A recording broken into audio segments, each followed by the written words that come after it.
Hello, everyone, and welcome. We have mustered enough sanity for a stream. Let's see if we can get another week on target here. But, welcome, everyone. Welcome. Ember is asking for attention. Ember trills at you when she wants to talk. There isn't really...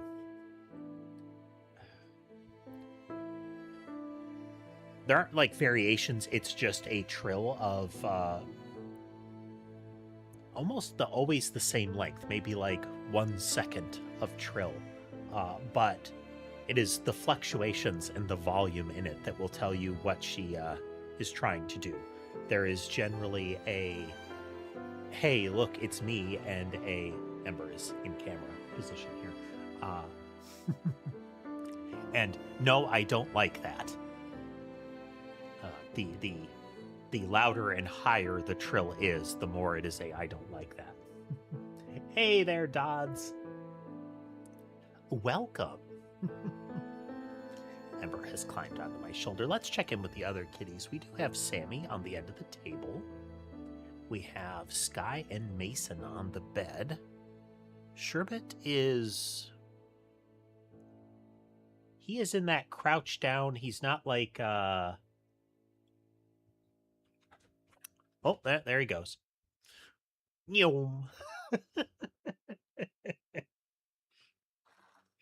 wasn't like butt wiggle, I'm gonna pounce, but it was that the cat equivalent of a runner's stance, you know?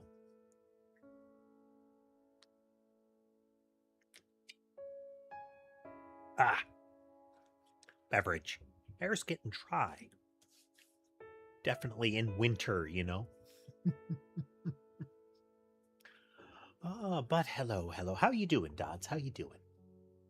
I don't know if you can see me through the advertisement that's going right now.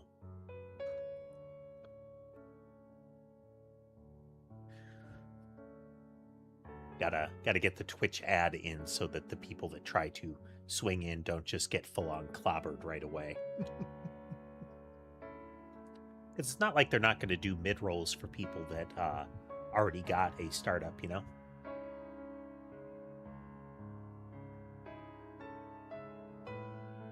Nice.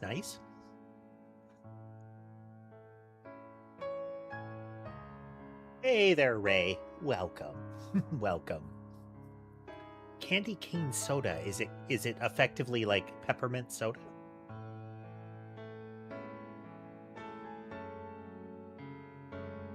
Yeah. There's a lot of media that kind of vanishes. That is part of the principle of initiatives like Stop Killing Games.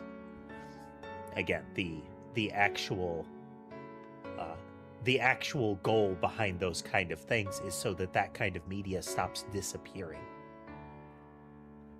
On the regular, we will find things like games that were only released for short periods of time in particular markets that have largely vanished. That kind of stuff. Ray, we are doing a game called The Roottrees Are Dead. We played Mind Divers last stream, I think. Stream before last. Something like that. Which was a sort of mystery-solving game, but pretty linear, and it was not a deep mystery. It was more as you went along, the facts were revealed by the kind of square peg in the square hole kind of mechanic. But this one promises to be more investigative. We're gonna see.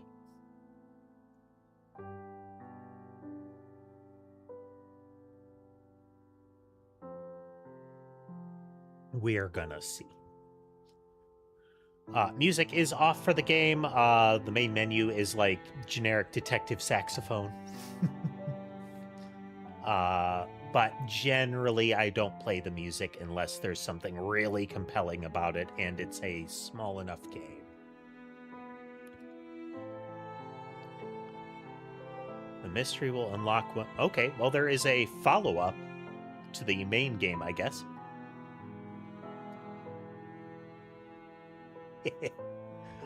One of the aesthetics of the game is like early Windows style computer, like CRT. So set in 1998. Whoops. Side of Pittsburgh is now known to have been the private jet of the Roottrees Corporation. Local aviation authorities have speculated, based on the pilot's final communication, that the winter storm and heavy winds played a significant also real loud. role in The the voice crash. is turned down, folks. On board were multiple family members, including corporate president Carl Roottrees Ray, you can and find his the daughters, Discord server the in the Roottrees sisters, LinkTree that best you can known see for their in my fashion bio lines and video and modeling descriptions. careers. There were no survivors. Again, for those of you just joining us, it's a Noni TV. The Roottrees are dead.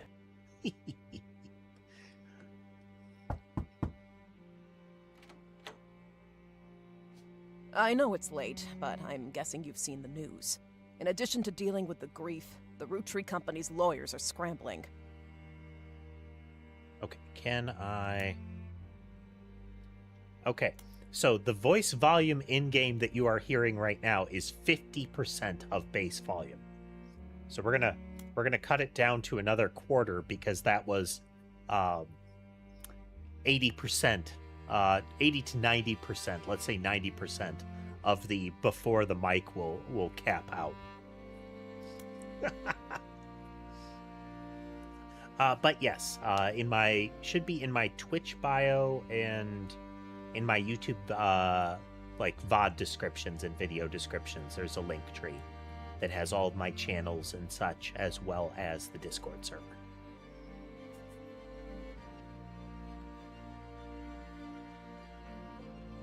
Okay, so apparently the Roottrees are a rich corporate family kind of vibe from what I'm getting. Everything's about to change. Anyone proven to be a blood Might have to turn it relative is about back to up. get Can you much guys hear the richer. dialogue? I'm here to ensure everyone is accounted for.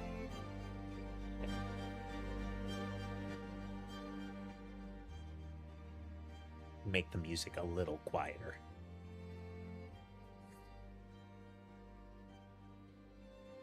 Are going to kind of mix and match that a little bit. Yeah, we can do a little more.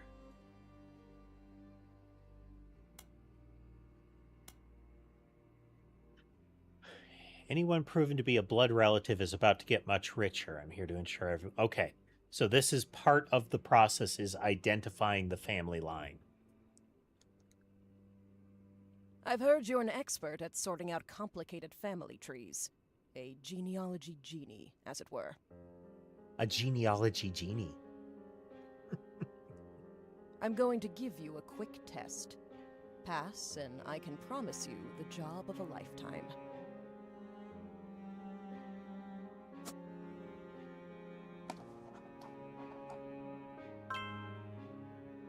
Identify the Roottrees sisters. Oldest to the youngest, the oldest is married. A genealogist. Nice, nice.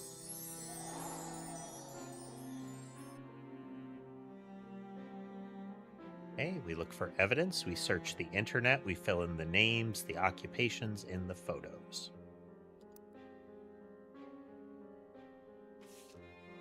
This is the picture that's on, like, the title splashes of the game. The, quote, got milk picture. The person who hired you gave you this photo with a note attached. This was taken during the shoot for the Roottrees sisters' Got Milk ad.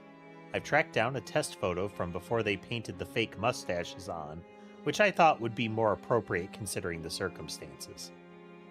The ad's copy reads, "You might recognize our faces from the magazine you're reading, or you might recognize our name from the candy bar you're eating. Being a Roottree is a full-time job, but so is growing up. That's why the calcium found in milk is so important. Plus, you can't make chocolate without it."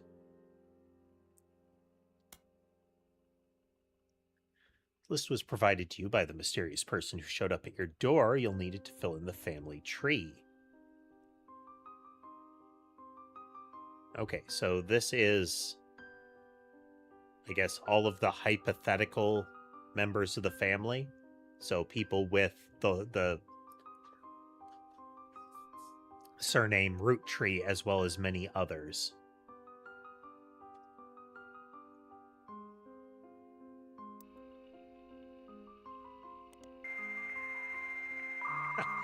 Dial up.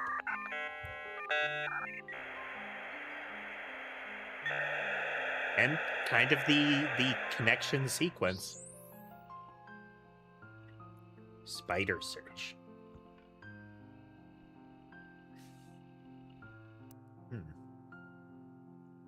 Well, we don't want to just be looking at, names here.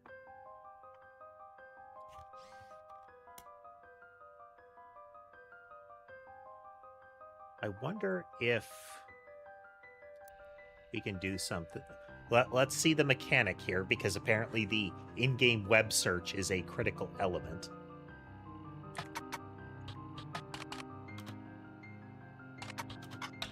Can we do that? Yep. Yep. Nope. Okay, let's just try.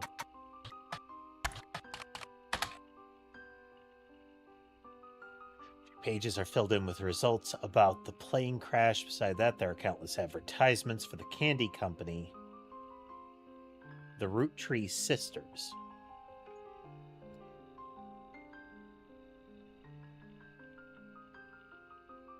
Okay, so if I highlight something, we can copy, we can actually highlight it, we can search.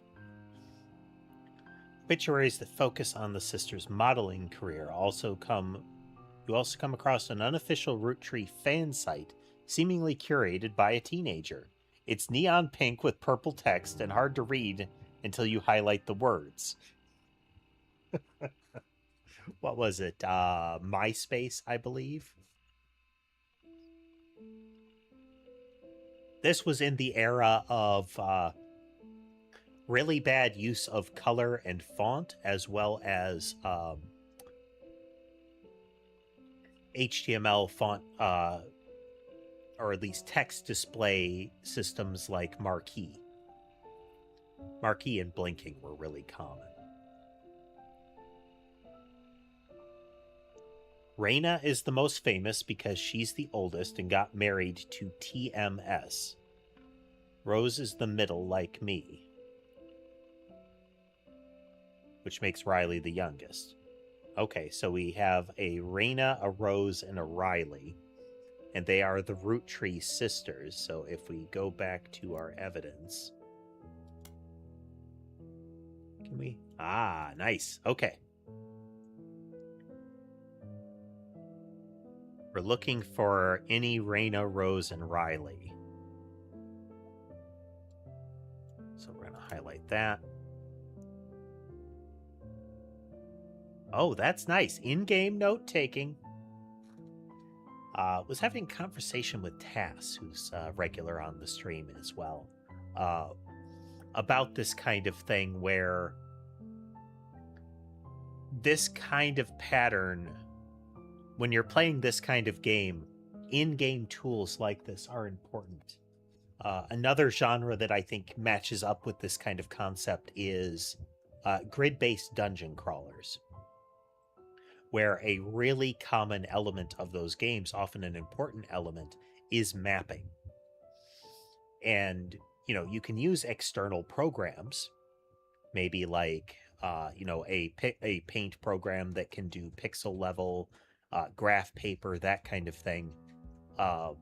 If that is assumed to be a thing that players are going to need to do, build it into your game. If you are a detective game where you're going to be taking notes and searching things, then, probably give me a way to take notes.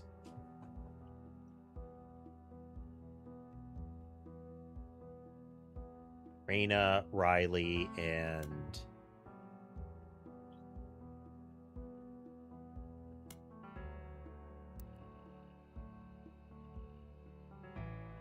Oh, no. Is married to TMS. So let's just...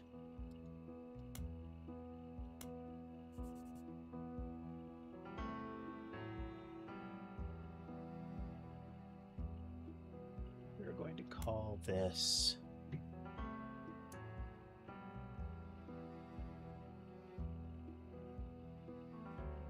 investigation test page, and we'll just narrow it down so we can say test. And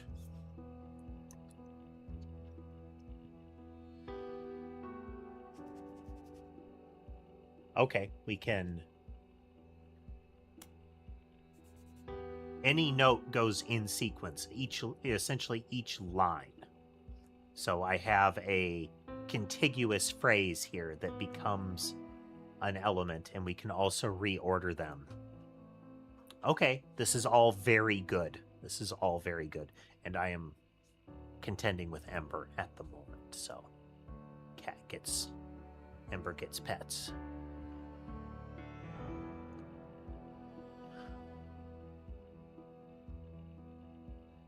So my current microphone has a particular cable on it that I want to protect from damage, because it is sort of a built-in part of the microphone. Not something that I could just swap out, which is very annoying, given the equipment that we're dealing with. So it has been wrapped in a coil of cardboard, and then that is wrapped in duct tape. And oddly, it is Ember that is most interested in going after it. She is normally not a heavy chewer. That's Sky and now Molly are the heavy chewers. Sky in particular necessitates that all of my cables be like the heavy braided nylon, and even then, he will chew them enough to break through to the cabling. It's only like heavy power cords that he won't go after. Any sort of like USB or something like that. Or like dangling zip tie ends. Molly does that as well. I don't know if it's because she saw Sky doing it once, or if she's also of a mind to do it.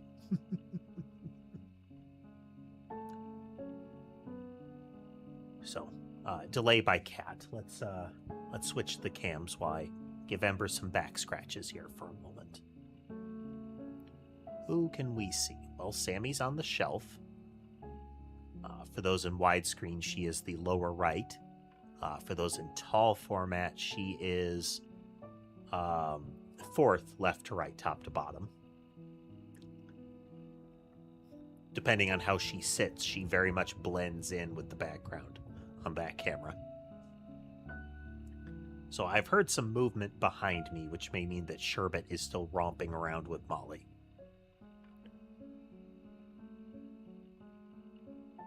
It can be hard to locate them.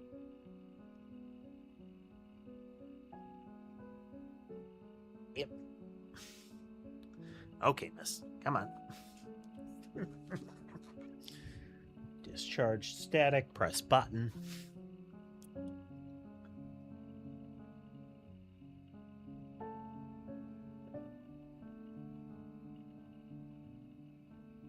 We have Arena. A Riley. And a Rose. The parents of which really liked RH.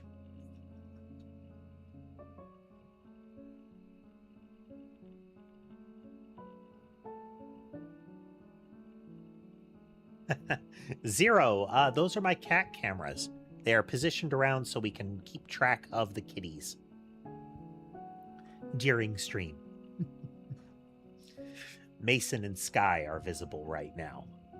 Upper right and lower left, respectively.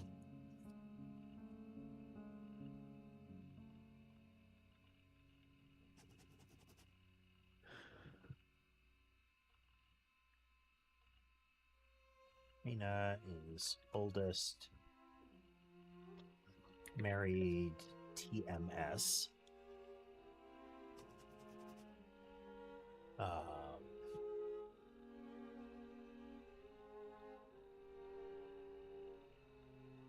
Model middle.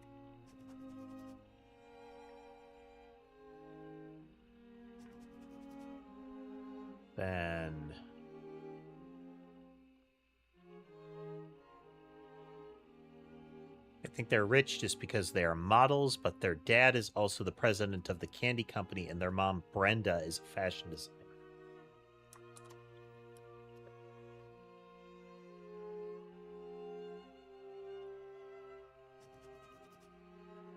Eat candy all the time and try to dress in plaid root. Clothes like Riley does in most of the posters. Someday I want to get my ears pierced like Rose. If we go back to the evidence to the first photo, close our notes for a moment. Okay, so the assertion here is that we have ears pierced in plaid, so we can see in their layout. Well, welcome, Zero. Welcome. Can be a little quiet, but we try to keep it chill. Try to keep it just kind of relaxing.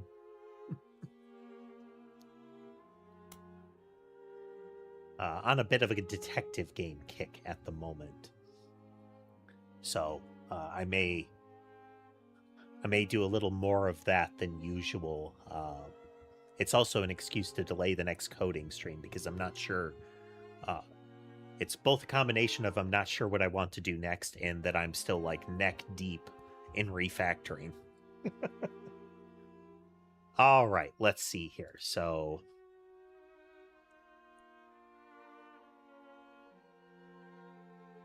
we do have a Raina Roottrees, but she married a TMS.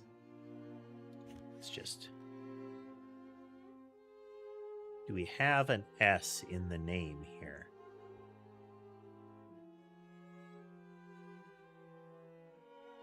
Thomas Sheridan. So, do we have... Okay, we have Thomas Sheridan. Let's look up Thomas Sheridan, actually. Can I? Okay, need to be in the synopsis here, I guess.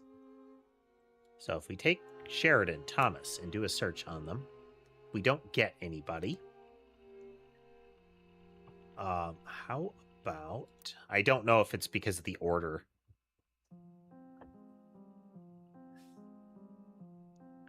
We aren't using...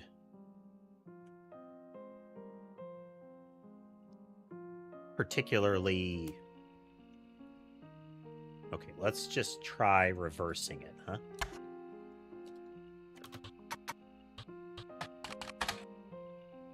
Yes. This is the kids' webpage again, so let's look up Thomas Sheridan. TMS is a common abbreviation for early 90s teen heartthrob, Tommy Mark Sheridan. Source credited role as Thomas Sheridan was on the soap opera called Time Marches Onward. He skyrocketed to popularity after his starring role on the sitcom Brother Trouble.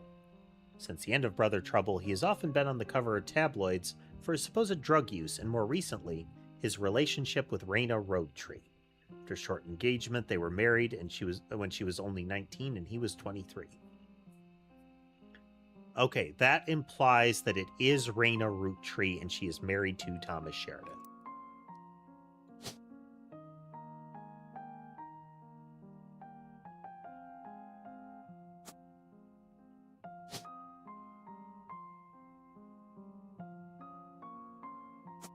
So, we have a list of names. This may be something that we have to obtain. We'll see. One possible failing point in detective games like this is if they give you like 5 names and you have to pick 3, then it's not unlikely that you can narrow it down to make it simple enough to guess right, you know? Okay, so then when we're looking at that website, or let's look at our notes actually. Raina is oldest, is middle. Let's get back to that page.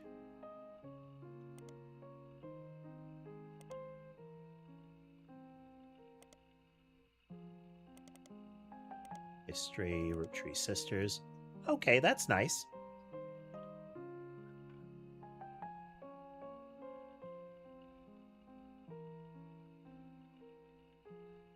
Okay, they all do modeling.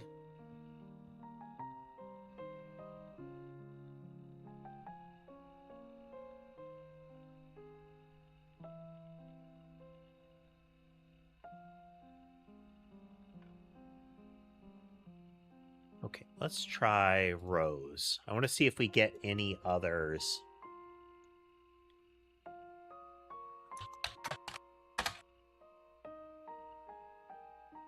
Roottrees sisters. Unfortunately, the results for Rose by herself don't lead to anything different than searching for the sisters together. Okay, then Riley. Obituaries, the fan site.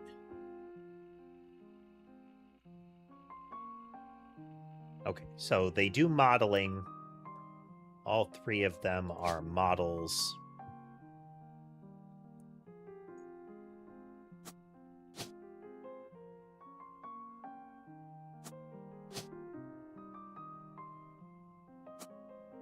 Then if we go back to our computer real quick here, Raina is oldest, Rose is middle, Riley is youngest.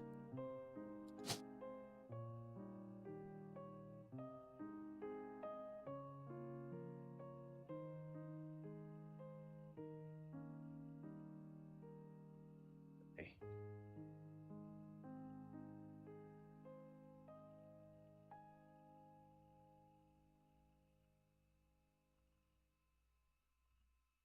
Wait a minute. Riley. Rose did not come up in the searches. Okay. It's ROSE.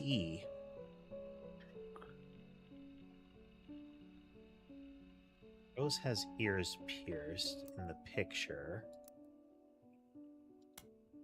So this is Rose. What do we know about Rose? Do we have another Rose?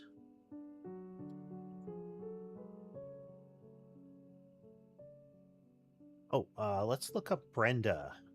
Do we have a Brenda Roottree or a Brenda somebody else? Okay, it looks like we are not getting a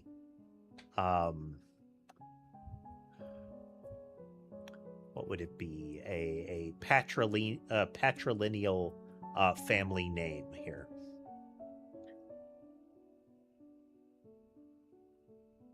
Because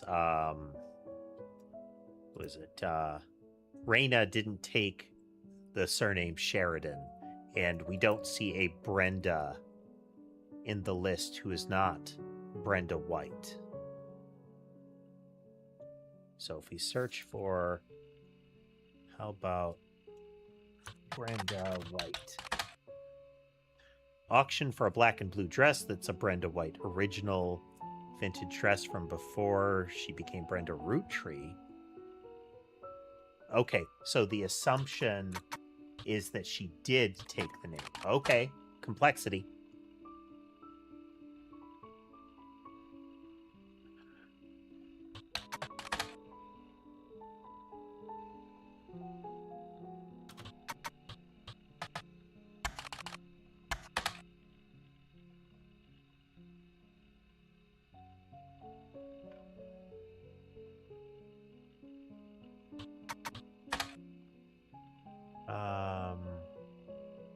Okay, root always has a period. Clothes for children from toddlers. You spied the Roottrees sisters looking hella fly.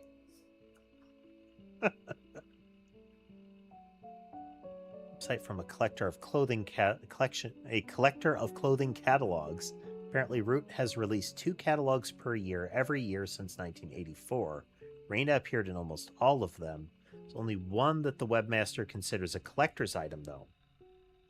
Seems that Brenda Roottree, the Roottree sisters' mother and Root's head designer, appeared on one cover holding her daughter Rose in 1985. The site says this was the only time her daughter was ever listed with her birth name, Carly Roottree. Okay, we may have found a winner here as far as game, the whole mechanic.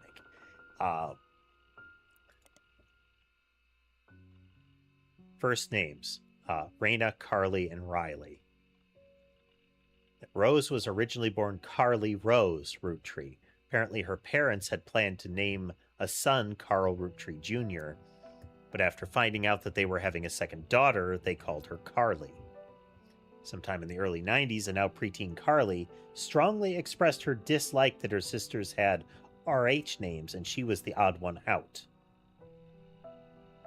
Not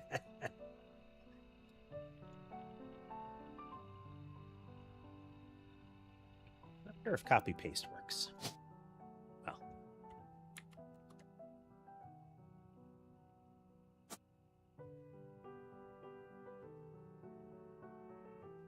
Okay, and this is where the photos come into play. Back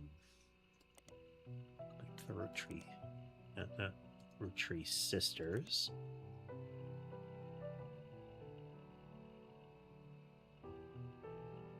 There we go.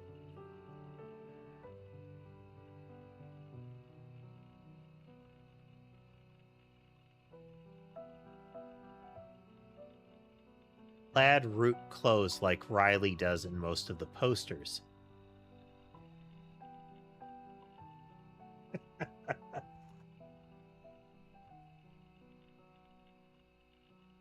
I once saw an ad for a law firm at a movie theater that was very much one of those local advertisement kind of things where there's a lot of like I can never remember what the term is. Like local color is usually, I think, what they call it. Hey there, Ame. And it was the guy, like, they're showing off their new child. And their new child, they introduced, we want to welcome Kirby. They named their kid Kirby.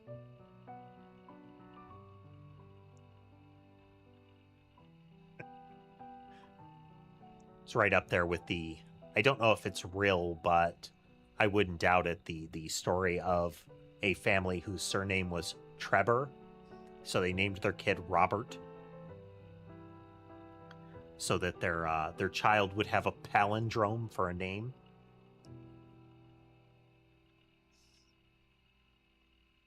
Was that or was the other way around? But doesn't matter. Same trauma. But yeah, Tess, the mechanics on this one are looking pretty good so far.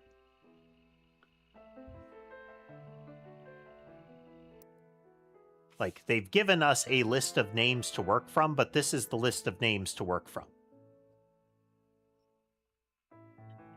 And we have to match the name, and this name was, we had to dig around a little bit. Because this is not the name that, Hey there, Maddock. I wouldn't doubt it. I mean, for one, we have the infliction of RH names here. You know, let's throw some silent letters in the name or use the less common spellings. Okay, so we have, computer says Riley is generally dressing in plaid and Rose's ears are pierced, which is Carly's ears are pierced. So Riley in plaid, Rose with the pierced ears.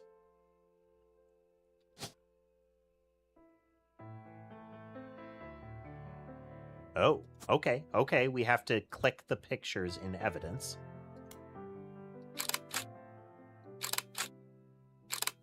I like that. So we have Riley is in plaid, which is her. Carly is the one with ear piercings, and that leaves you. Neat. 3 entries are correct and have been locked. So the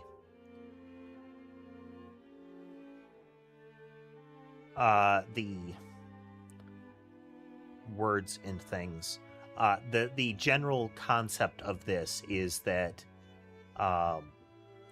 the heads of the Roottrees family, the core Roottrees family, dies in a plane crash. They are, big rich family connected to several big corporations. So their lawyers are trying to find all of the blood relatives to execute the will, distribute the funds, that kind of thing. And that's what we're doing, is we are trying to identify all of the people that are actual blood relations of this family. The button is booyah.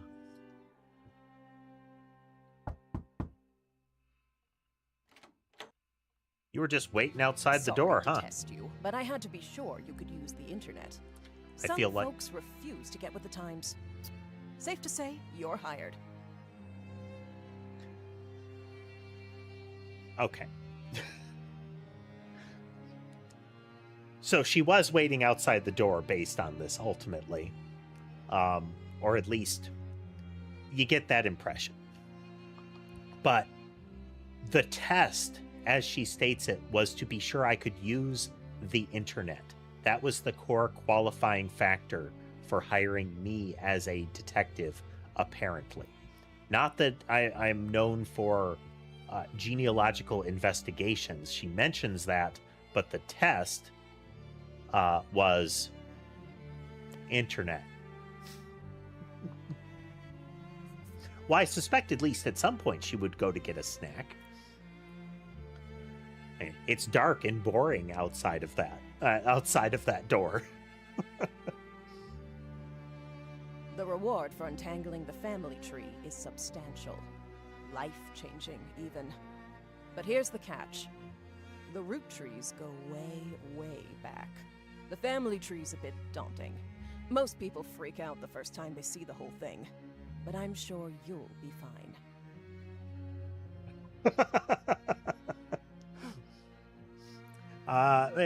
Pretty much. I mean, timeline-wise, it's just, I have access to a modem and the internet. I'm already a step ahead. I've got an organized corkboard, folks. I mean, I've got it together. This is a pro-level office.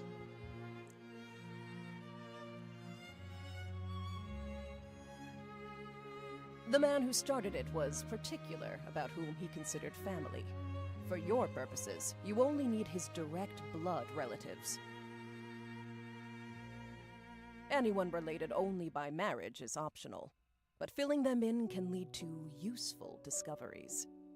Lastly, you now have access to some unique websites, plus a list of notable Roottrees. Okay. Notable people are easy to find This via is your a search connect the engine, dots and kind of marked with game. stars on the family tree. I'm off for now. Carl Roottree had a lot in his office. I'll look for anything useful. I'll return once you identify 6 more blood relatives. Oh dear. Sorry, one last thing. This might sound odd, but if anyone else claiming to represent the Roottrees reaches out... Appreciate you not... I somehow double-clicked. I appreciate you not mentioning I was here. Oh boy.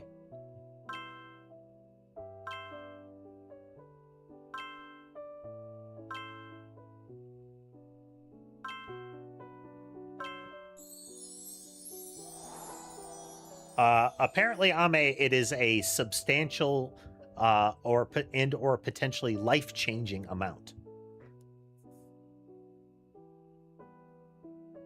Top secret. Can only open this after the whole family tree has been filled in. It has 2 names that must be typed in manually. Obscure clues that have been hidden in the past and may even require logical leaps.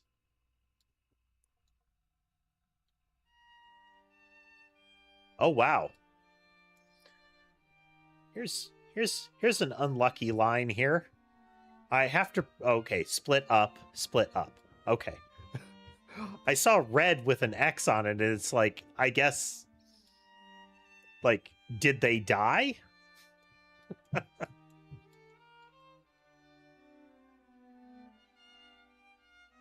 Family trees use surnames from birth, even if the person changed their last name after marriage. Always use a person's most recent occupation.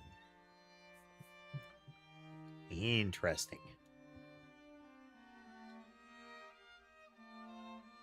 Ooh, adoption.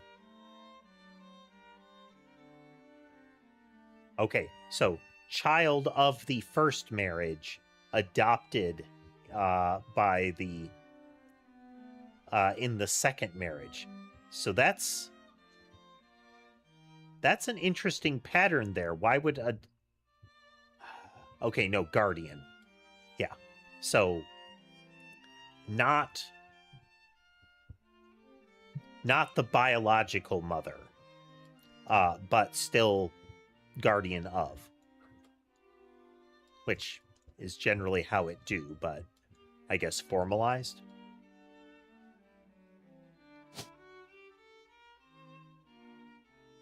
Interesting. Why is there another photo? Is there another photo of her I can find?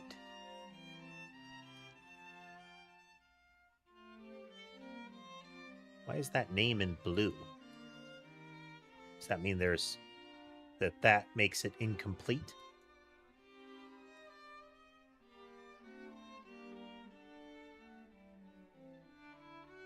Oh, bonus photos. Interesting. Okay, so this is almost certainly Brenda White.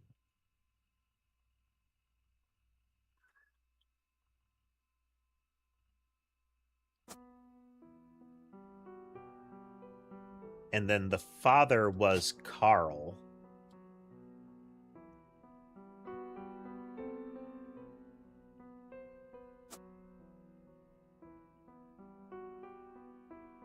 We would need his picture and occupation, like formal occupation, most recent formal occupation. Okay, well.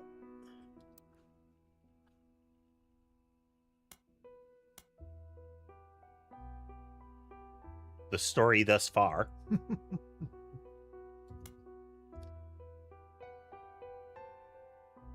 Learn about intuition.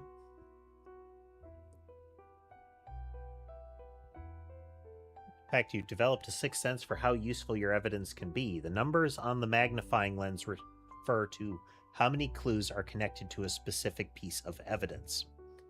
This is something you can apparently turn off, but they note it's like this will make it a lot harder. Because you can't look at a piece of evidence and say, okay, we're done with it.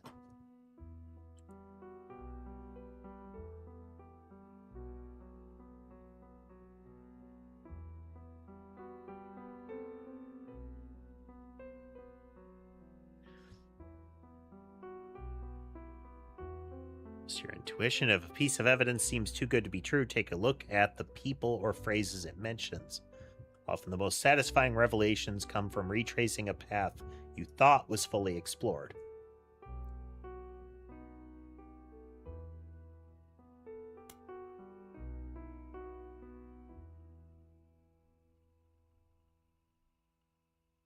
Yes. There are these, there are those elements of I can make it more difficult if I want.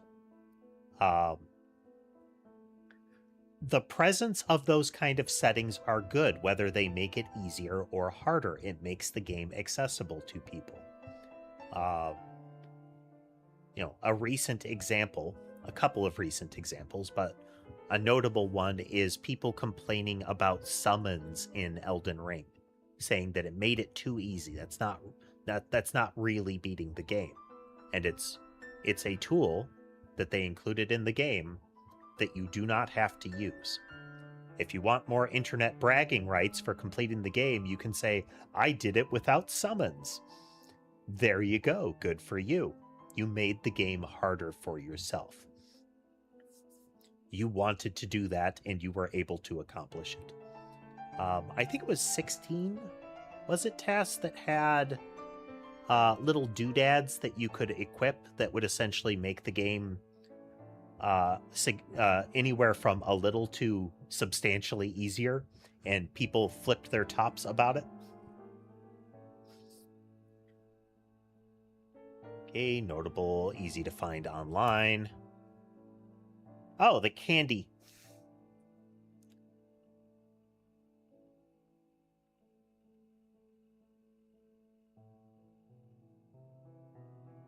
Power plum, awesome apple, cool chocolate. There was a maple one that the fan site mentioned.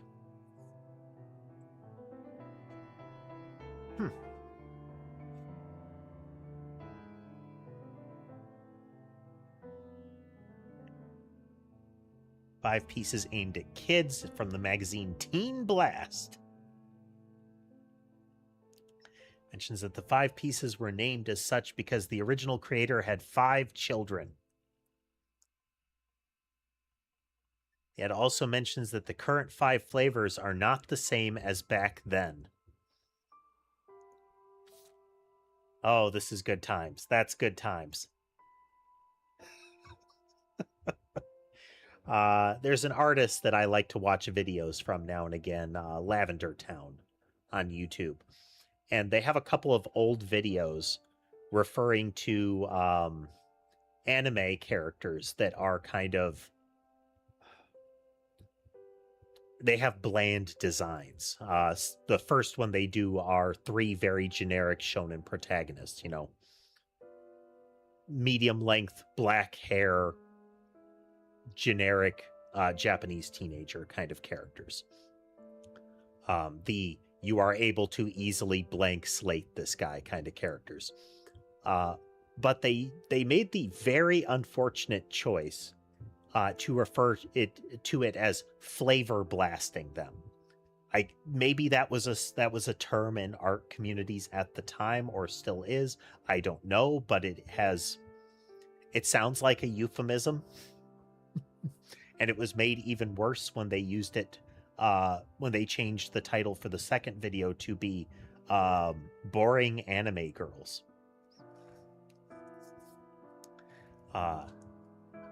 Disconcerting choice of words, you know? Ooh, periodicals and spider search. Ooh.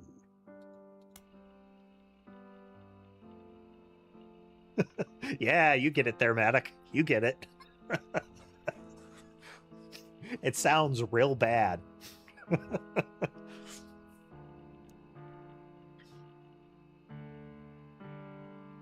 And the thing is, it's entirely benign. The video is not that way at all, but you look at the title and it's like, oh dear. You didn't read this out loud, did you?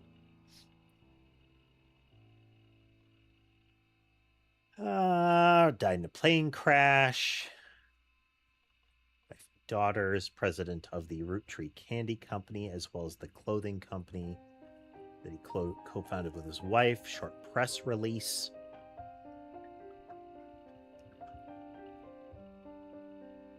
So Carl, Brenda, and the sisters, and other employees that perished in the tragedy. The entire family is in shock and requesting privacy. As head of our company, Carl was an incredible man and an unmatched leader. Feeling his absence will be difficult. Back fondly.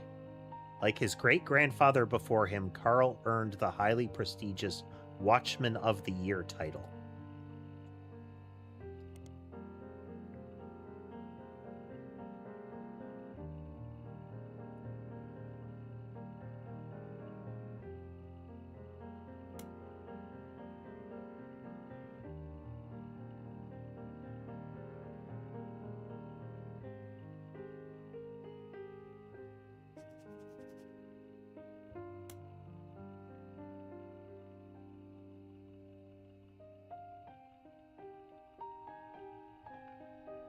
Can I move notes? Yes, I can. Excellent.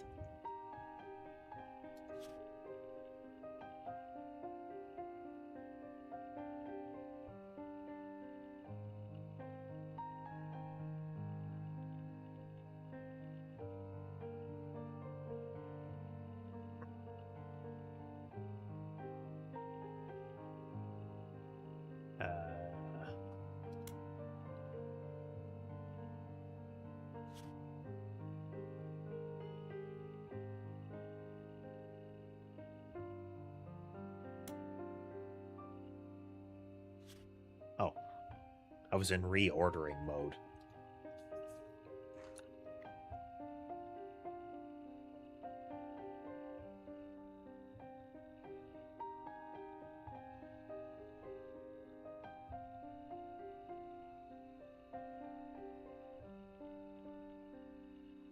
Can I do this?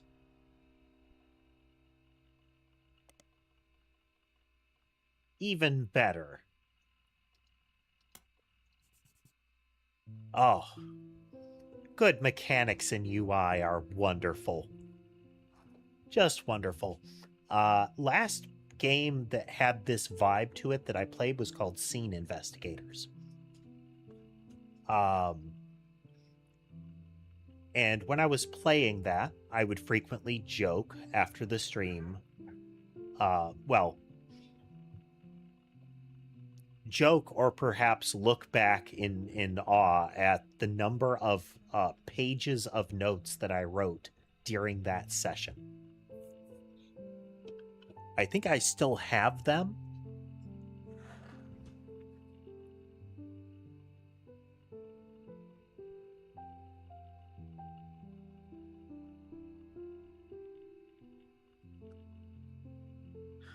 Here we go.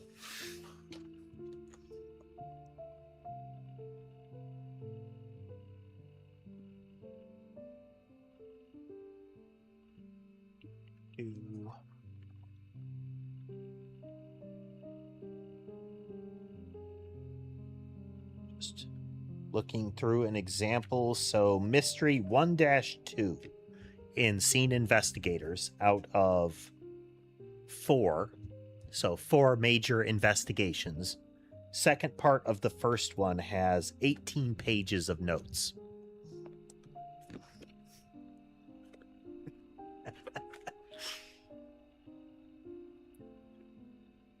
So this is downright refreshing.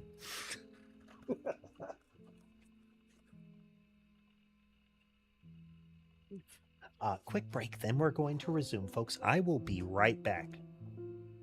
Gotta give them food and get up and move around.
And we're back. And you know what, Tess, I don't disagree with that. I like games like that, and I do love that I get a built-in murder board in this game.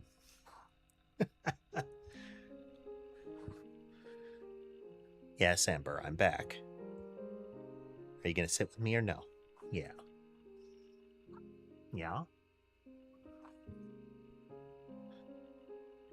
Okay, so the ability to highlight things and also do like web searches on them and have the link to where I found it. That is so good.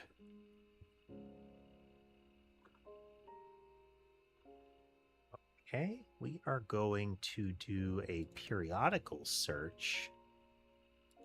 Can we? Okay, I would need to know what the magazine is. So if we go to our evidence, right here,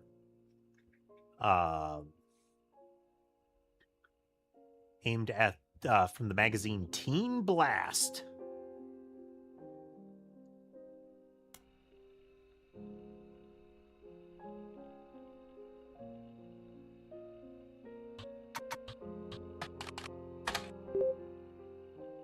The Roottrees advertisements over the years for many of their products, including 5 pieces, they flood the results.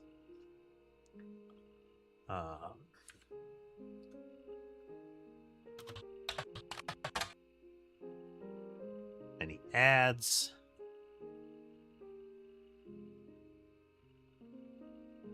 Raina once appeared on the cover.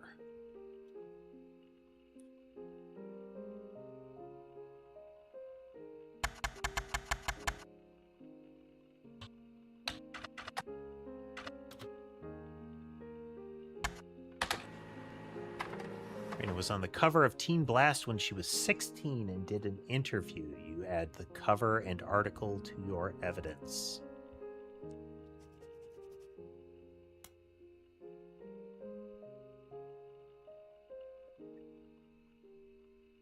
Slow typing because I have to pay attention to Ember.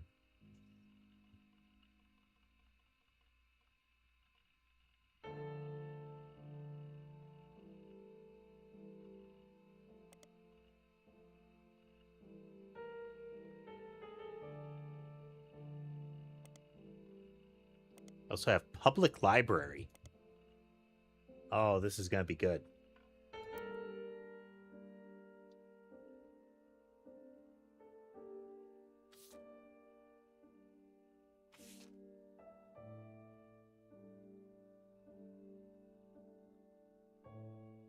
That is a disconcerting picture. There's something uncanny about this, and I think part of it is the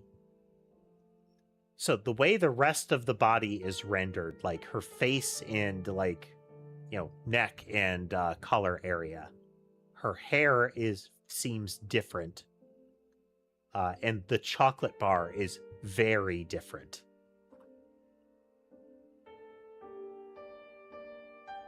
Brother Trouble, new gossip. Win a trip to the set of a new movie. The Candy Girl gets serious about her inspirations and aspirations. Can I do this?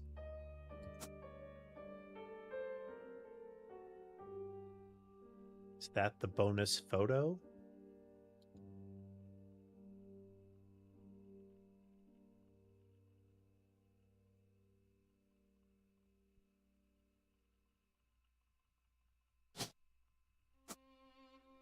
Don't know. We'll leave it.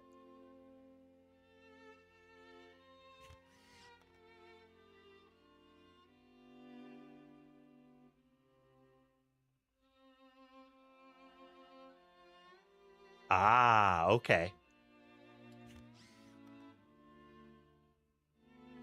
Article about Raina from 1994. Also mentions TMS and Brother Trouble. Important thing I learned from an early age is that my dreams are not outside of our grasp. Dreams are. My grandpa was a college professor who taught lectures about history. Always told me that history was full of people from famous families who wasted their fame and fortune by taking it for granted. Instead, he told me I should go out and use my name to accomplish things.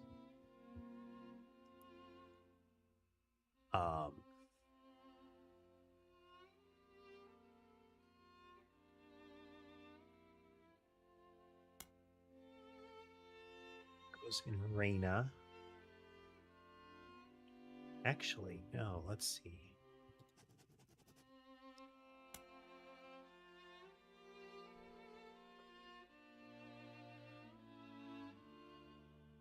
That is not about Reyna. That is actually about the grandfather.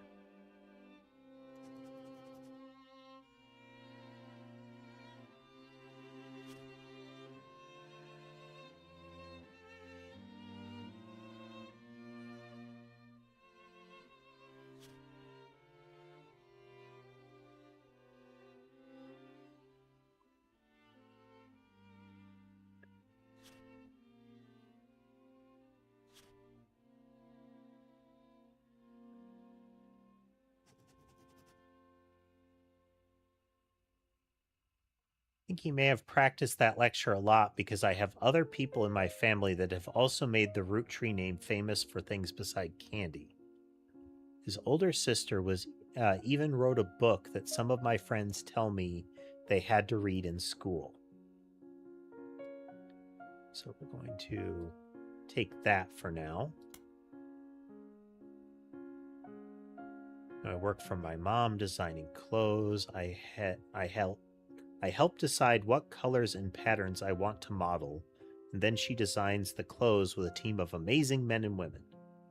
Though my grandpa passed away earlier this year, Grandma Laura tells me that he was really proud of this. We're going to highlight that. We're going to put it there for now.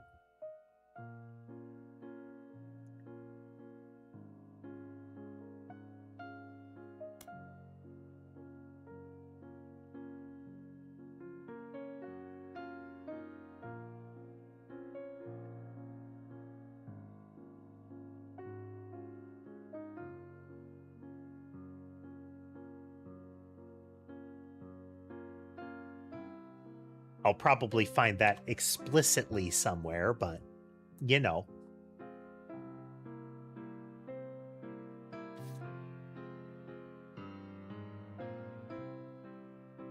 Okay.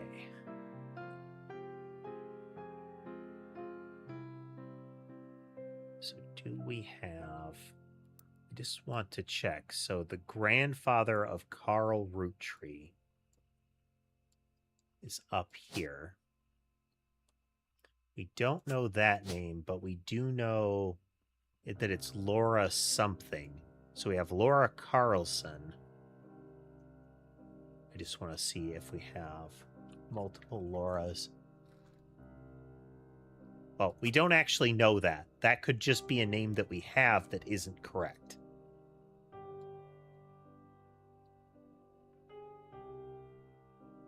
Was a president.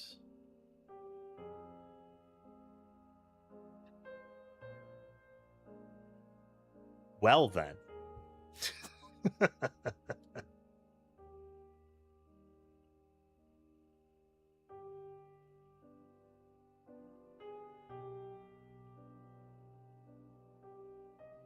Okay.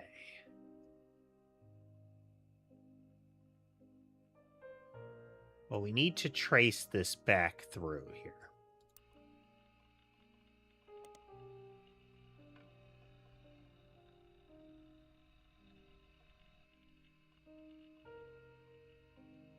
What if...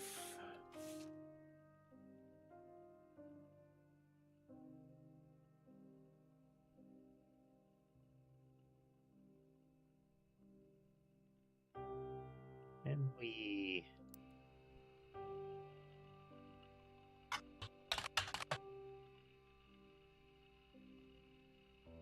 Okay. Various candy history sites, you learn that 5 Pieces are an iconic candy sold by the Roottrees Candy Company. They are no longer the company's only popular product, they still sell well. Small, colorful, shell-coated maple candies that since the late 20s have been pressed into the shape of a maple leaf, though they usually have one flavor that looks more like a berry. As tastes have changed over the years, so have the 5 flavors, but the shape and combination with maple have remained consistent. history of print advertising website that claims to have a 5 pieces advertisement scanned from a book called The Sweet History of Candy Volume 2 by Charles Lee. Okay, let's...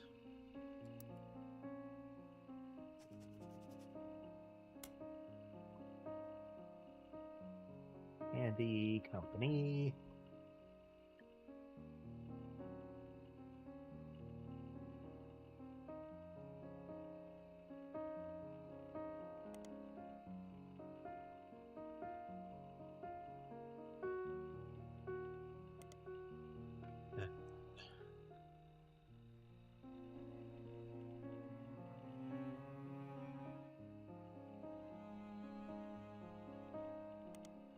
Okay, so then we're going to go to our Sweet History of Candy.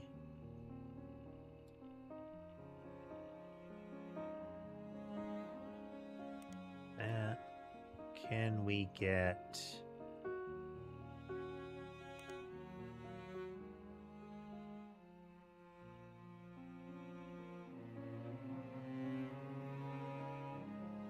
that? Charles Lee.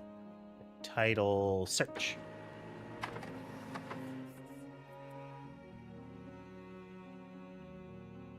Book series about all things candy in the modern world starts in 1925. Book ends with a look at future candy as envisioned by experts in 1985. With the addition of hindsight, you can clearly see they got pretty much everything wrong.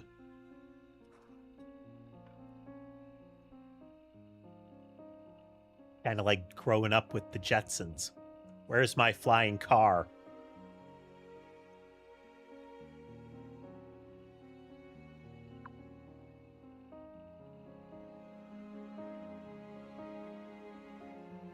Newspaper ad from the 1930s.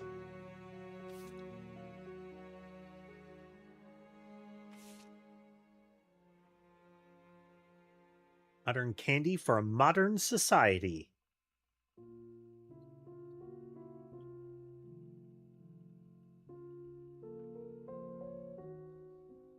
Inspired by our children.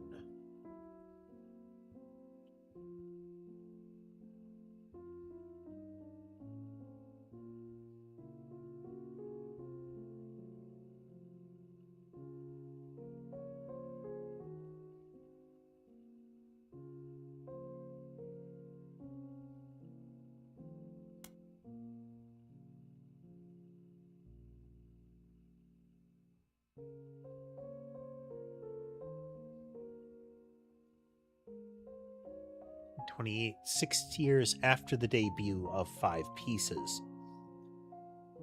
So as of 1922, the flavors are inspired by their children.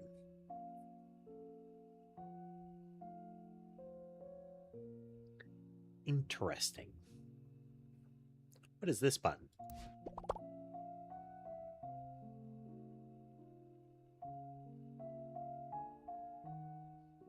I can't remember exactly what it's called, but this is a...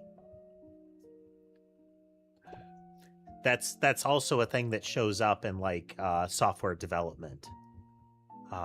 It's talking through it as if you're speaking to a rubber duck.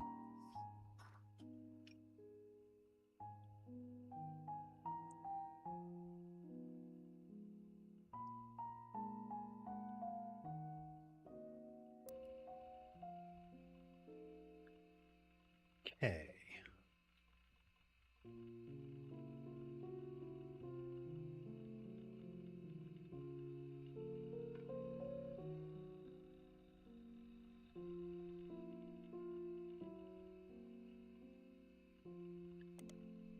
Have that.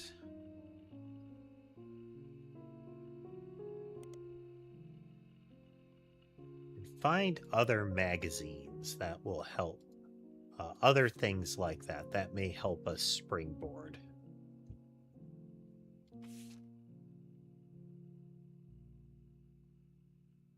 Elias and Gwyneth Roottrees.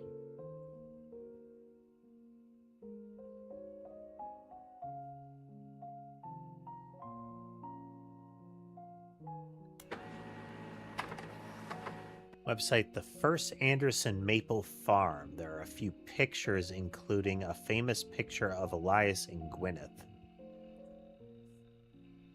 Before marrying Elias, Gwyneth Roottrees was Gwyneth Anderson. Okay, let's see here. We're gonna go into our notebook and we're gonna say...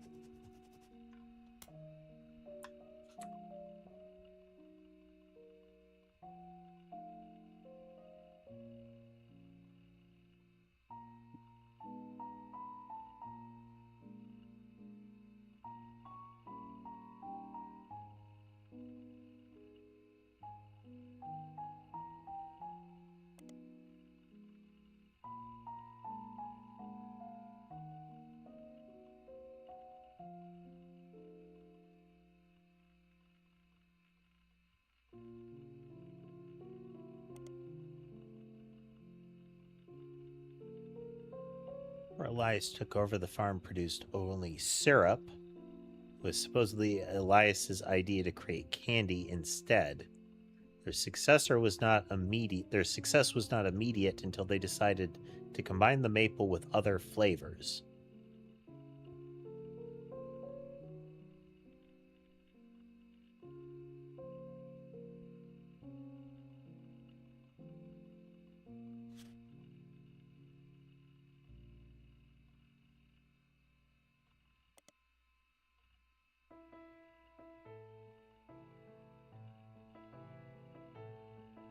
Let's actually delete that. We're gonna narrow it down into pieces here.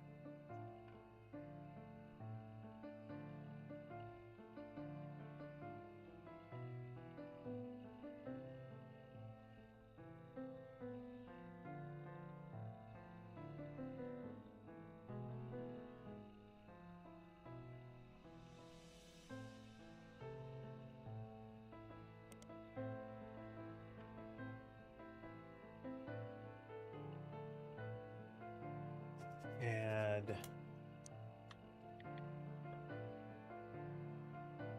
Anderson Farm.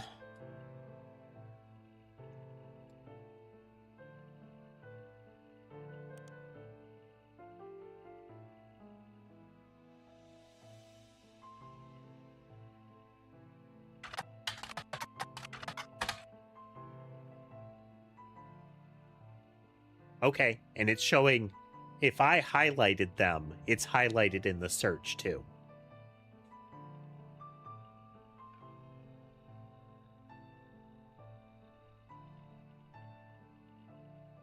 Okay, so we have that evidence now.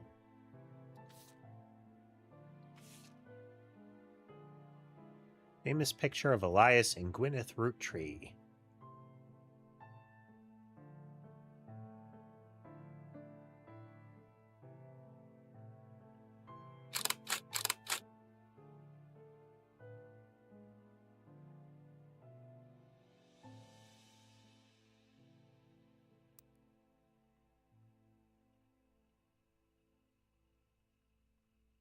Okay.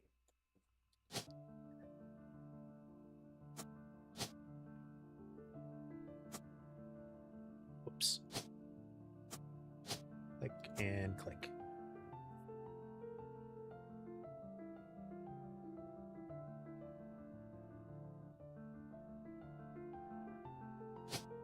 This is Gwyneth Anderson. This is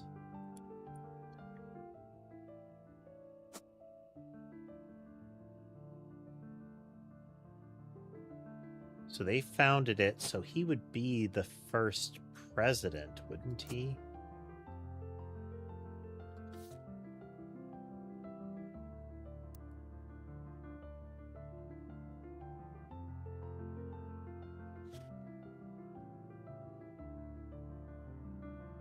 Let's look up Elias Roottrees just to be sure.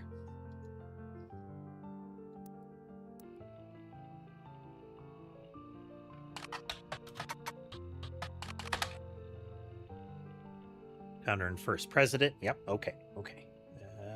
Notebook.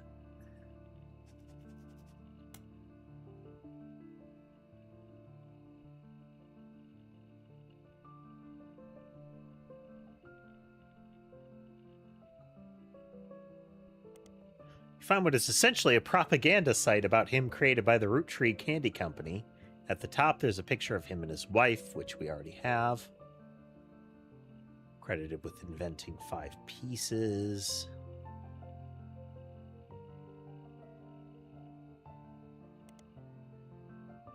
Nine Pieces became wildly successful, spent his time and energy on cementing his reputation as a family man. He is quoted on the site as saying, "Blood is thicker than syrup, and that any child linked by my blood shall be linked by blood to my legacy." Enthusiastically claims he made good on that promise, but offers no additional detail.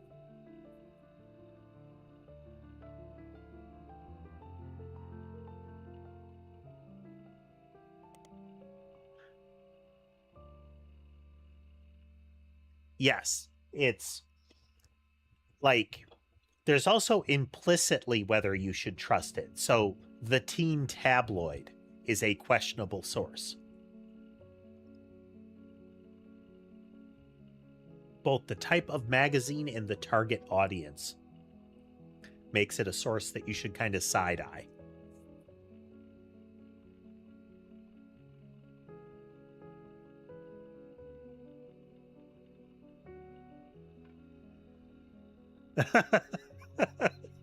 To say they are biased is a massive understatement. Long list of accomplishment and awards.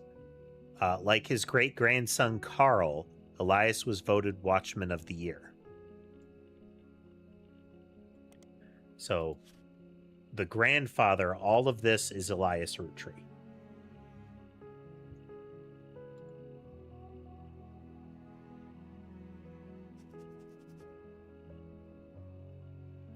Just delete that note.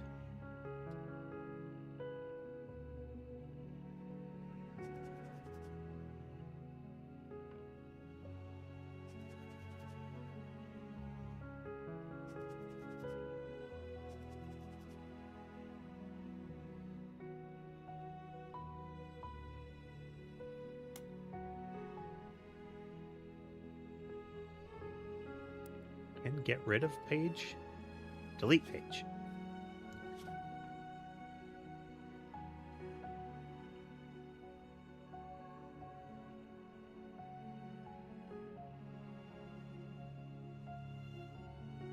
Okay, no, this is father of Carl.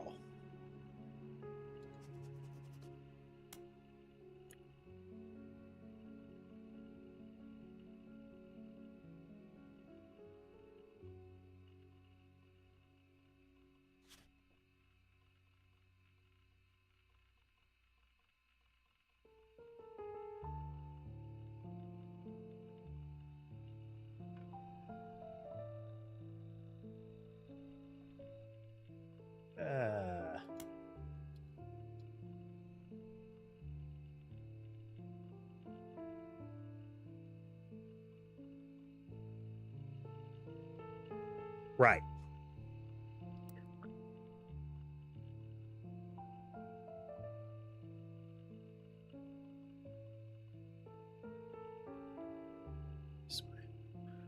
Okay, well, that's a usability fail, is that I have to scroll down to the bottom to get to reorder. But, you know, they're still well ahead of things.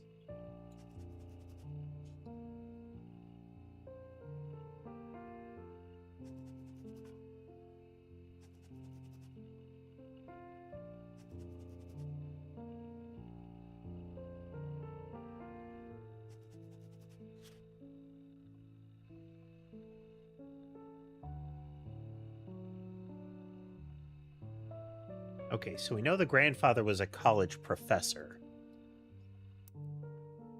So Carl's father here is a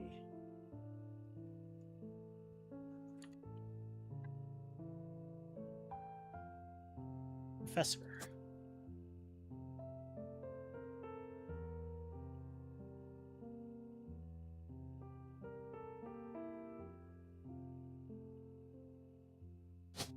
He was the first president.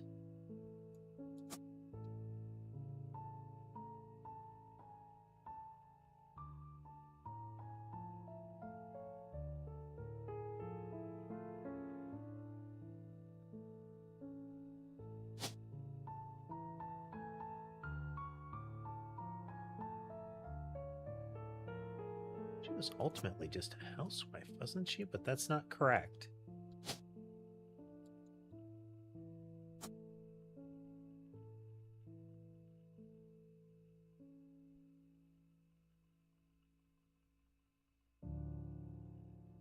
Oh no, that's 3 additional. I don't have 3 additional. This would only be 2. Let me check the notes on that, though.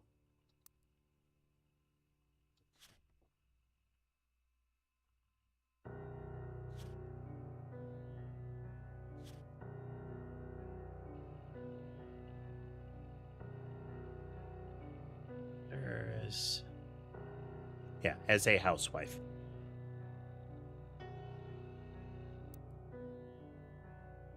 Okay, that should be accurate, but we need to cement one other person here.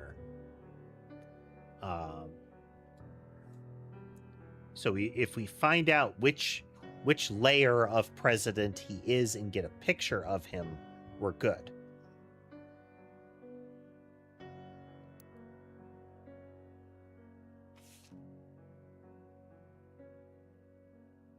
How about Gwyn Roottrees?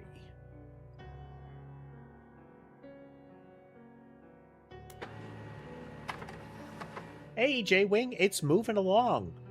This game has a great deal of potential. As long as it holds, it makes me interested in that they've got another game in the works. Information on the website about old films that are not yet available on VHS. Ah, the olden days. Not very well organized, and the search is broken, but you get to individual pages for your search engine. When Roottrees is a well-known actress from the 1950s.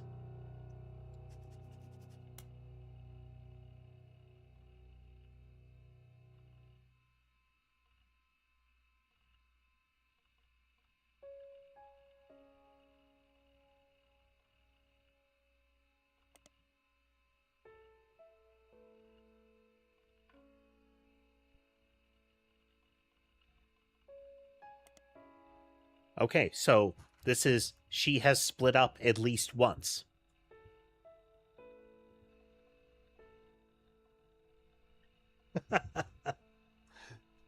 I don't know if you were here for it, Jay, but I mentioned the prior, heavy investigation game that we played, Scene Investigators. I would often joke on, after a stream by calling out how many pages of notes that I had created afterwards. The most one example is a single part of the first major case, essentially case 1-2, was 18 pages of notes. And it was not uncommon that notes from one case could affect other cases. And fun fact, they didn't have a good note-taking interface at all.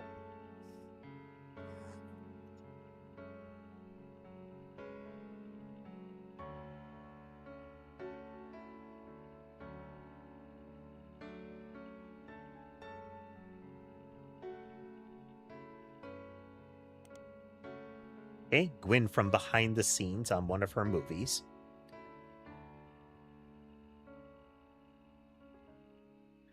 Exactly, Jay. And there were a couple, some of the things required you to make some leaps.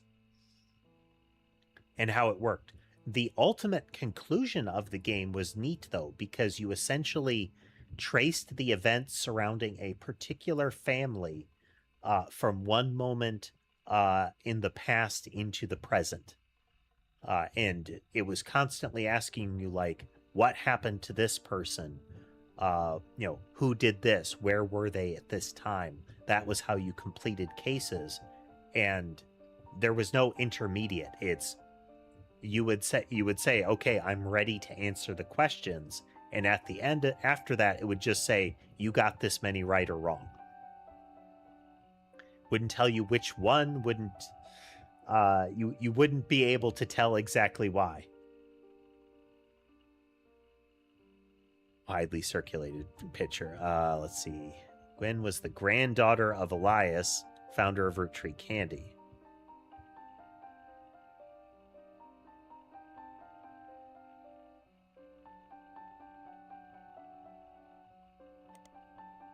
Which was quite rare in those days.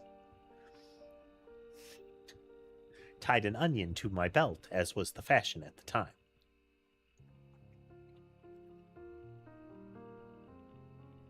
Okay, so this is a big one. Her birth name is not Roottrees. Oh, no. Her name is Roottrees. So her mother is a Roottrees. So granddaughter of Elias, but that doesn't necessarily help us because we have a very, they had 5 children. And so there would be 1, 2, 3, 4, 5, 6, 7, 10. But it's her. This is Gwen. Because she had a divorce.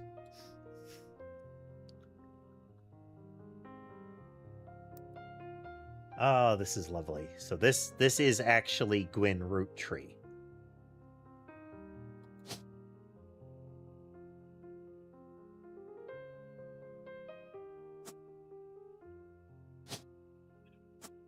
She was an actor, but she left the job. And it has to be their most recent job. Yeah. She left Hollywood after Christmas Mission.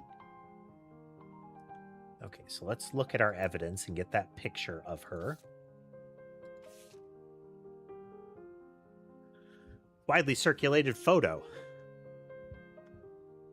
Click.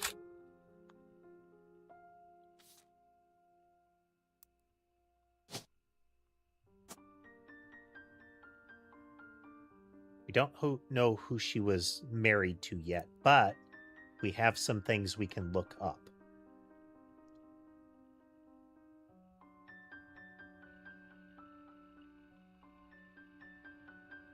Films, 1953, in which 2 secretaries cut their hair short and pose as businessmen to get ahead in life, till one of them falls in love with their client and hilarity ensues. Some of them definitely, Jay. They're... Maddock, who is also watching, mentioned that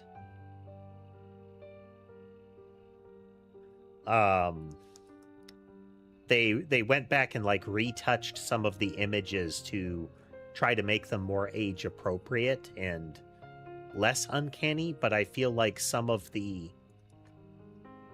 there is discordance in some of the images that makes it worse. But it is what it is. I mean, trying for art that is, the closer to human you try to make your art, the harder it is to avoid that kind of criticism. If something looks a little wrong and you have gotten really close, Uncanny Valley kicks in. Yeah, I agree with that, Maddock. The tree structure, one, it is a... Yes, it implicitly tells you how many people you are identifying, but I feel like without that, it starts to get really muddy what you're doing. It's, at least this way, it gives you a shell and says you have to fill in this many answers, kind of thing, with an indication of, oh, there are bonus ones. So you do have a goal, but the movement towards that goal is still strong investigative gameplay.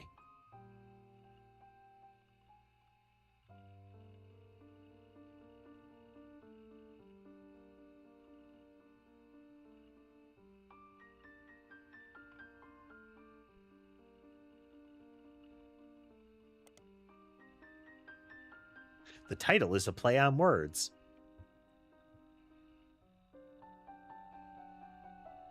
So Gwyn Roottrees, Leslie Florence, Harrison Lane. Okay, let's daisy chain off of this.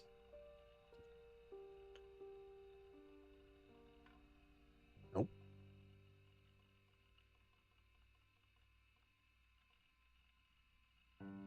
Television actor with a major role in Guys Like Us and some other films. His largest role before Guys Like Us was the villain in the first season of Western Frontiers. Due to the popularity of Guys Like Us, the studio brought Lane back to play the villain's twin brother, this time as a hero joining the protagonist.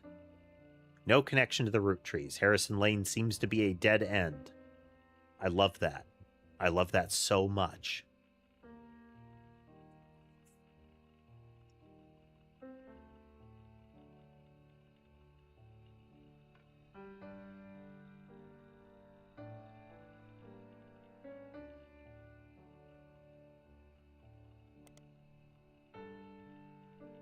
Search this again. Maybe I didn't notice that.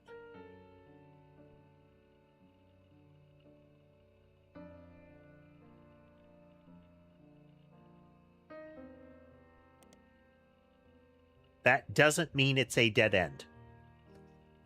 Technically, this doesn't mean it's a dead end. It seems to be as of right now.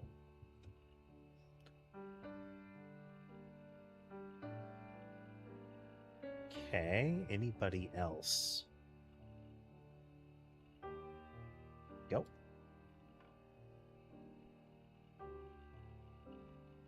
Christmas Mission is on a page called Flops. It was a war movie about World War I, released in 1955, that received poor reviews and lost the studio money. Gwyn had a role as a soldier's wife who wrote him letters from home.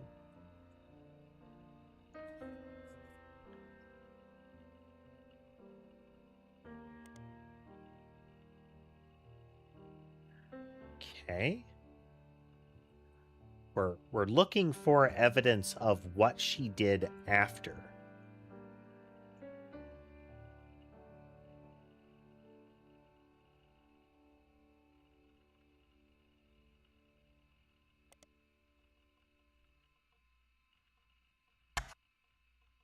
How about...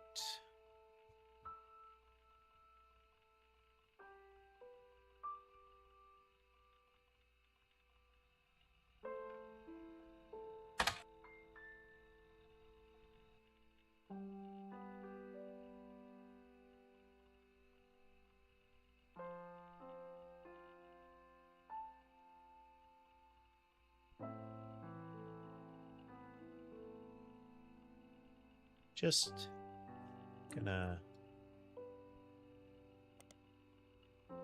Okay. We need a periodical to get somewhere with it. All right, let's look at our board and see. Oh, actually, let's continue through the cycle here. Okay, how about red Roottrees?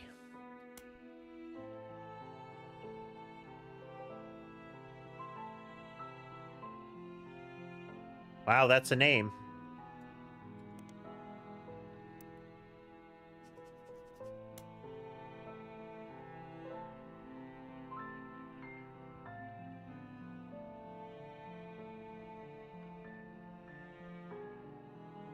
Was an appointed judge and a politician who earned his nickname ironically because he was the ambassador to Ireland for only about 6 days.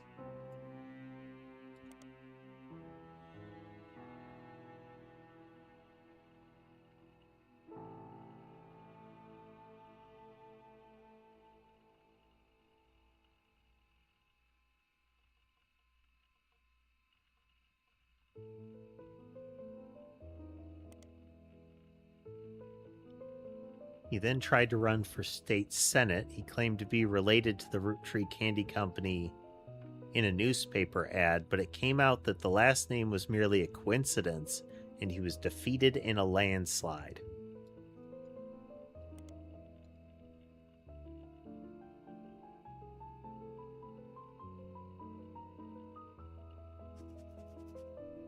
Neat.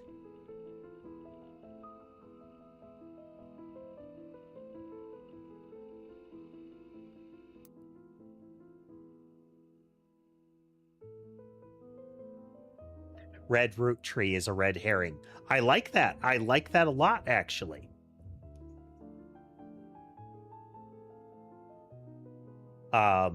It shows me right there. This is an unrelated person.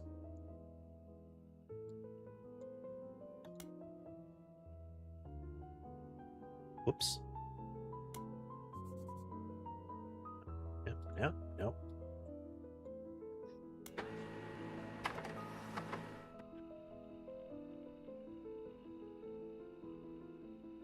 So this is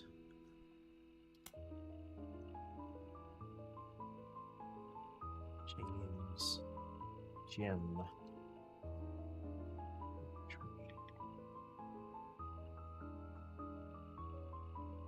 Duo Jim and Diamond with his wife,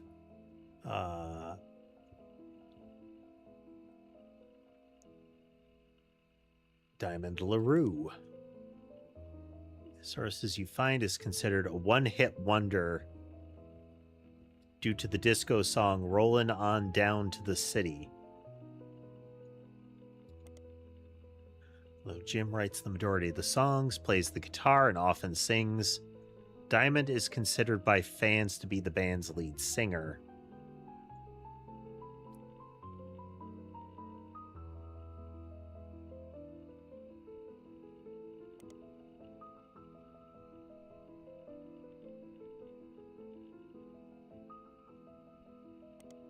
For the most part, I'm just recording this whole thing, but I'm breaking it into segments.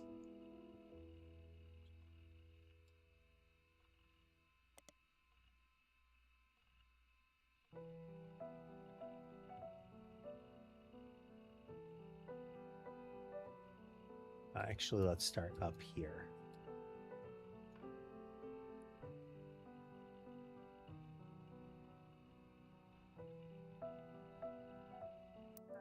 Check the evidence folder.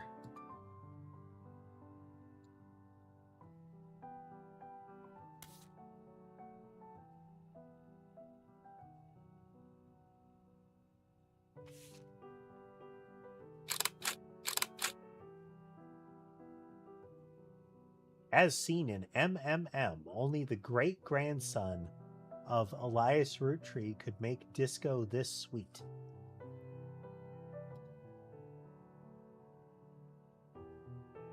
It's barely at the top 20 hit for a few weeks in 1979. According to the liner notes, it satirizes how a part of society was content to remain indifferent to economic inflation and civil unrest in the Middle East unless pop culture tricked them into caring.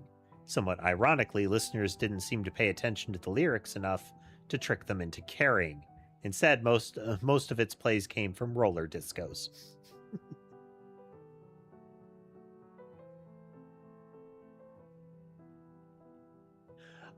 The title screen had some nice kind of basic detective saxophone. As per usual, unless I'm feeling particularly brave, I usually don't play the music. It is a shame with a lot of games, but here we are.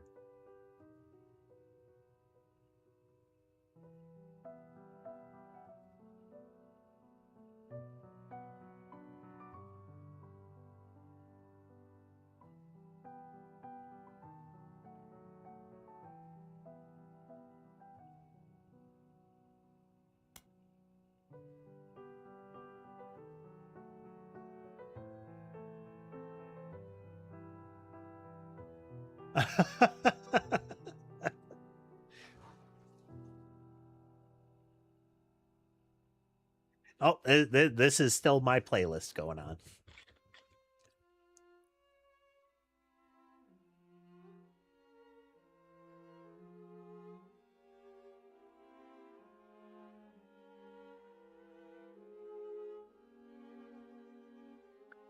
Because it was such a product of its time, it doesn't get much play anymore, even on stations that play oldies. Parenthetical, maybe that's why you've never heard of it before now. Take that, Jim.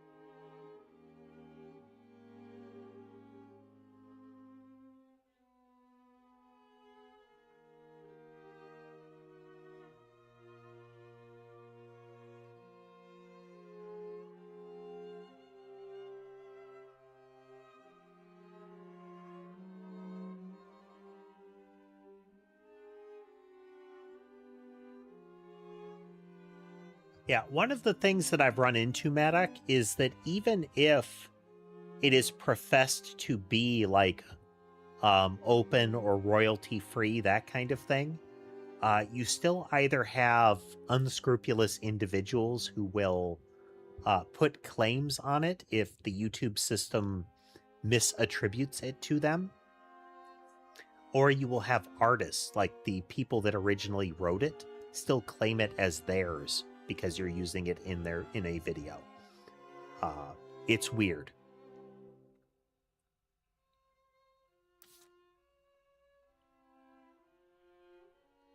Okay, we are going to look up Diamond LaRue here just to be sure.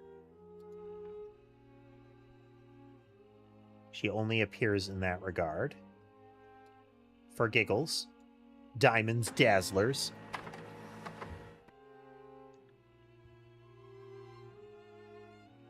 In a forum post called Cool Things You Got in the Mail on a random forum about video games.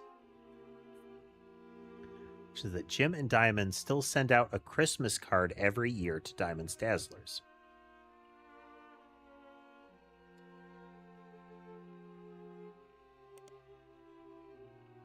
By some pictures as well as some history about the fan club. Apparently, even though it is no longer available to join, Jim and Diamond still honor it themselves personally. Fierce debate in the subsequent post about whether that's cool or pathetic.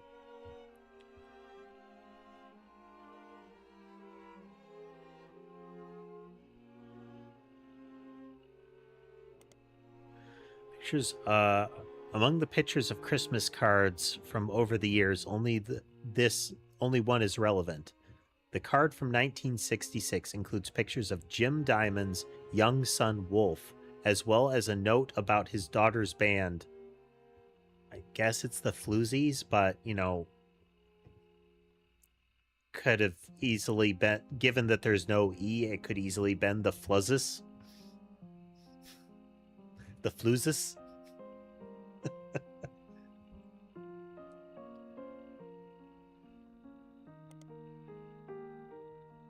Okay, let's see if we can find them on the list. We have a couple that it could be.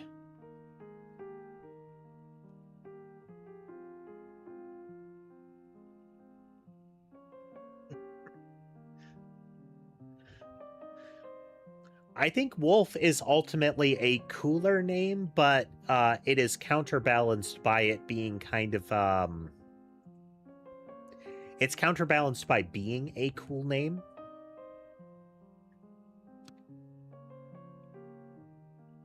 Like, it's the kind of thing that you wouldn't be able to capitalize on in any fashion.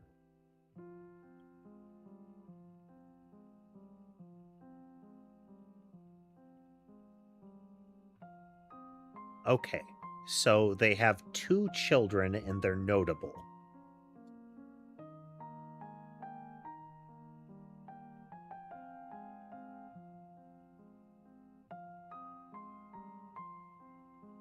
This is very odd.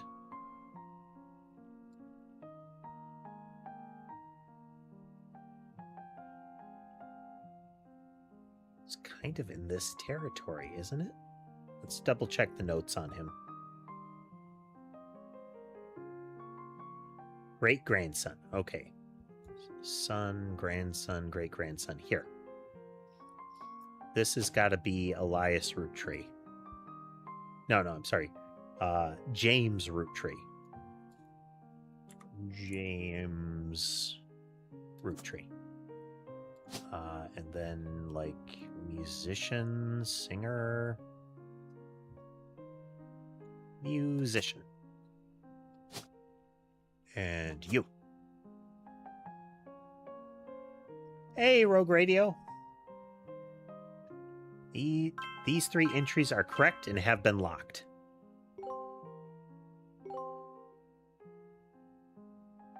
Oh, nice. Yeah, hello, Sammy. Hello.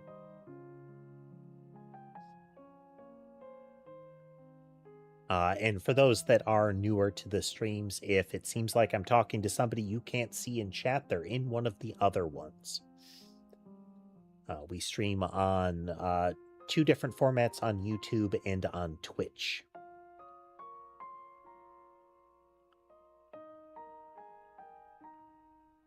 I like that. Like that a lot. Okay, and you are... What was her name? Diamond LaRue.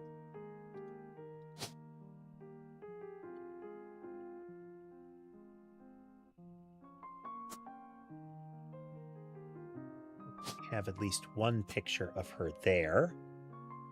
This game is called The Roottrees Are Dead, Rogue. It is a detective/investigation game. And the idea is to identify all of the blood relatives in the LaRue the Roottrees family line. So everybody going all the way back to the founding of the company. Who are the blood relatives?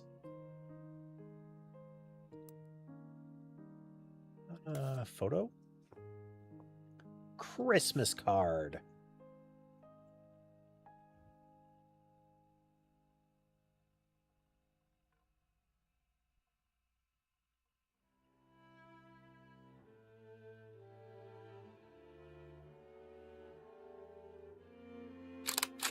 So that is Wolf Roottrees.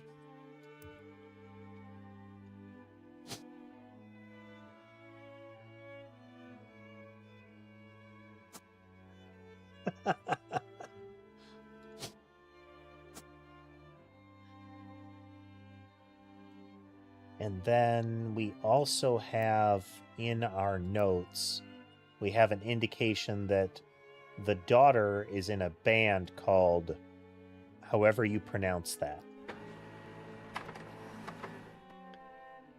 all-female punk band operating out of New York.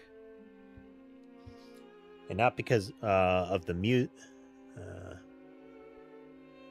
right, so she normally doesn't review the opening act, but this one was unusual, and not because of the music, which she described as loud, fast, and repetitive, but not in the good way. The trio was extremely cagey about their identities. Let's do Wolf Roottrees here.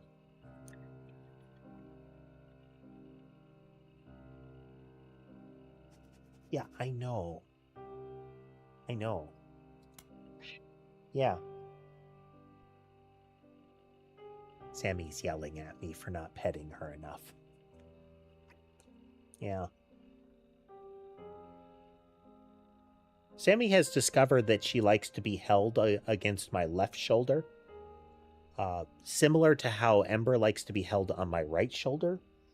But when Sammy does it, it pretty much is, she goes all the way across my torso, and it is a both hands operation.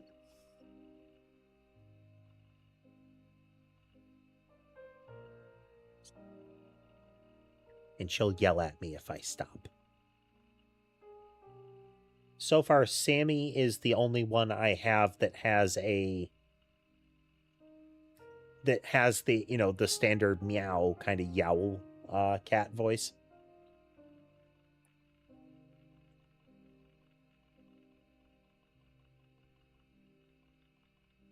Ember will actually like vocalize in that way, but only when she's playing, and it sounds like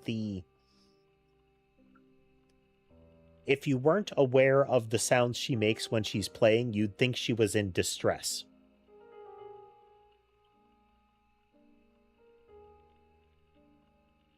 Because she makes very similar sounds when Sky is bullying her and she's trying to get away from him.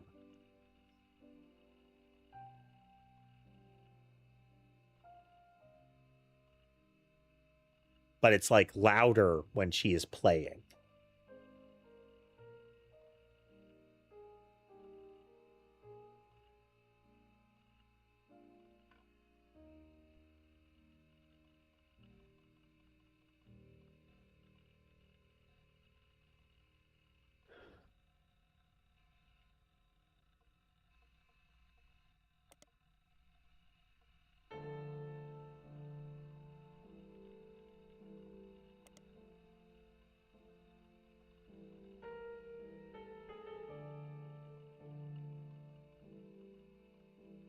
One of my cats, Mason, up until very recently was almost silent. Like, you'd have to listen real close in like one particular circumstance to hear him vocalize, and it was just kind of a meh kind of sound. But once I adopted Molly, the youngest cat, he has become increasingly vocal and demanding. Many of them have. Molly has catalyzed many of them, into being much more demanding of attention. And I think that's ultimately good for a lot of them. So they're all ensuring they get the attention that they want.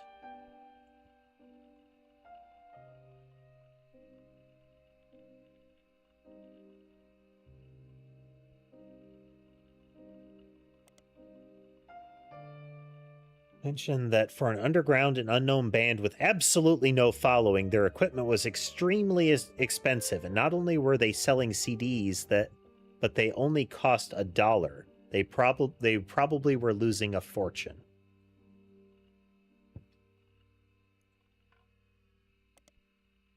Said although she bought a copy, she would be unlikely to ever listen to any of it again, except maybe Beef Baby, the 7th track. There is no picture of the Floozies performing live, but the cover of the CD they were selling, Conquistador, has been added to your evidence.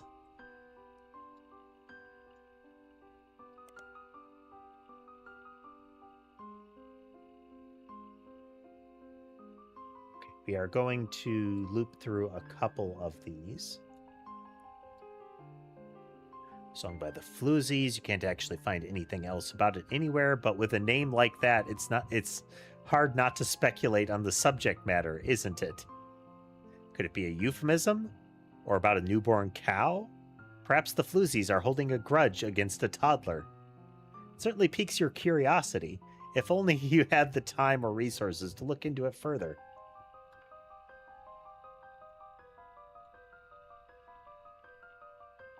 Passing in an online review from earlier this year. Okay, yeah, same thing. Okay, we look at this here, and we look at our music.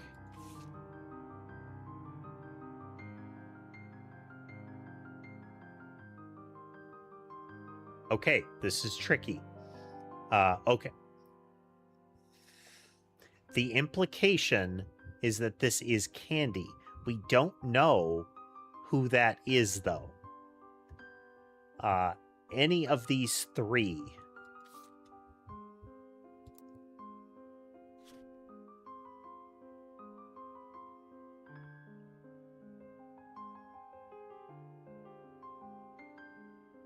Gem, as well as a note. Do we have anything like a note in that?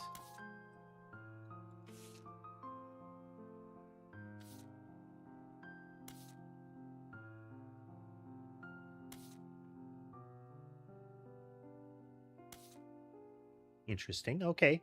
They've got nice little subdivisions in it.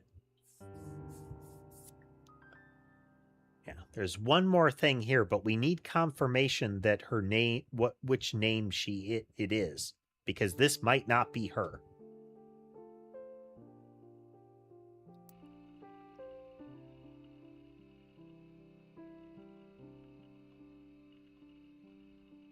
So we'll have to circle back around to this further. Let's look for...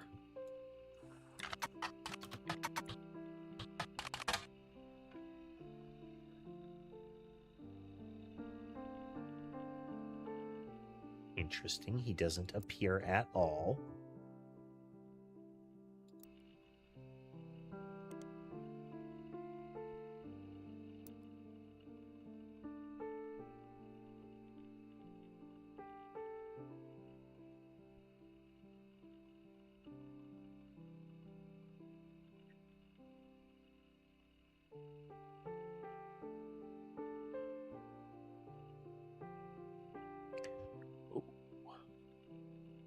Okay. Let's do some. Let's make some guesses here.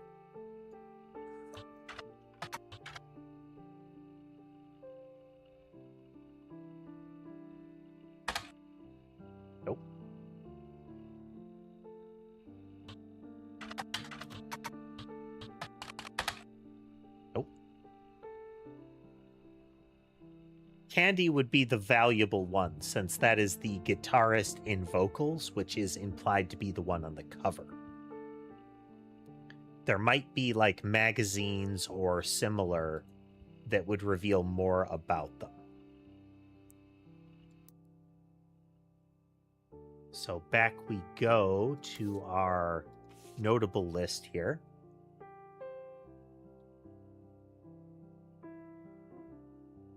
Lauren Roottrees.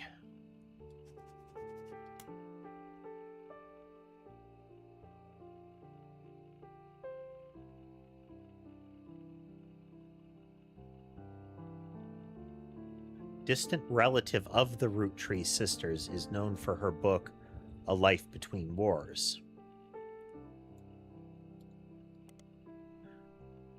Early 1960s, she released a few romance novels under her married name.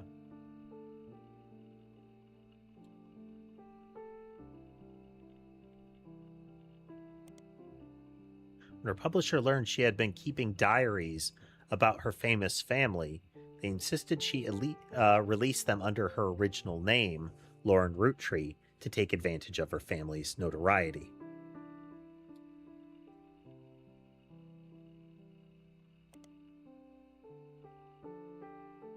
Selection of diary entries released in 1965 as A Life Between Wars.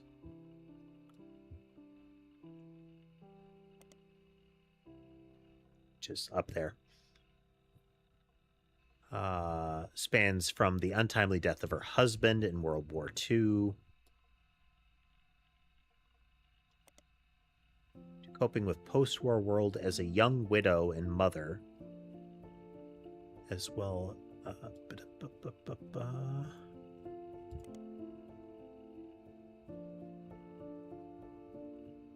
Let's actually delete that one.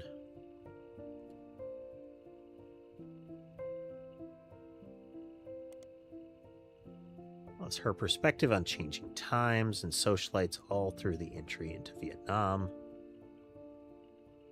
While the content is not considered relevant to modern audiences, found new life as an exercise in high school English classes to show an evolution in writing styles. The success of her diaries, her publisher re-released her romance novels under the name Lauren Roottrees.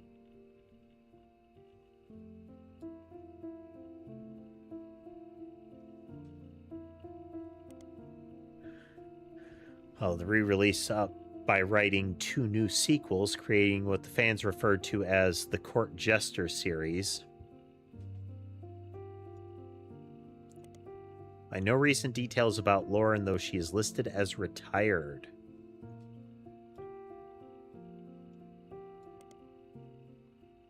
All right. Let's start some searches. We're gonna start here.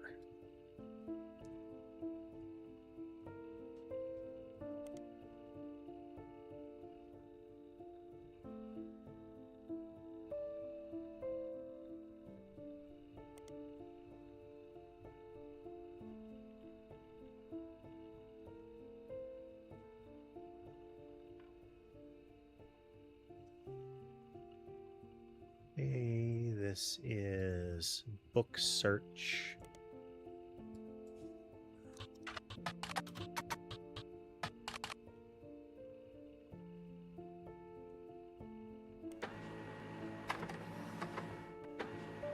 Seems you've hit the jackpot here. This book is occasionally taught in schools. You even find a hardcover edition. Wow, it's printing like crazy.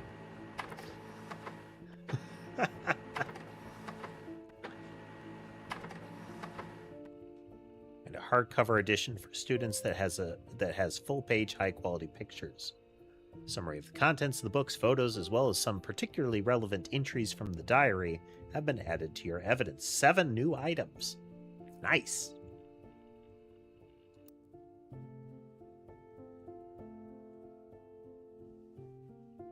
Does sound like an ink printer, so yeah.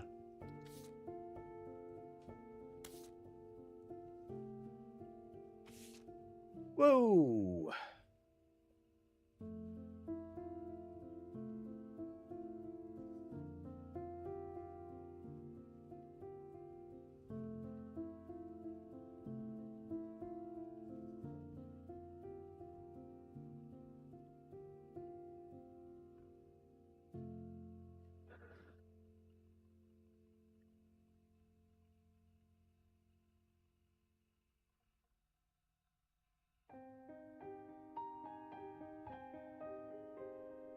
Okay, an attempt to recapture this the spirit of the 5 pieces photo with our generation. Then it is. I also didn't think it fair Miracle made it in, since he's technically a 5-piece, so one of the originals. So my inner child still holds a grudge even after all these years. So Lauren and Miracle are associated in that particular fashion. Let's actually look at that.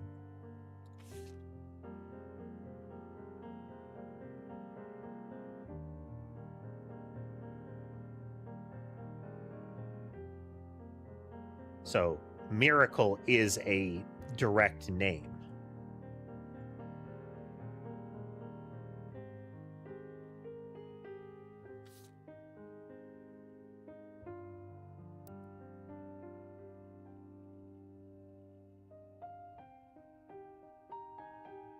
So the upper children are linked by those names. We will eventually need to figure them out, but I don't have enough information on like how many children they had, that kind of stuff, which would lead me to identify where they're supposed to be in the listing.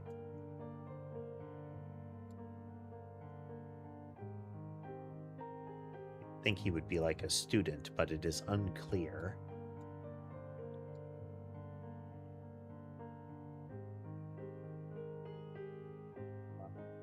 Let's look back at that.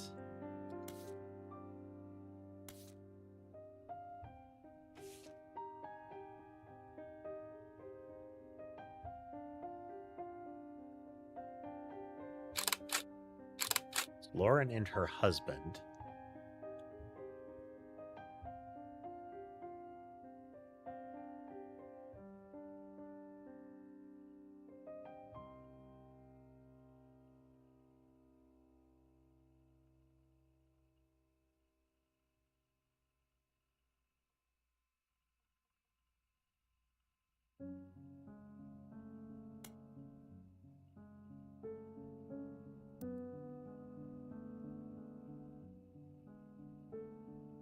Okay, so X is split up, but there's no indication that of death in this. At least I'm not finding any marker that is, but the spouse died, you know?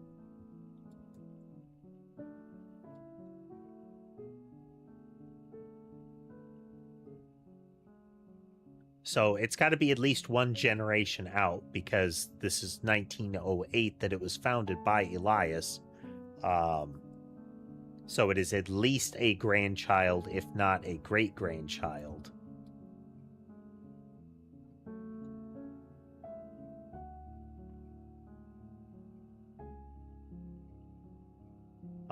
Seems unlikely.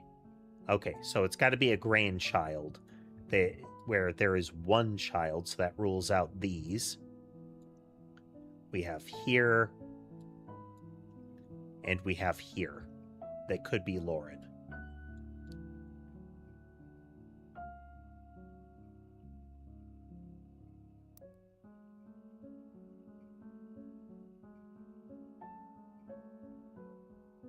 Son Clark. Never remarried, only had the one child.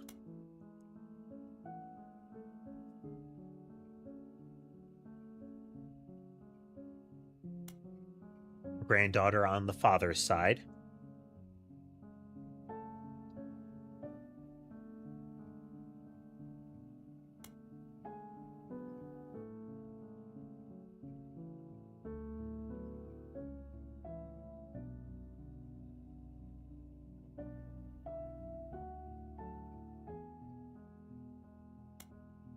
Okay.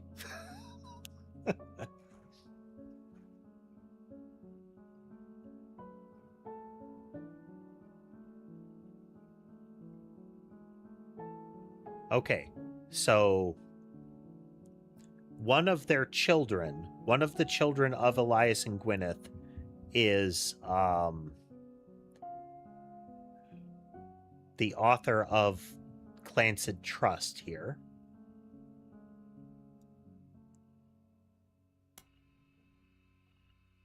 Hey, I pronounced it right. A highly unusual corporate agreement named after Clancy Edward Roottrees. This is cinnamon extract.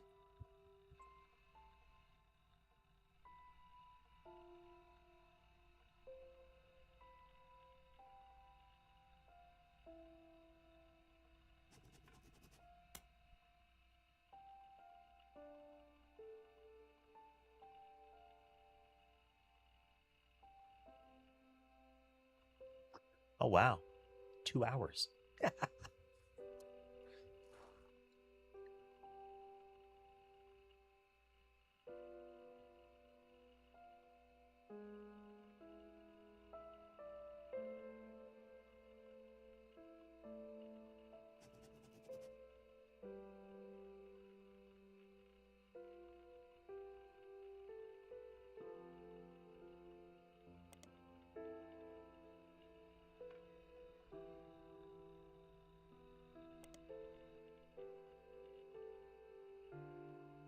Unique nature.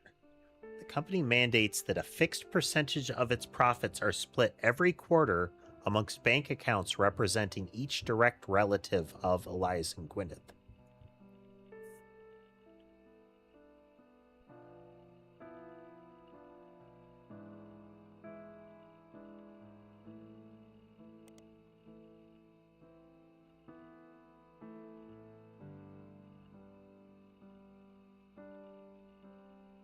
Impossible to get around. The board of directors must be thrilled. Well, assuming it's a private, it's not a private. Assume it's a public company and not a, not that it remained private.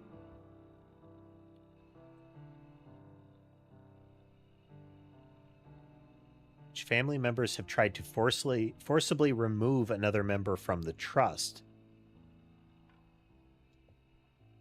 Interesting. Oh, Clancy Edward. The information you can discover is from a university law school, which apparently had a guest lecturer talk about Roottrees versus RR.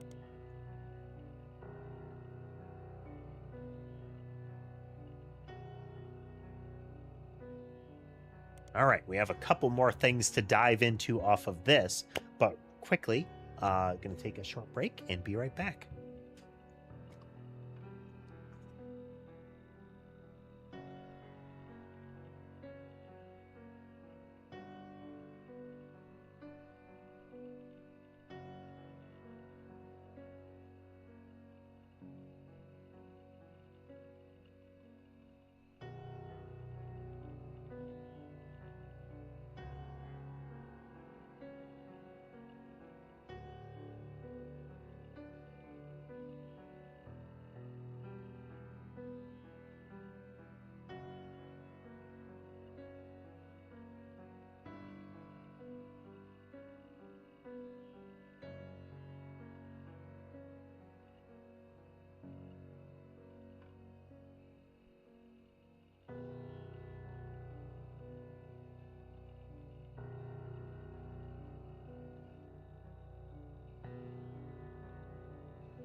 And we're back.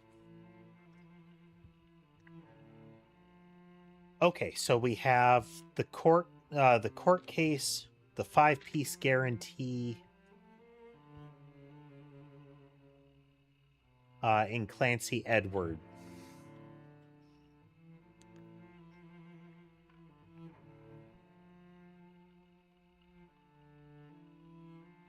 Let's change this to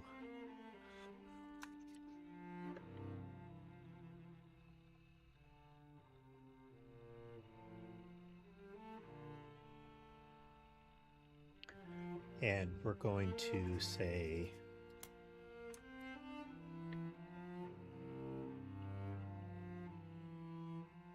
here.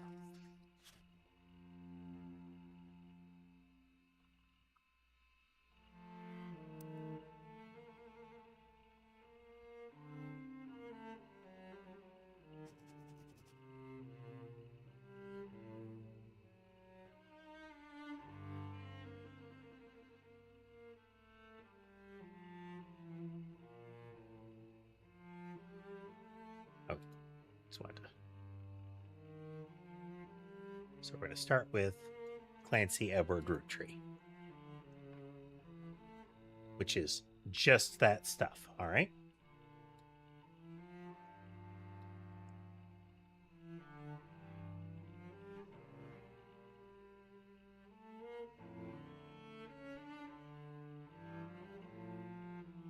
RR attempted to unsuccessfully remove a fellow family member from the trust.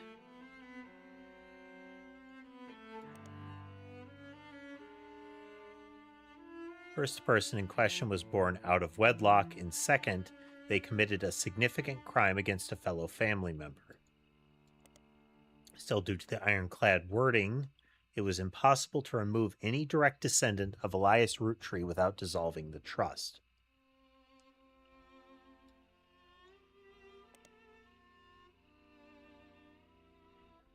Exactly, Lore. The scandal.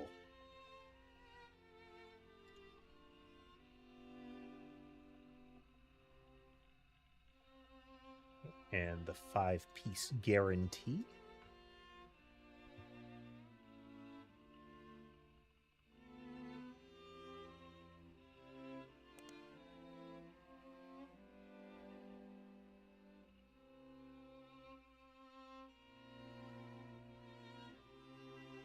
Isolation, it is somewhat baffling.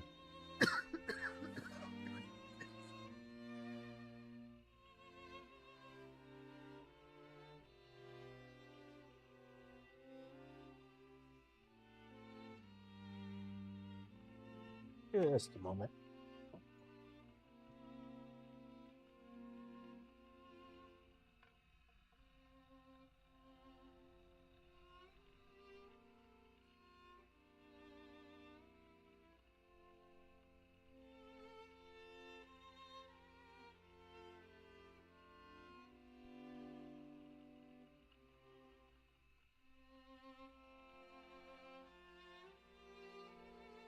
Act choke.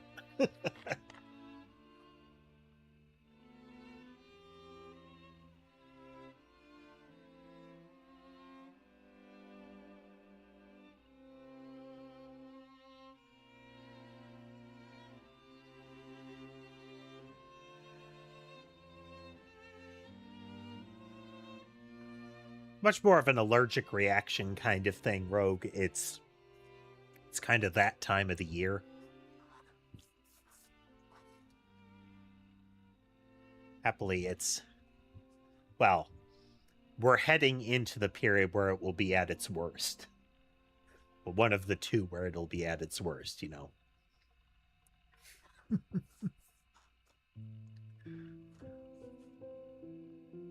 I try to mute before I, cough into the mic.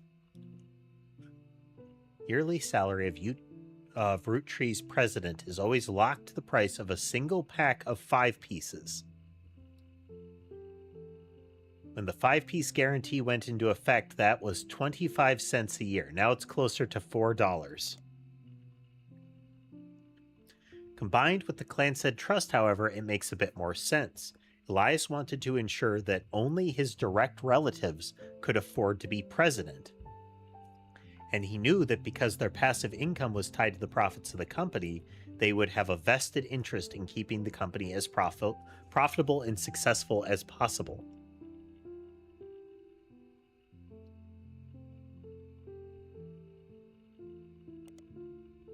Whether or not this was smart or this was a smart or successful decision is widely debated both online and in person by economics enthusiasts of all levels of expertise. Okay. So this is one of the 5 pieces.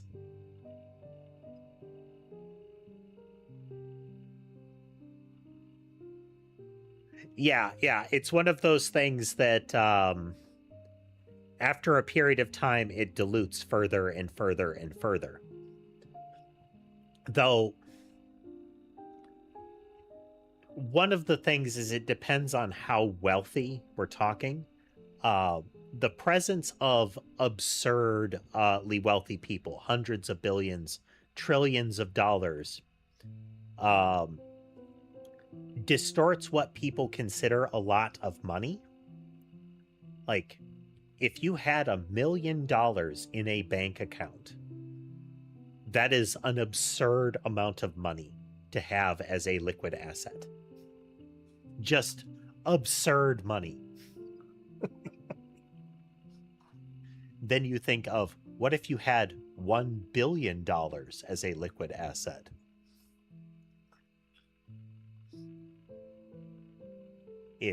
We have that sort of, oh, but that's only a little money. But if that trust, like if your unit of the trust ended up with $1 million, you're kind of set. And that's also not accounting the kind of the inheritance trickle as more and more of the members of the family die, or what they do with the money, since they have access to it at 18.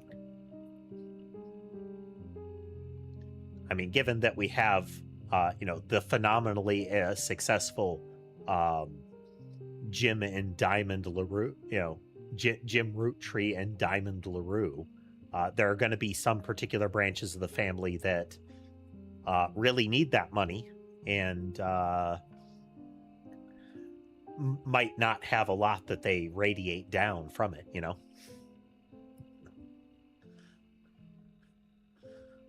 Well, exactly, Tass. They're searching for their fortune, and they'll find it all in 5 piece.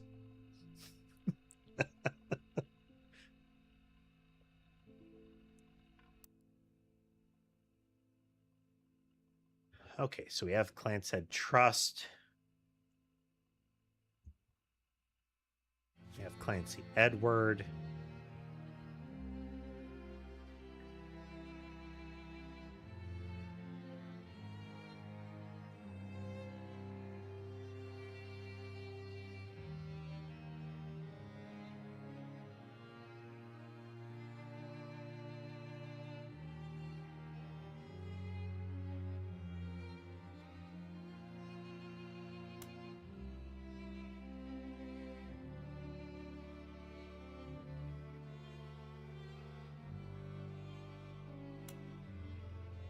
Nothing. Souls. Oops.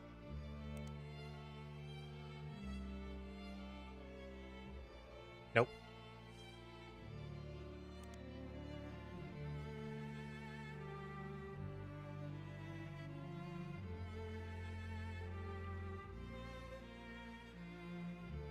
All right. Who else do we have? What else do we have? Oh. I've discovered additional lines on the parchment. Entry called Complaints from Lauren Roottrees' diary.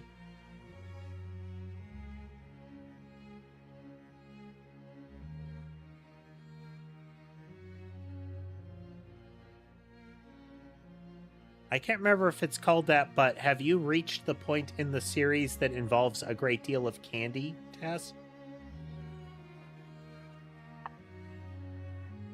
Like a lot of candy?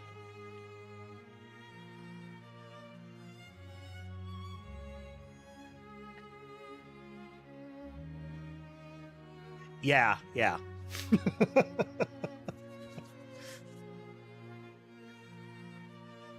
It's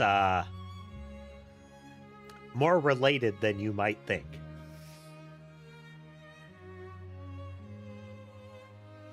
Okay, let's see. It's Gwyn. Seems everyone had something to complain about. Gwyn, as an only child, complained of loneliness. Okay, notes. Notes. Gwyn.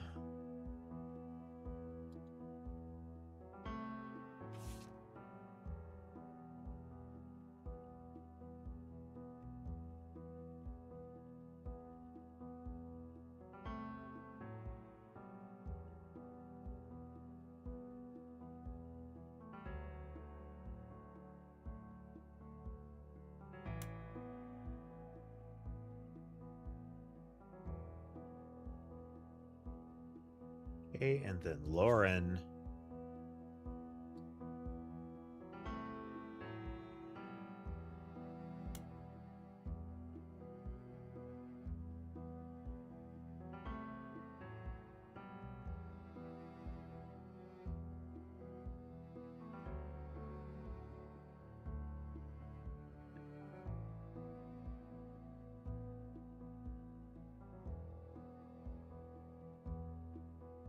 Okay, so primarily this implies that she has a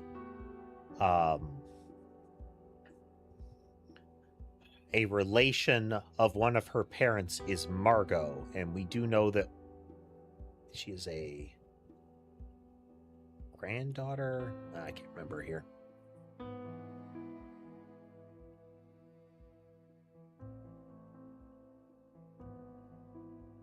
I even tried to dye my hair blonde to fit in with the two of them.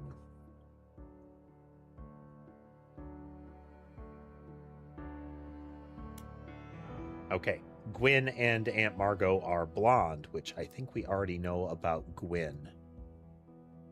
Yes. So we don't know who Aunt Margot is, though. That could be Gwyn's mother.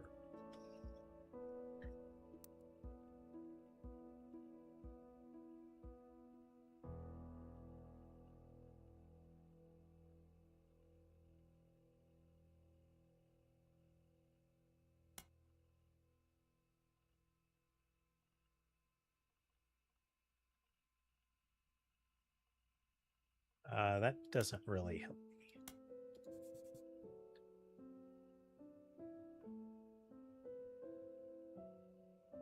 Must admit, seeing her everywhere contributes to my unhappiness. Her visage stares at me from my coffee table.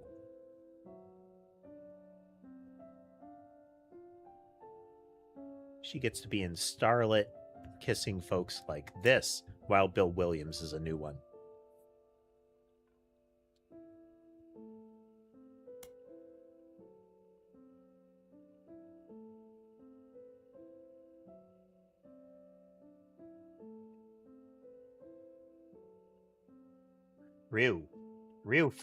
Referring to Gwyn.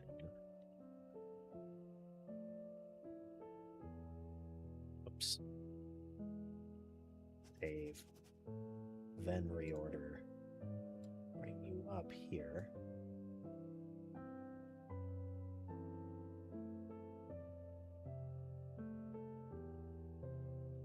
Girl with all the luck in the world was jealous of me. Now, though I have been undoubtedly burdened with terrible tragedy, death of her husband, so lucky to be born into a family that can support me for eternity.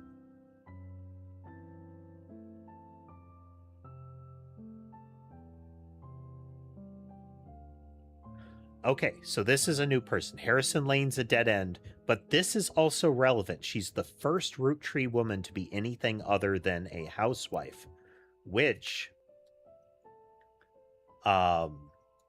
everybody else would be a housewife all down this line. We would, assuming we find which ones are the women. But Wild Bill Williams, who is that?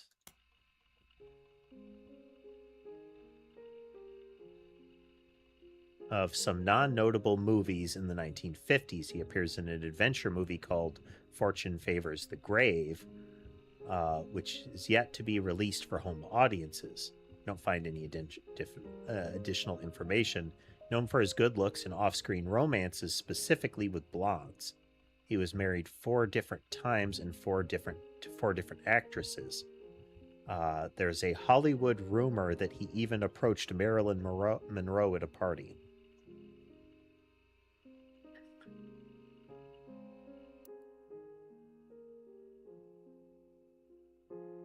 Been split up. And we know that she's a granddaughter.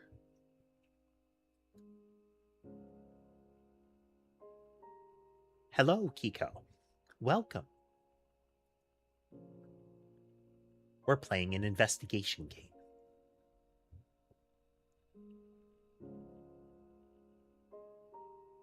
There is a decent chance that this is Wild Bill, but we don't know. So let's go to Gwyn's notes again.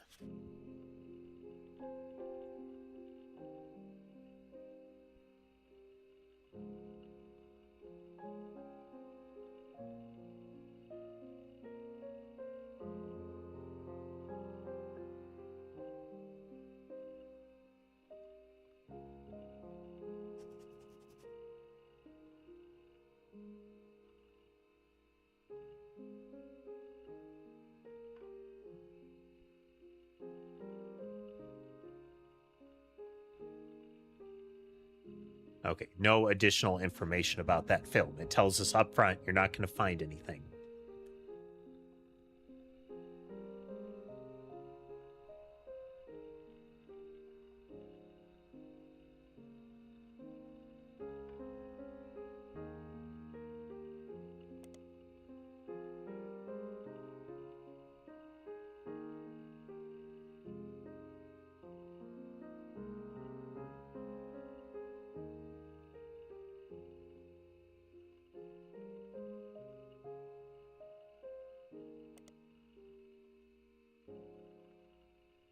Okay, so that's where it stops for now, but we may find more information looping back around. So back to Lauren. But again, Kiko, welcome. Starlet. Oh, that's another one to look at. New periodical, Starlet. Starlet was a magazine that was started with the colorization of film. It was a tabloid with a focus on famous actors and actresses. Okay, so we're going to go to our periodicals. We're going to say Starlet, and we're going to say Gwyn Roottrees.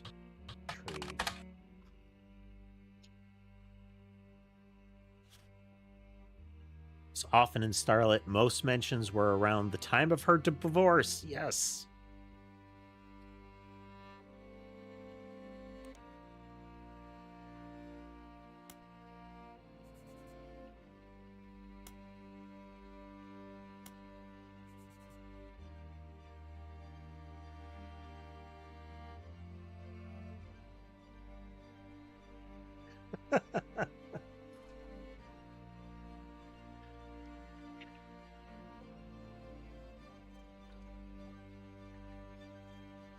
Definitely, Jay. It grants you the strange power of fantastical wealth.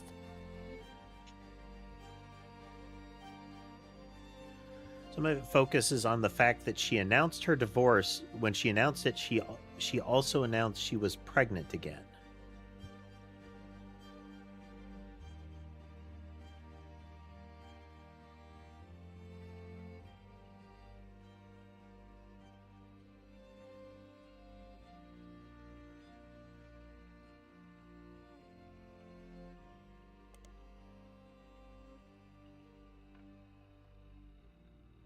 Doesn't really help us as far as multiple affairs. Also, an interview where she was asked about her last name.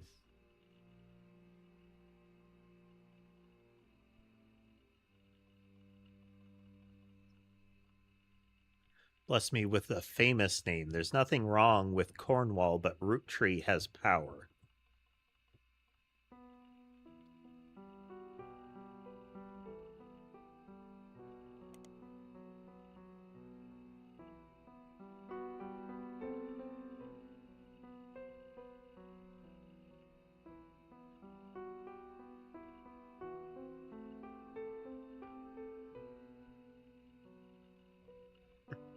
All right, Jay, thanks for swinging by.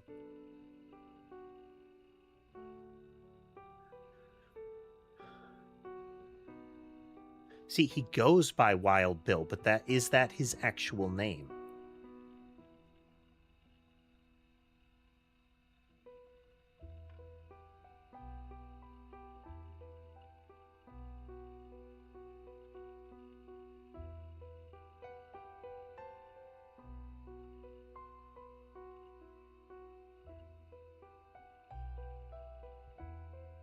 Okay, this is her mother's name is Cornwall.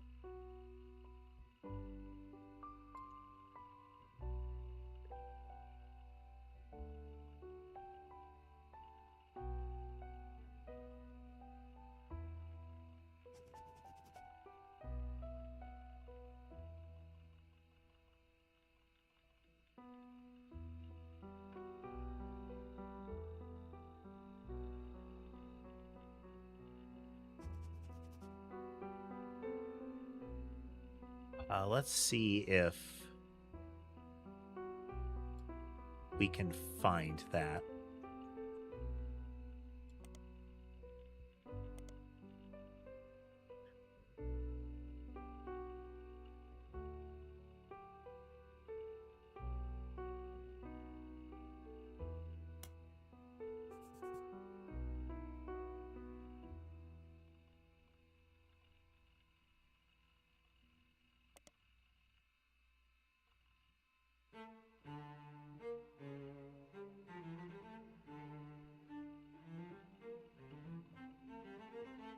Walter Forsythe.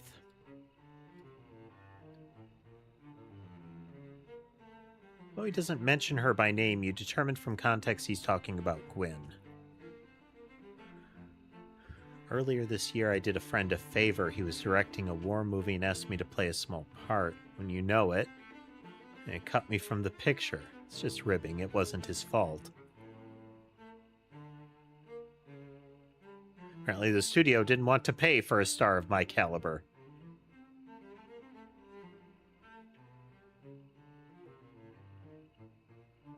Rumor was that his divorce from Gwyn was due to multiple affairs.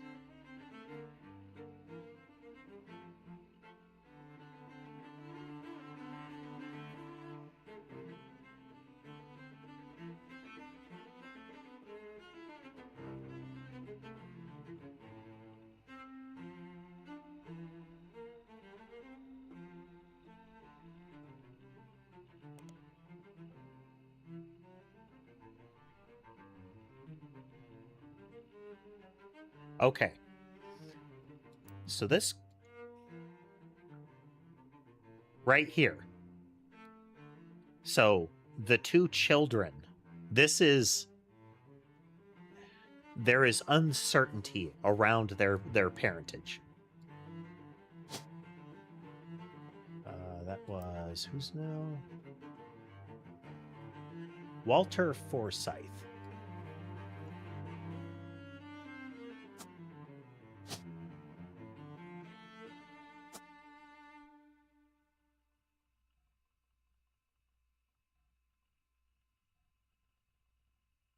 What is she doing now?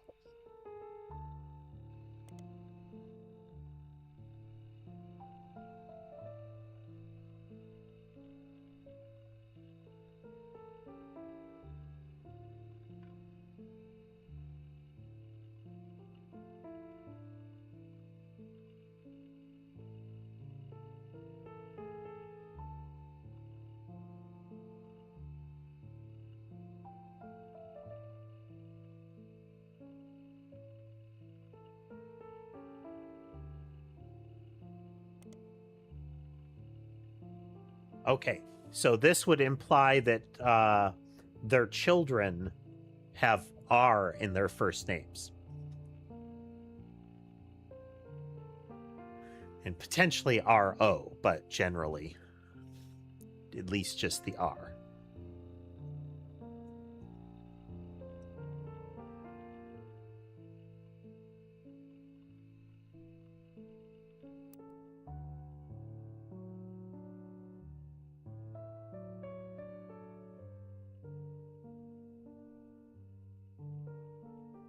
Anything else we can tell about this?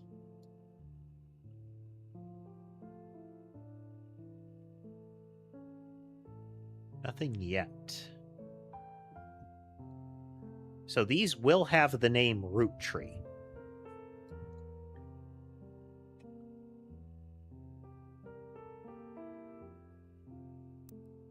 Okay, well, back to this.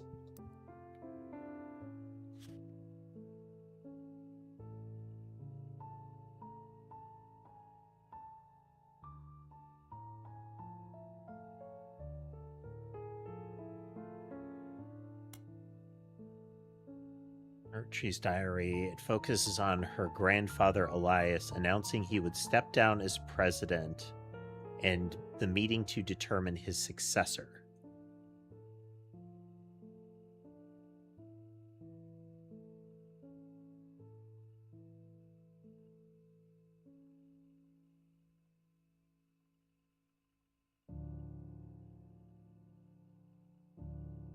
Granddad was furious none of his sons would take over.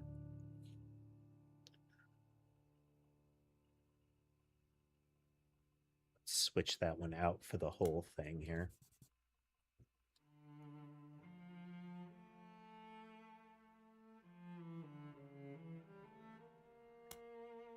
Okay. This is the second president is among the grandchildren.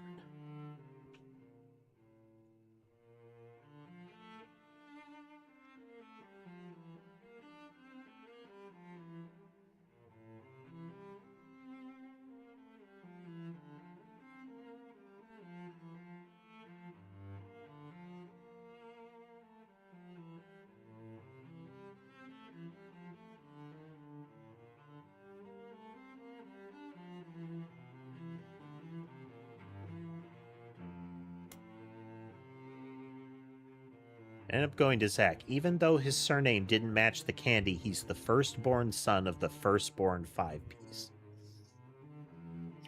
That's the other thing that I need to watch out for. When there's children, they need to be in birth order, left to right.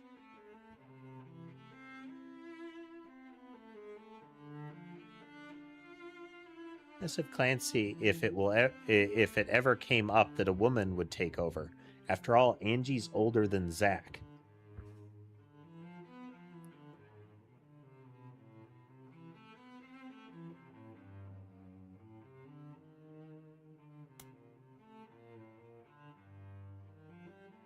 I'll never forget the cuss words Pop used when he told Ma it wouldn't go to us.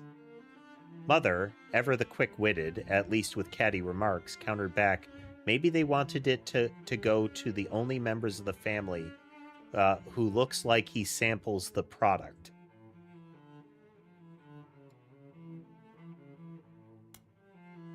The implication being that Zach is chubby.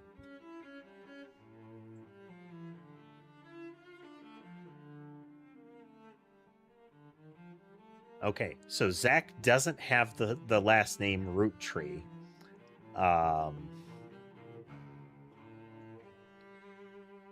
She is a sibling of Clancy. Doesn't... No. She just asked Clancy. Because Clancy is among the lawyers. But this is also... At least one of these 3 professions appear amongst the 5 pieces. Architect, preachers, and lawyers. Like, Clancy is a lawyer.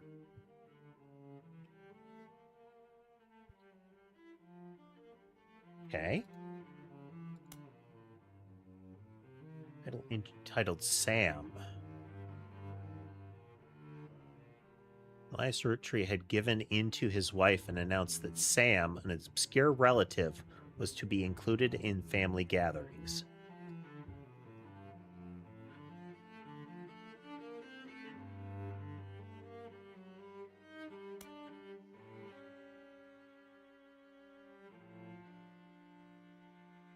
Might have to move all of this into a separate category from Lauren. But since she wrote the book, I'll keep it here for now.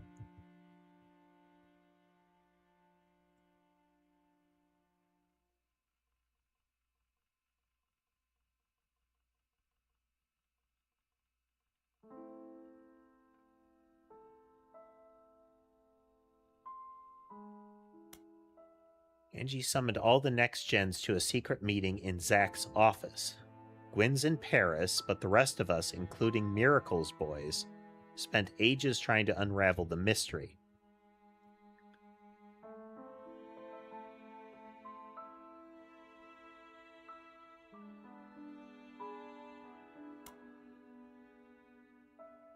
Revel, I didn't recognize Sam as Uncle Junior at Uncle Junior's wedding to Patsy last year.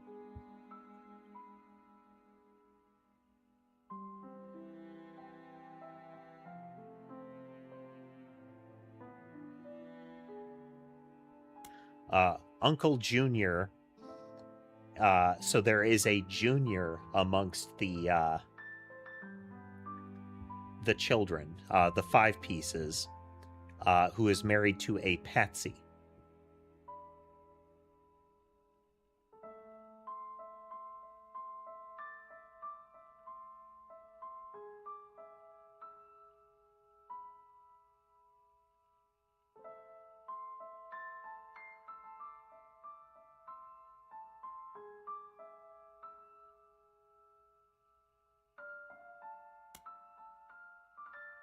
Okay.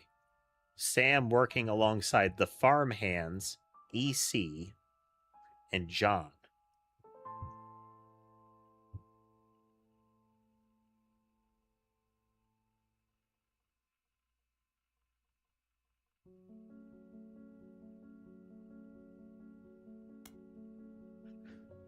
Okay.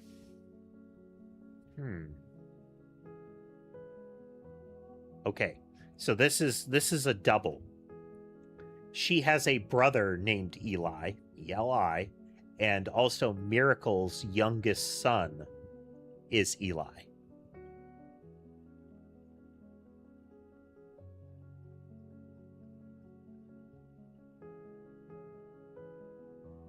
And when he was riding his mini bike, Sam gave him some old tools and taught him how to make the bike's engine faster. None of us think that's proper for a multitude of reasons, but Eli certainly seemed thrilled. Explains why an outsider has cozied into family affairs, especially one who works on the farm of all places. Whatever happened to blood is thicker than syrup? Why is Granddad making an exception now?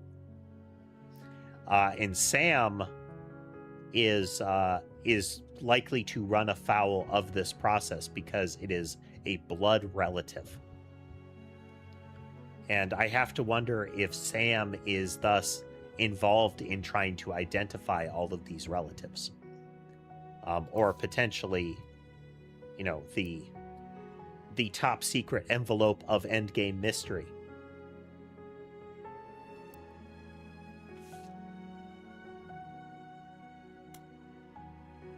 There are 3 more secrets that come out of this one. This thing is a treasure trove.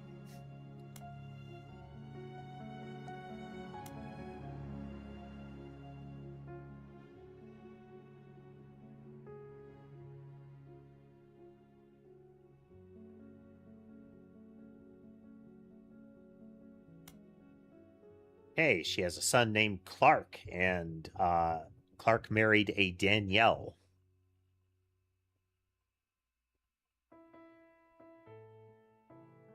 This generation is a free spirit. What else do you call a group of kids growing up with more money than any one person can spend?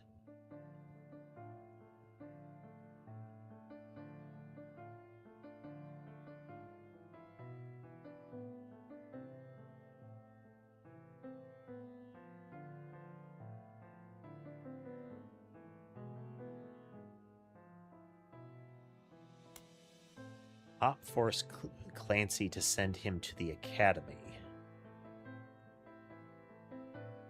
Okay, so this is her referring to the Roottrees sister's father, Carl.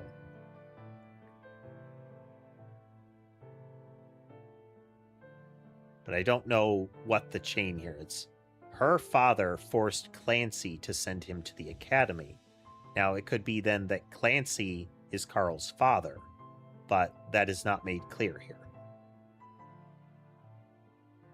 I'm just getting old, but our generation was never so bad. Back in my day! Our brothers all seemed to pursue paths of knowledge, and the most rebellious thing any of us ever did was bring home someone who would be illegal to marry if we lived anywhere south of Pennsylvania. Ah.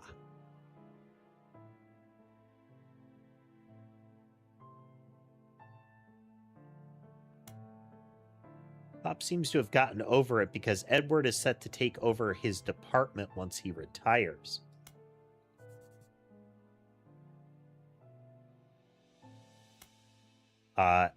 Implication, we don't know who Edward married, but the implication is that Edward is black.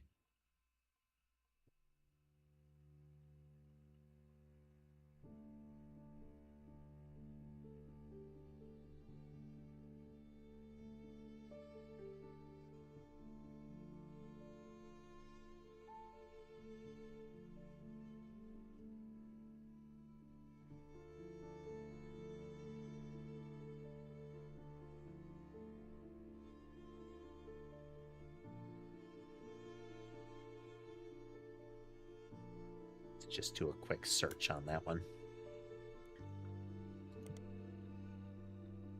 Public library.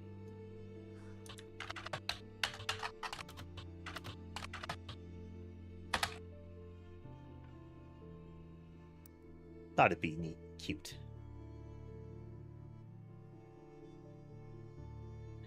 Mac's not a bad president after all. And his sisters seem to be doing a good job raising her twins.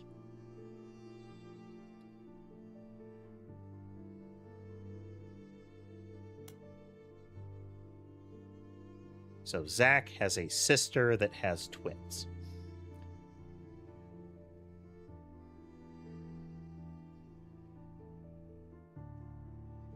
Okay, so we have the 5 pieces, the next gen, and then the free spirits.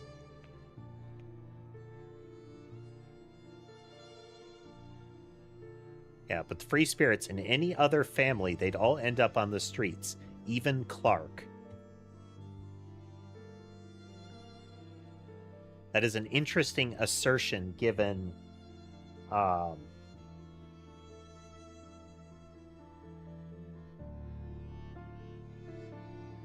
Wait.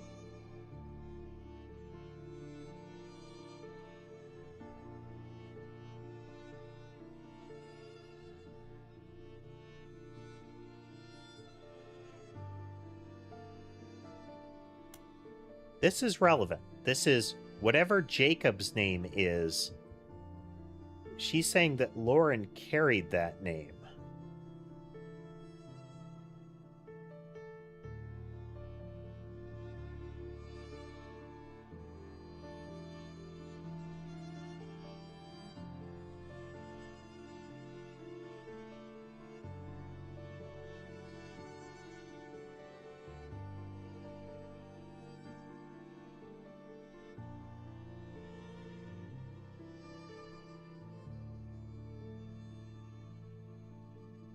Yeah.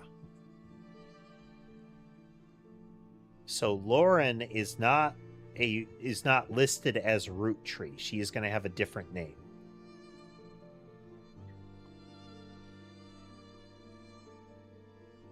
So if we look, she is going to have married and have one child in the lineage that also got married.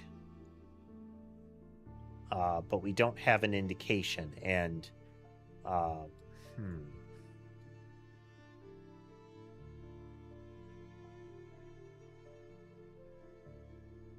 tricky. All right, who else is on the... This is the easy list. There's Lauren. We're not done there.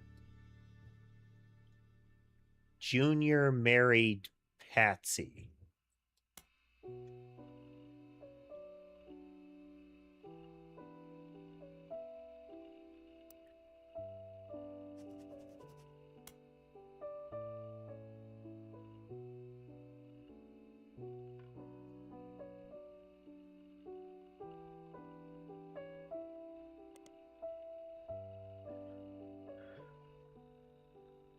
Televangelist. Okay, here's our preacher.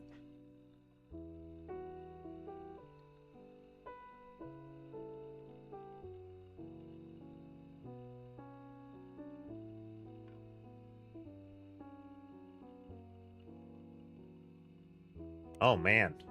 Full, like, revivalist kind of guy. Or, you know, big fancy church, you know, be healed sort. News expose revealed that it was his wife Edith's sister in disguise.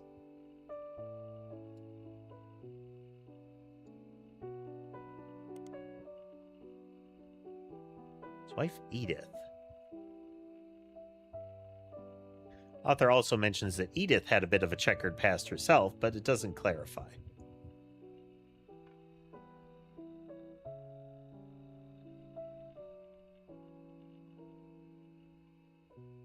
Lost his television show and instead goes on tour across southern United States. Okay, Miracle Network.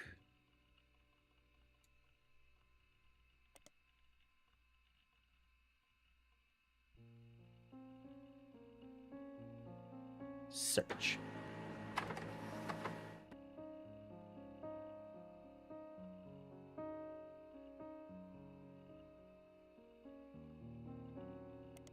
The Miracle Network, run by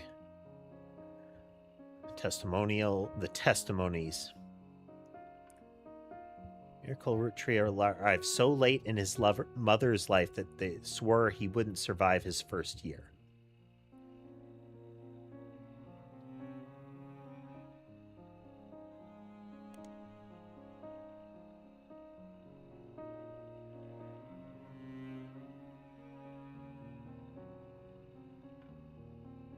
Why is he Miracle Jr., though?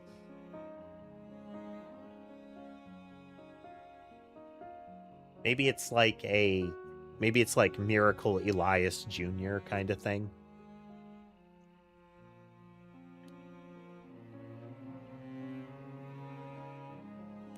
Okay. Younger than his brothers and sisters. Miracle is all the way on the right.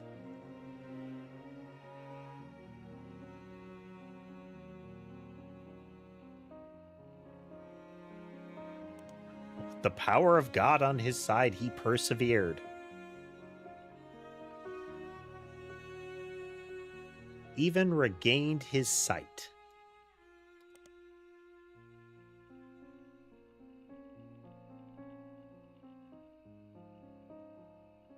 Okay, no. Roottrees Jr. is different.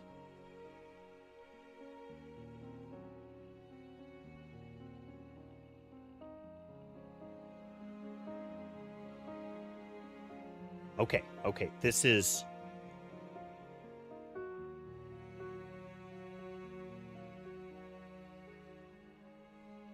Okay, this is a separate one. Here is Miracle Roottrees.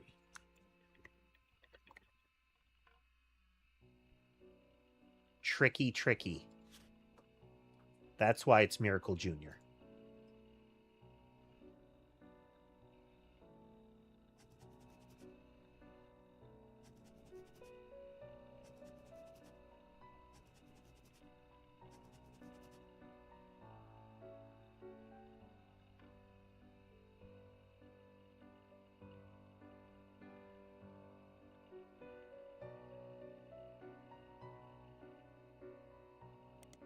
"23 years later might be a indicator of how we can place Miracle Jr. in the list."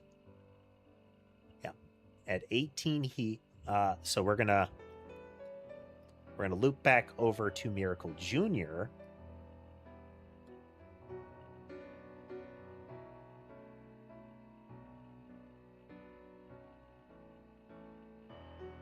Okay, Miracle Jr. dropped the name Roottrees, but he was born Roottrees, and that is the name that we're supposed to use, is their original birth name.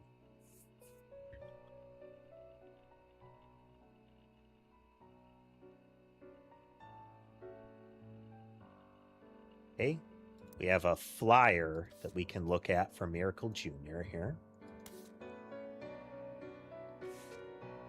Wow!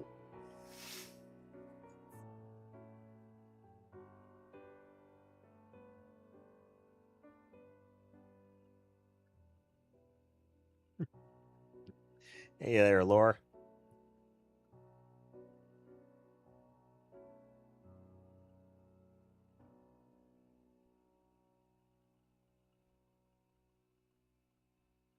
Oh. Miracle the Third.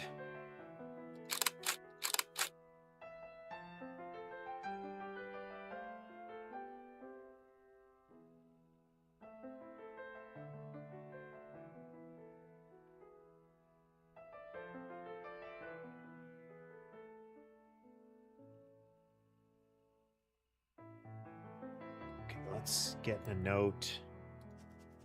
Jeez.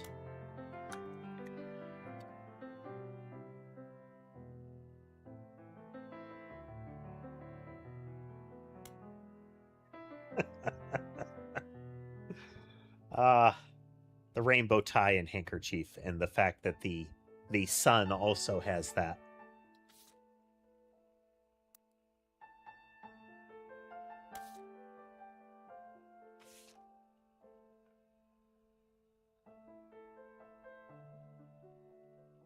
This is Miracle.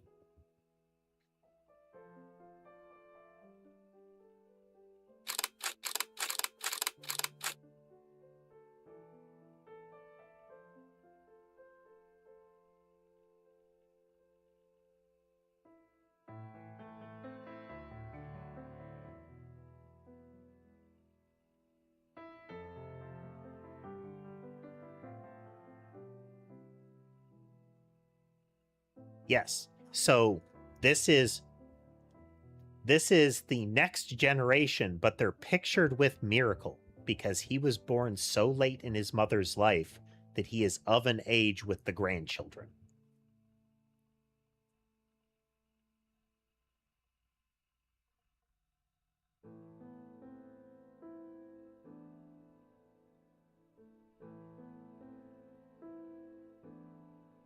Be in the photo. So this is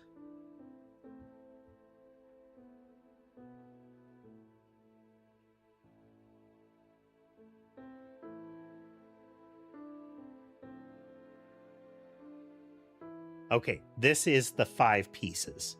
So her father on the left, and then Miracle there. We don't know who the others are.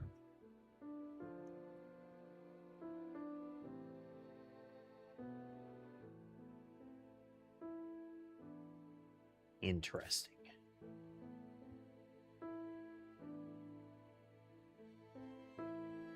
Look at that.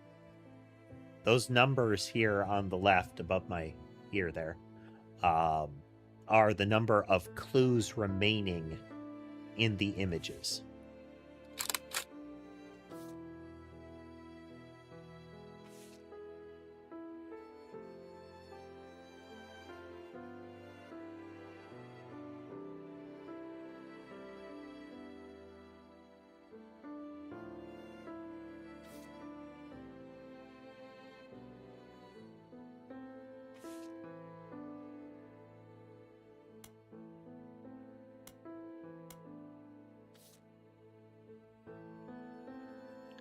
Okay. Let's keep going through the list here. Oh, no, that's all of them that we can get right now. So again, Miracle is the youngest child. So we know this is Miracle. who is that. And that is Miracle.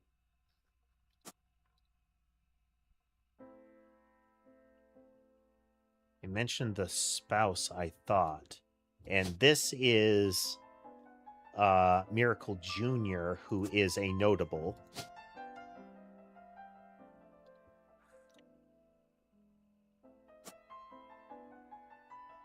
And then that would make this Miracle the Third.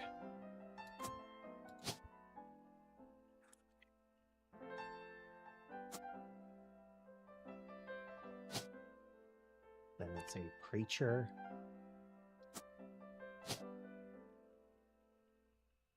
Oh, wait.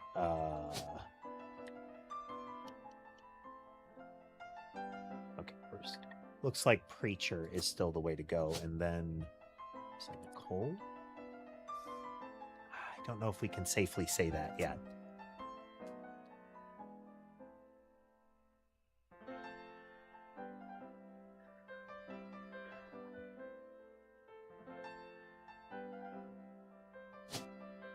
Also a preacher. Okay, let's see what we lock in.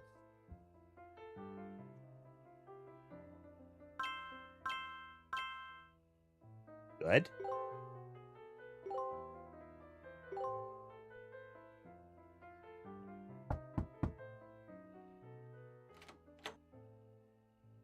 You're on a roll.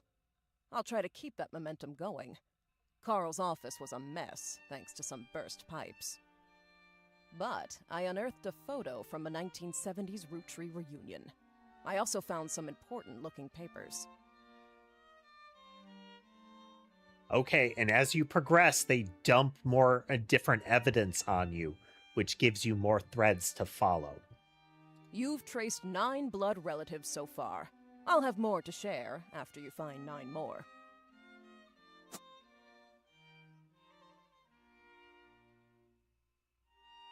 Okay, though. We're going to stop right about on time here, but we're probably going to play more of this very soon. This is engaging. But first, let me check a couple of things before I commit to that. Buttons, buttons, buttons.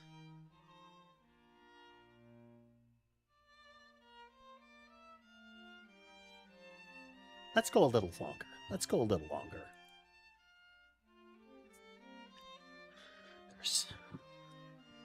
I have such things to be shown.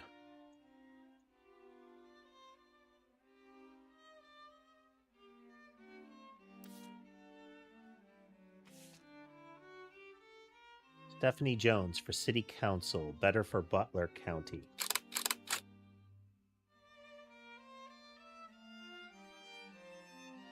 Handwritten note attached that seemed personal.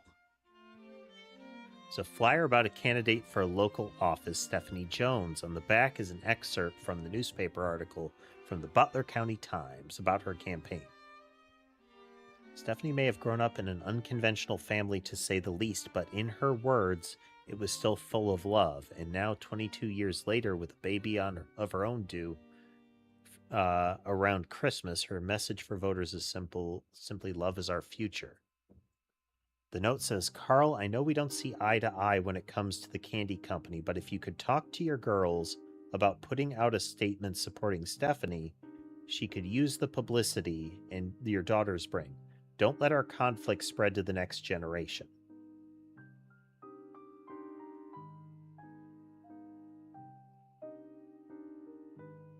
CM. Okay. Let's just do a note here.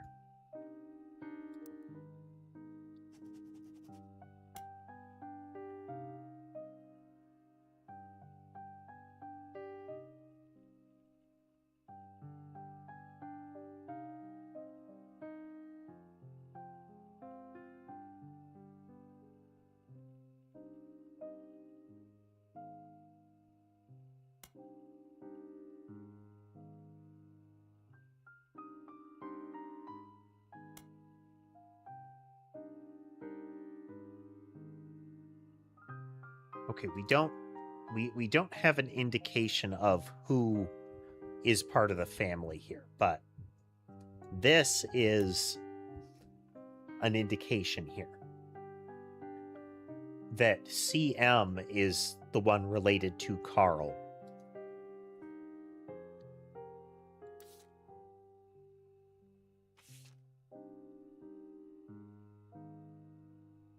Photo has a note attached from your employer. Here's a bonus. When I pulled the water damage picture of the free spirits out of the frame, this fell out too.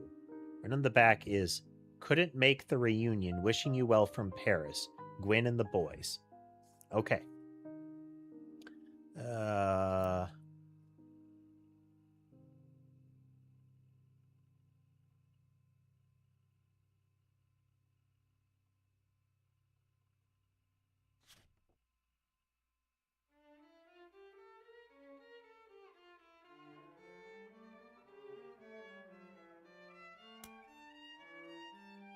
Okay, and then we have you, and you, and this one is of Gwen.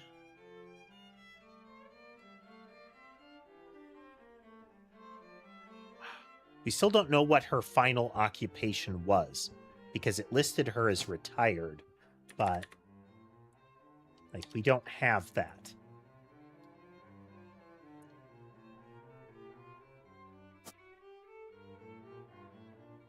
But we know that 2 of her children here are these others. Are the 2 other people in the picture there.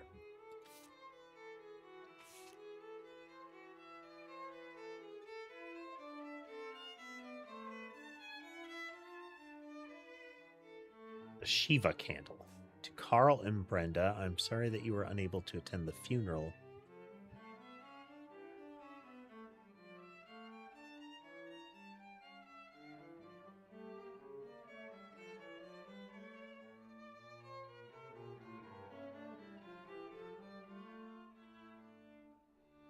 Love not only for his family, but for his family's legacy.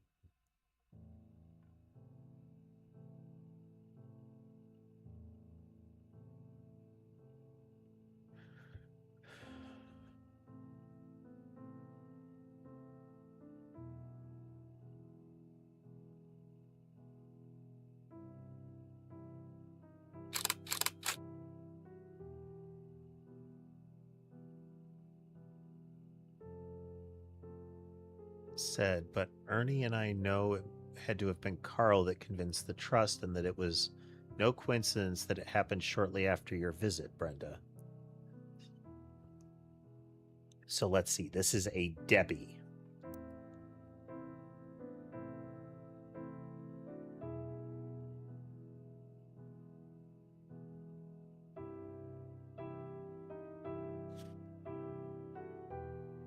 Can I not have more notes than this?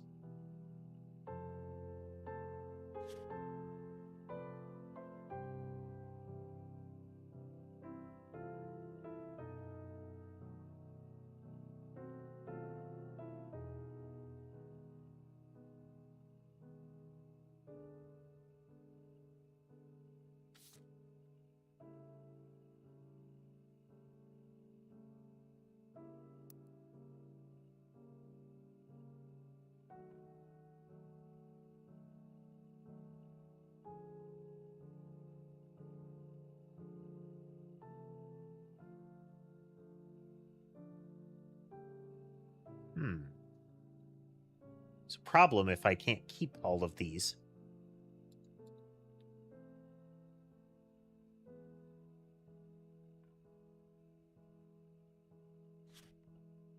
We don't need this one.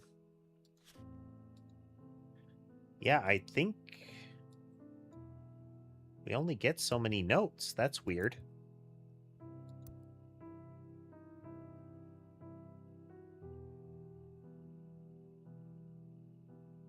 Unfortunate.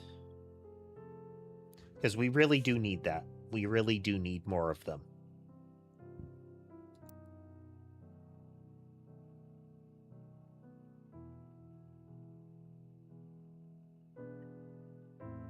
But before we continue, I'm going to take a quick break and be right back.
And we're back. Is there a way?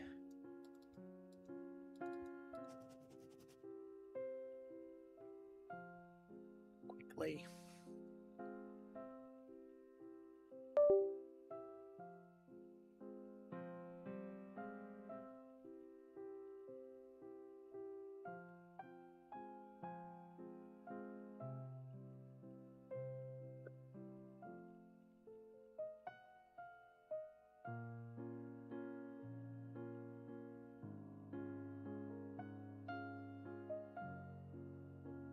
Well, you answered the question I was searching for.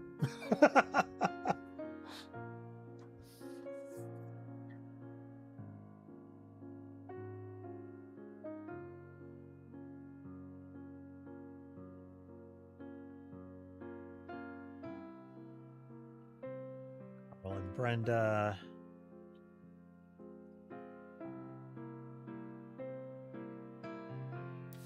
Well, at least we have these broken up like that, but...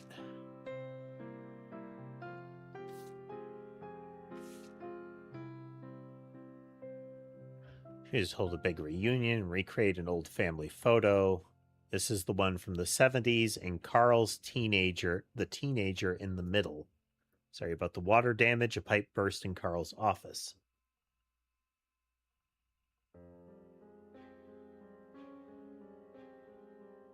Carl right there.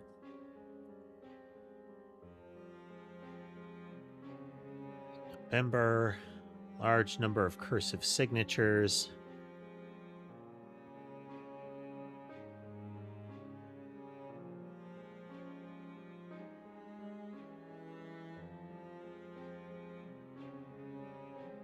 So this has got, I believe this is another picture of Miracle Jr.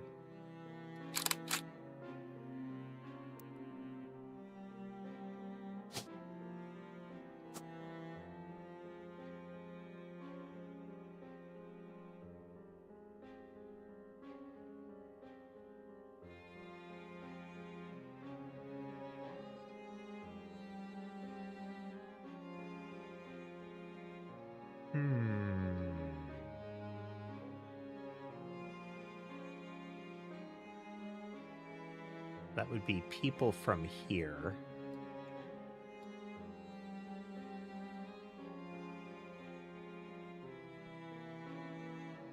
We have 1, 2 more in the notables list.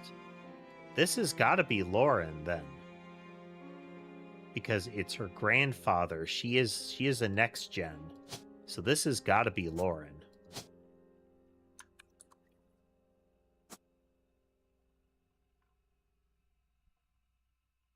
Is it? I thought she said she took on a different name. We can't. Oh dear. We're gonna go with Lauren Roottrees for now.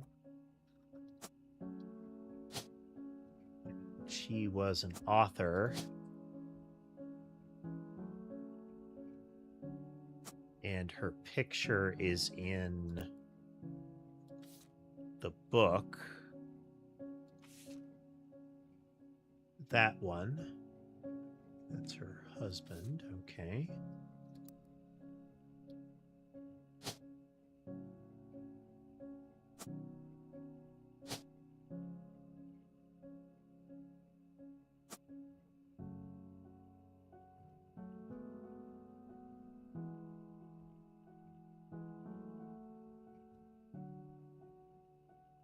They have a son named Clark who just ripples down through people here.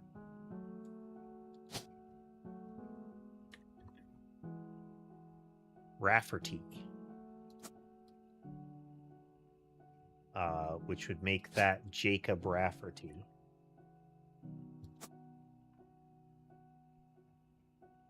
And then in Lauren's giant pile of notes here.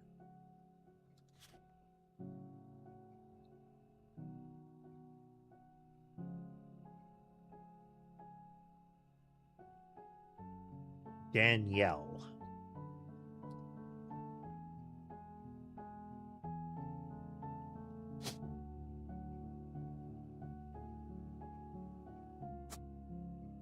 which is potentially wrong. We don't know that it's actually a Danielle Franks.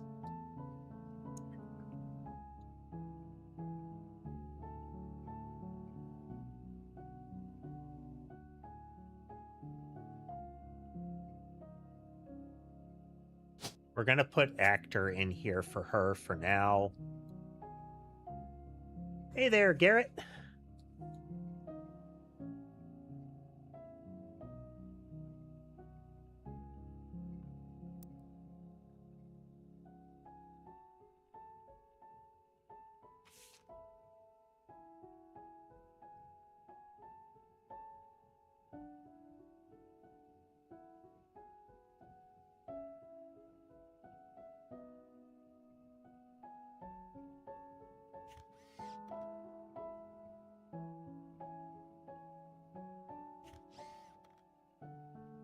Be in the photo.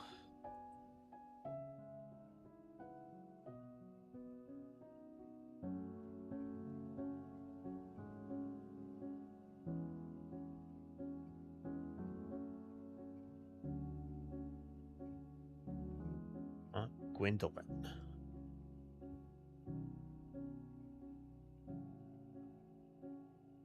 That one is Molly, Garrett. That is the youngest cat.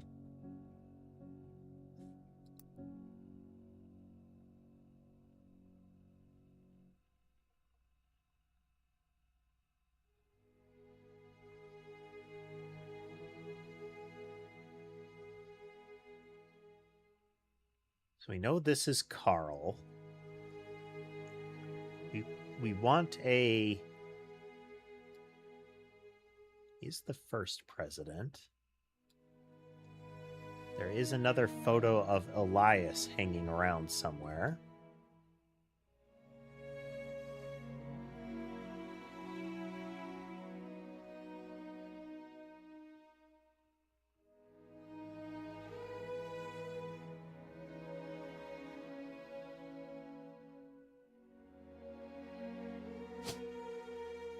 Is there a Patsy? Okay, there's two Patricias, so that doesn't help us. I think this is a Nicole.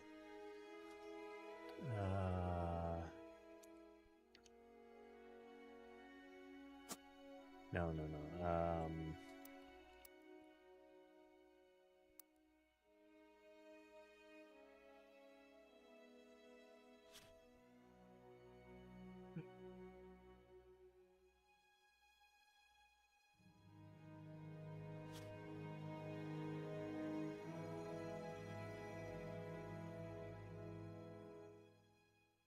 Miracle Jr. had a wife named Edith.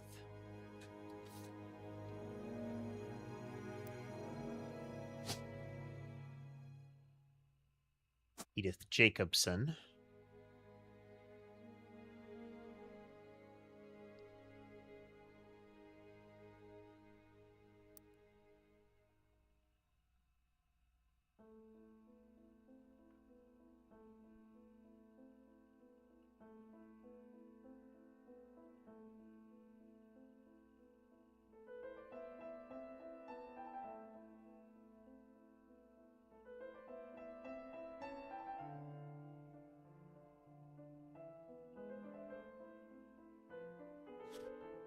Third, his wife is Nicole. We don't know which one it is.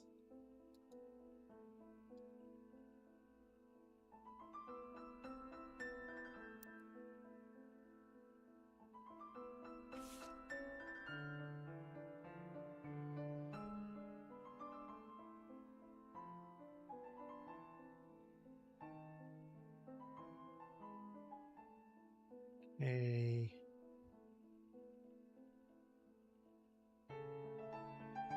Yeah, this is Uncle Junior's wedding to Patsy.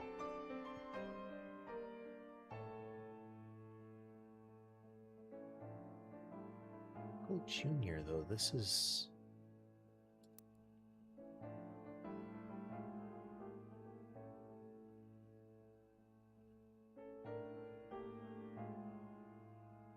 It's got to be her there. Why would it be...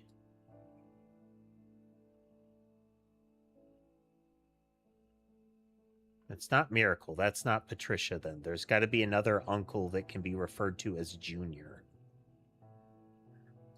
Unless she is referring to Uncle Junior being essentially her cousin. Since it is Miracle, Miracle Jr., and Miracle the Third.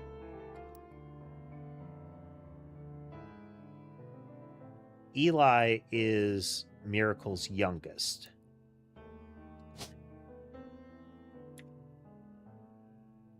Oh, no.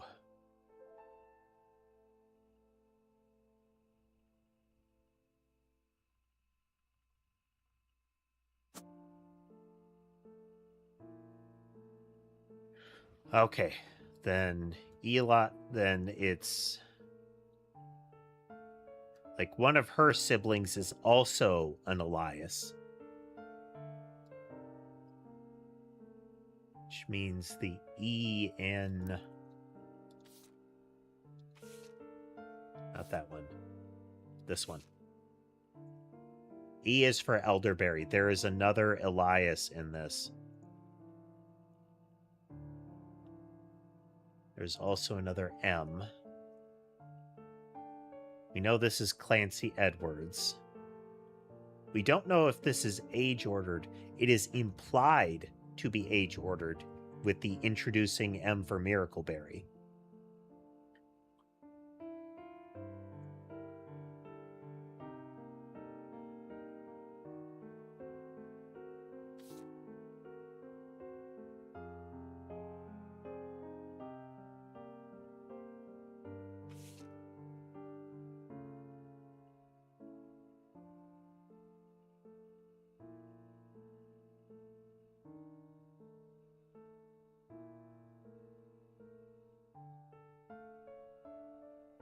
Roottrees.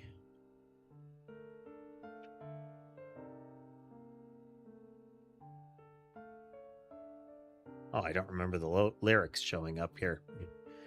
Again, I've discovered more lines on the parchment.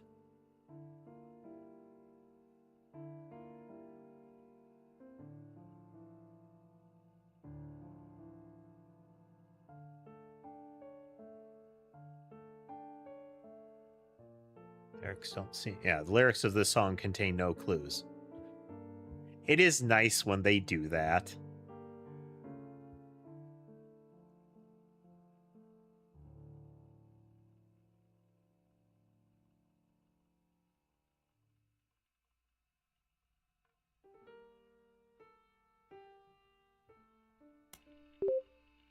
Modern Music Monthly, a magazine from the 40s to early 80s.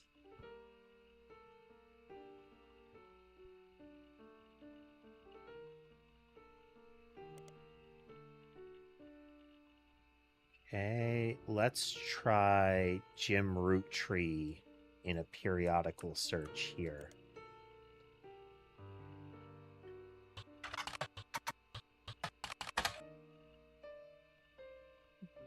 Jim.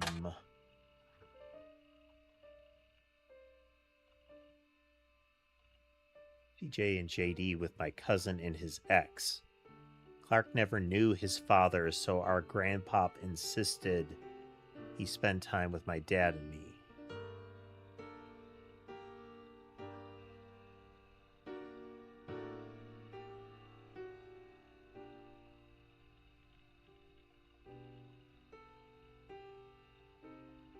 This is for Jim Roottrees, so I still have that notebook.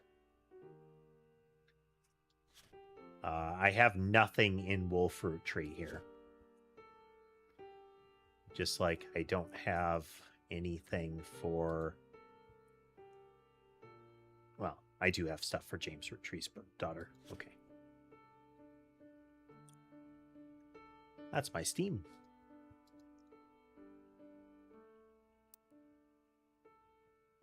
uTor.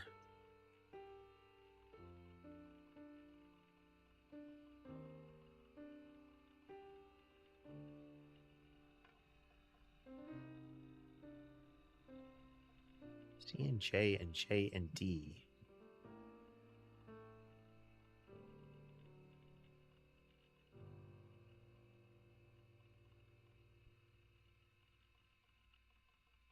Oh, okay.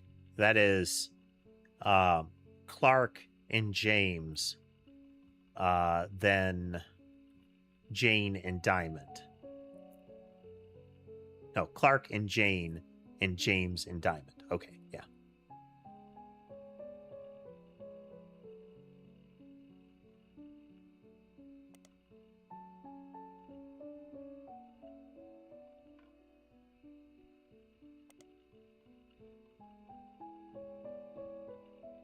So that is another band that we'll look up in a moment. When Diamond walked in on Clark in bed with her youngest sister, everything exploded. No more family band.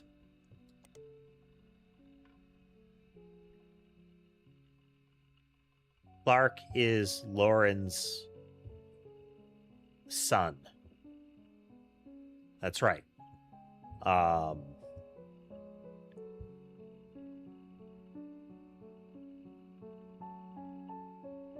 So that is Diamond and Jane LaRue, which means one of the subsequent marriages of, or relations of Clark Rafferty, is Jane LaRue.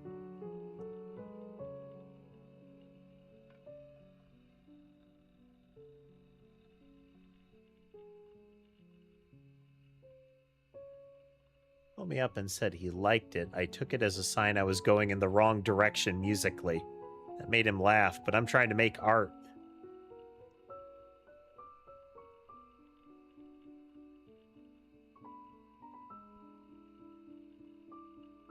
He started Raffertunes.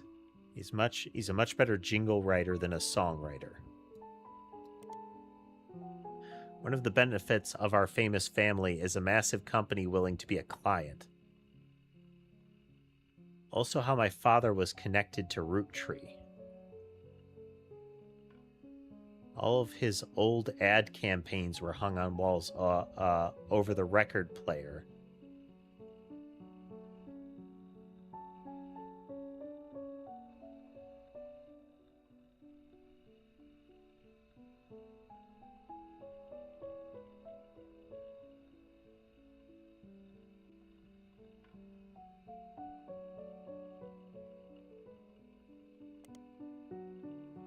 Okay. So,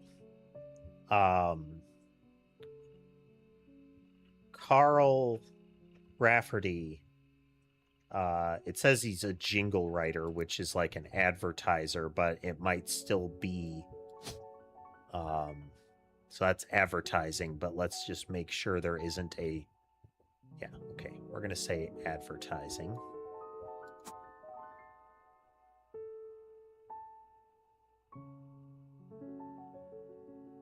We don't know the association here. We don't know that yet. That can't be Dan. Oh, okay, no. There is a LaRue. There is another LaRue here. Unless LaRue is a stage name. Jane LaRue. One of them is Jane LaRue.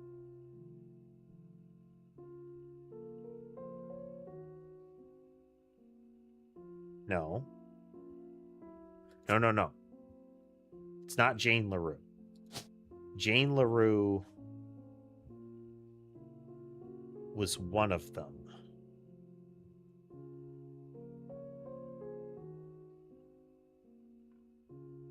He was married to... Okay, well, let me word this out.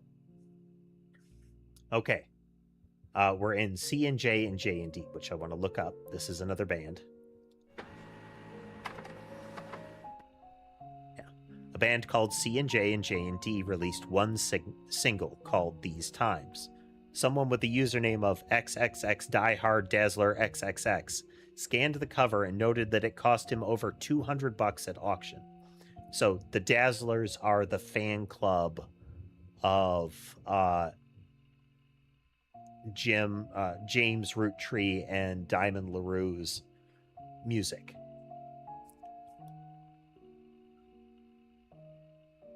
Apparently, this was Jim and Diamond LaRue's first song together.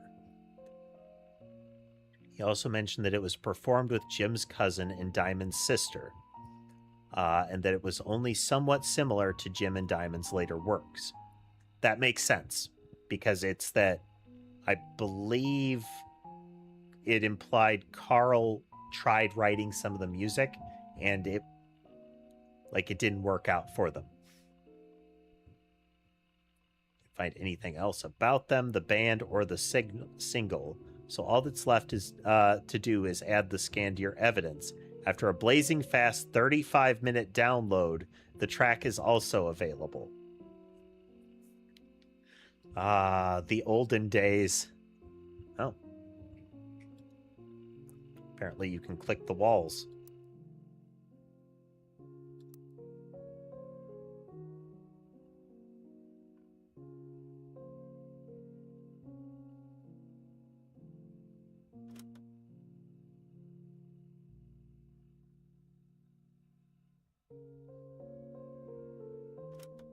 Okay.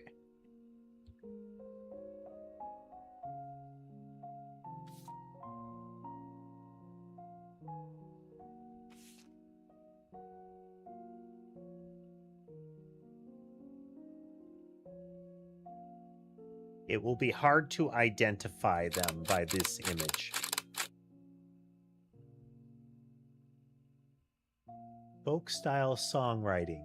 Catchy.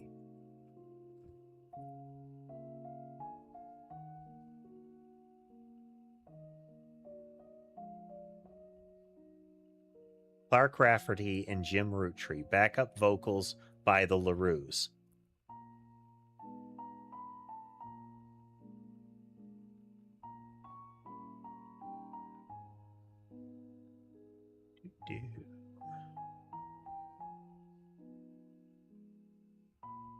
Okay.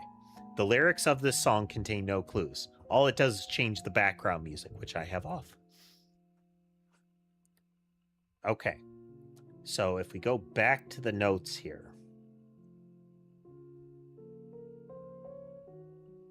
My cousin and his ex. Clark never knew his father, so our grandpop insisted he spend time with my dad and me. So this is Clark Rafferty. His father died before he was born. His father died in I think it was World War II. Yeah. Grew up like brothers. Diamond and Jane, on the other hand. So Jane LaRue is Clark's ex. So it is after they broke up. So we go over here. And this is Jane LaRue. Which then implies that this is Kim LaRue. But we're not sure. So one of those pictures is Jane. And one of them is Clark. Can we get kind of brown hair and with a beard? And based on this is implied to be James, but it's kind of hard to tell. And in that same vein, maybe we can get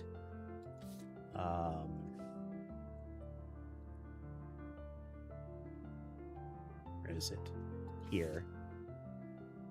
So Diamond is definitely blonde.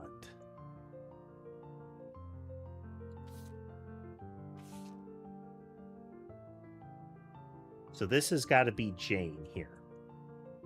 And I think this is Clark and this is James here. So we're going to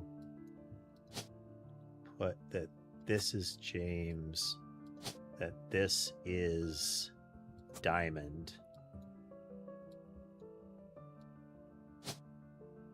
that this is Clark, and that this is Jane.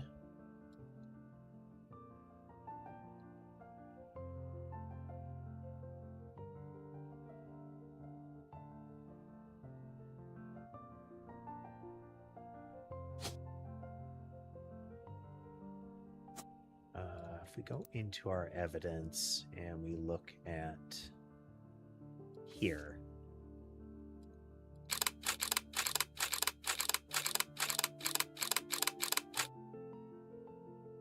That, I believe, is Carl.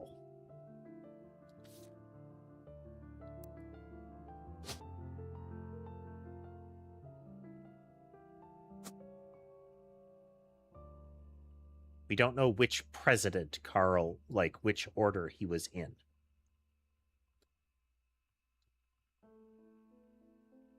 Any other things we can search in this one?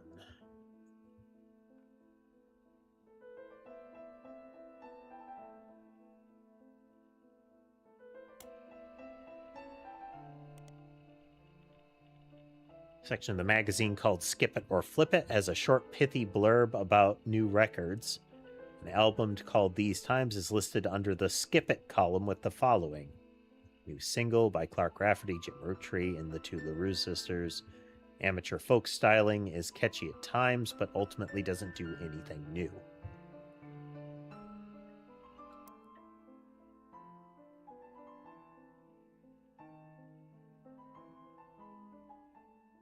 It is implied that this might not be correct, because I have this and this and this, which should have triggered new blood relations, but we'll keep looking.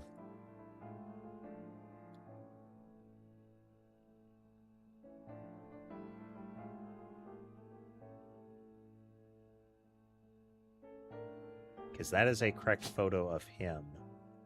What if we put... no, that won't matter. This one might, though.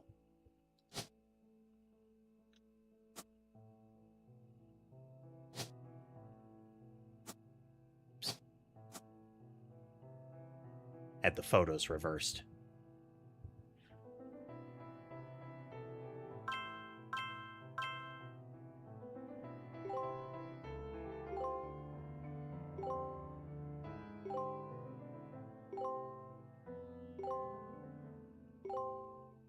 Nice.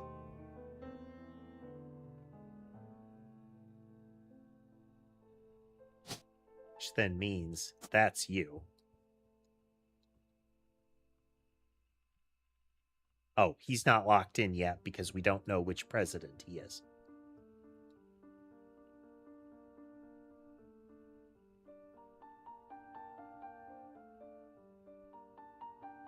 It's like the number you have to get is like doubling each time.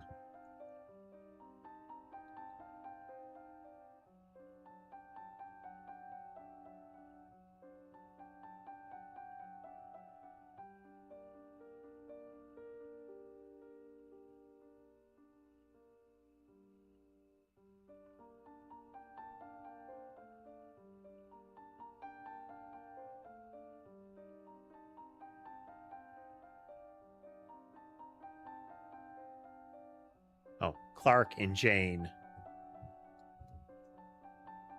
And Jane and James and Diamond. Good. Yeah.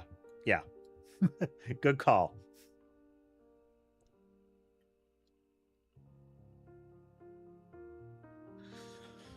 Okay. What else do we have?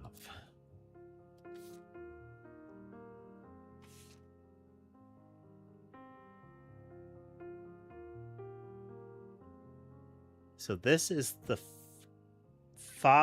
this is the father of Lauren, and the father she is in the family on the father's side. So if we look here, this is him.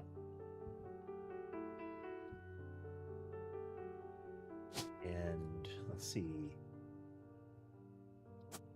Let's just look at the piece of evidence that gives us that. I thought it was a Cornwall, but is it Castle? Might have been Castle. Where's the gigantic pile of notes that is Lauren? There we go.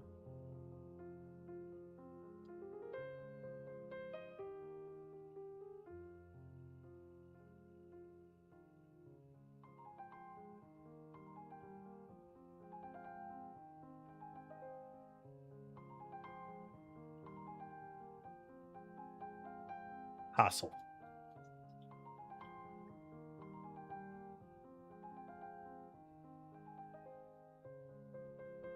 Which is Sarah Kossel.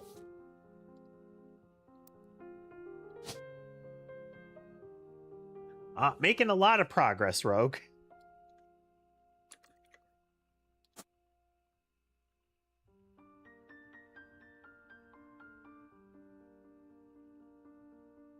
Okay. Closer. That is the brother. If we got...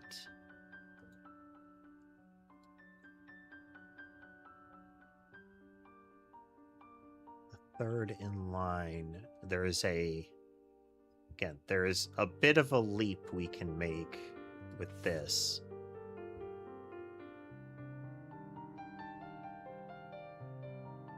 Could that be...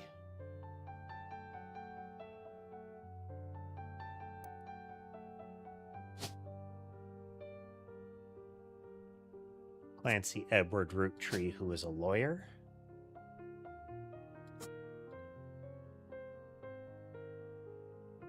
And that this would thus be Margaret, and that this would be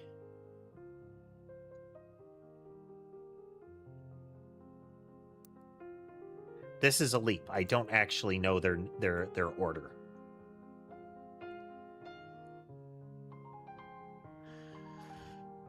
We're getting there. The yellow ones are the ones that we have locked in.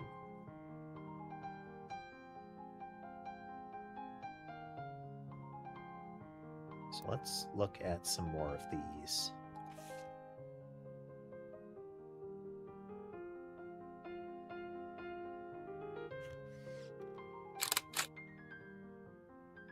Thought so. This guy in the background.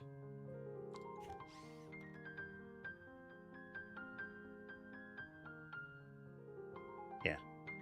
Aunt Gwendolyn. Mr. Morden. That's Mr. Morden.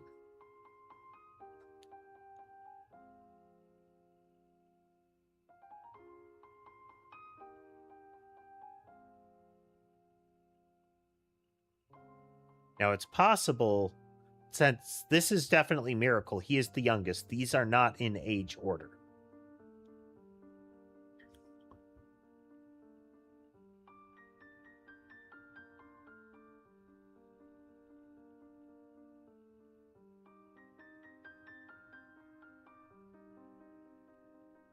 Then Gwendolyn is the G in the names. Which I think was the first one in the list, but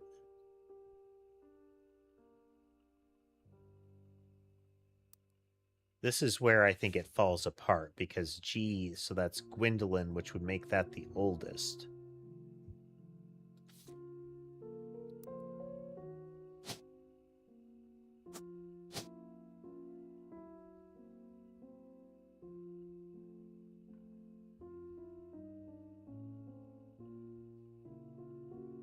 Oh, that's tricky.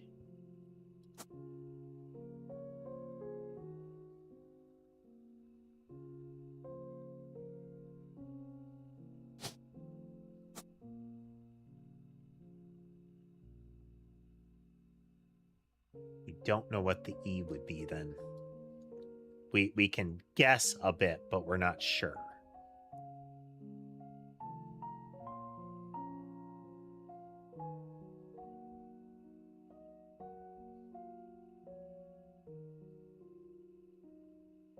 So these are three, like her three male siblings.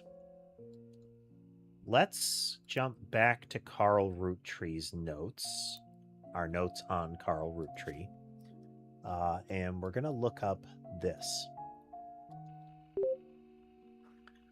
Business Watch magazine is a magazine focused on companies, CEOs, and the economy. Around for over 100 years in one form or another, and will often write about major changes in management at famous companies. Every year they offer an award to a prominent businessman who has furthered the field. They call this Watchman of the Year. You find through a few searches that the two Roottrees have been featured as Watchman of the Year. Elias, and Carl.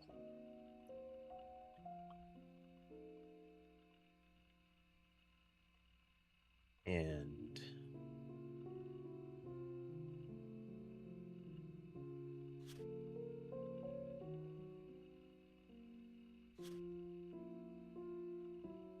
yeah.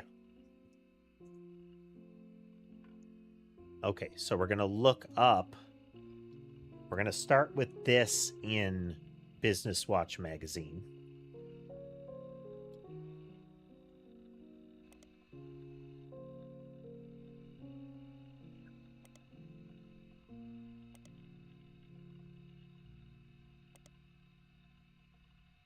To look that up in Business Watch. Hey, Totally Human. Welcome.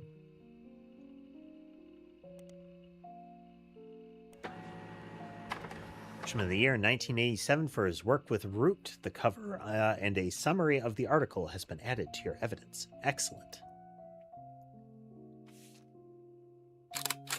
That was indeed Carl. Let's get his main picture in here.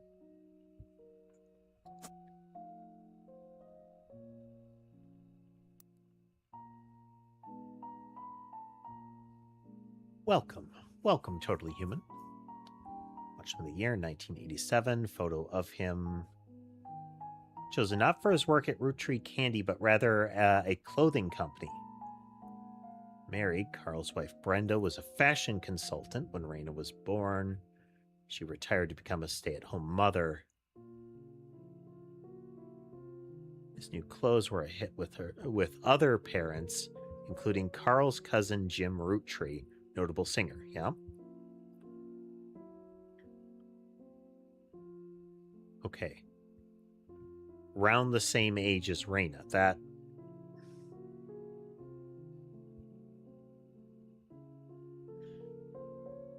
We don't have enough information about Wolf or James' other kid to line them up.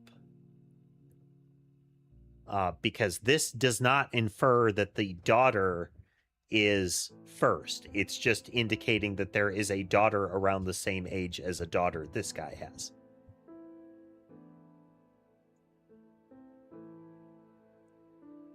Well, his second cousin, Ernie Jr.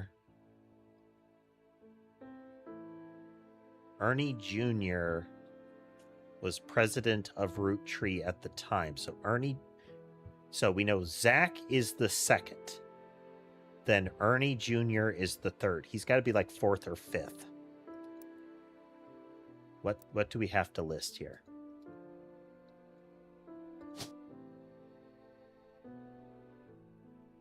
Okay, we still have another one to line up. There is a cousin, Ernie Jr. in here. But we don't know. The cousins are all the way around here. There's a lot of them.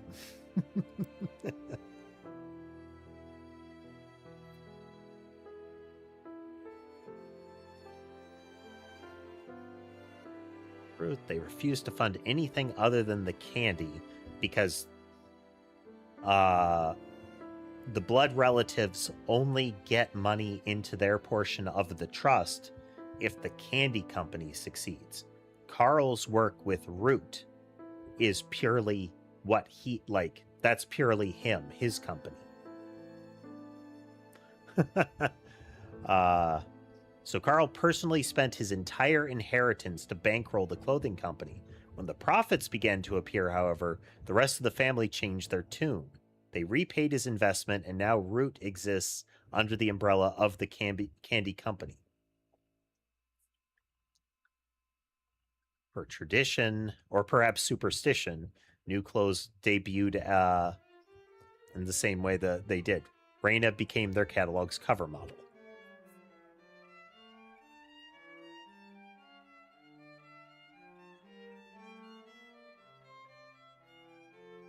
So there's two things that relay off of this.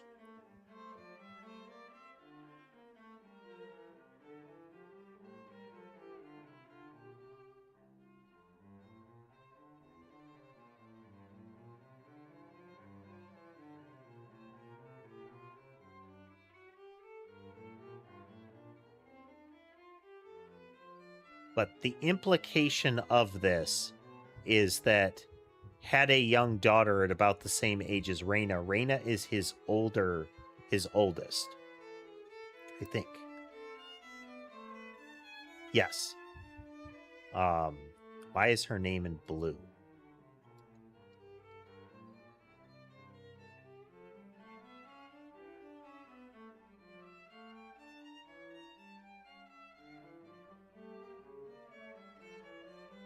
Puzzles me.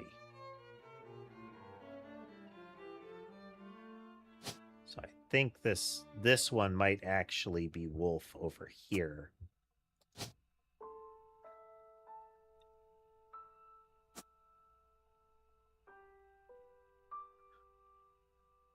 And as of our knowledge of this is that she's a musician. We can take, we say Candy here, that's Candy Roottrees, which makes that her. The order could be wrong. Again, I'm making a inference here that if this is the oldest child and the magazine calls out that at the time he had a young daughter, it's either Wolf here is older or Wolf is younger. We can't really tell by the picture, but to me, Candy looks older than Wolf. Wild guess. But perhaps a little informed. So Professor, don't know what the grandfather's name was or his mother.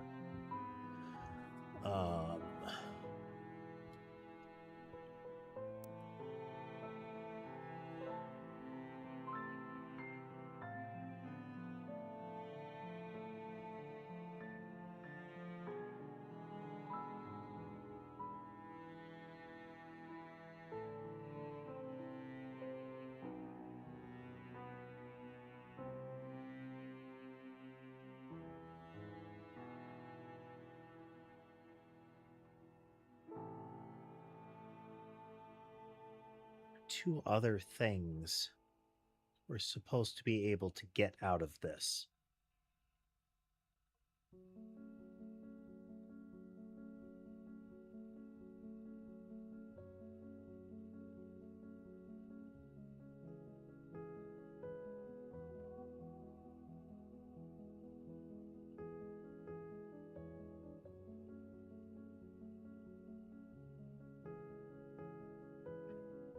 His second cousin.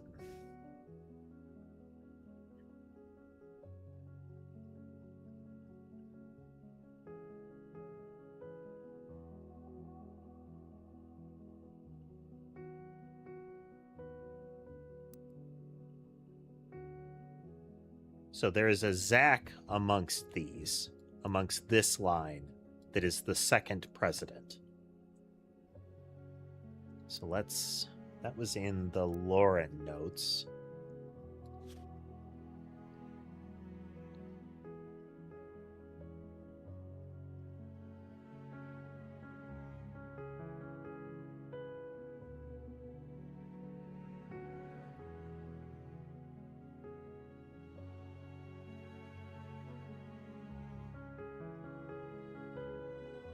Even though his surname doesn't match the Candy, he's the firstborn son of the firstborn five-piece. So here's the trick. We don't know which one it is. It's the firstborn son. It could be either of these.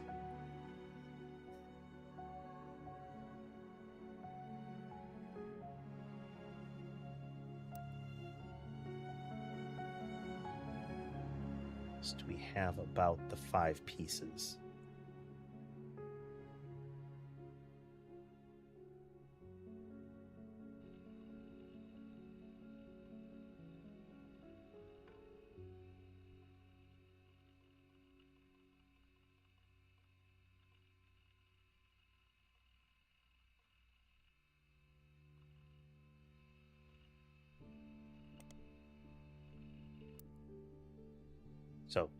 the guess that I'm making with these is the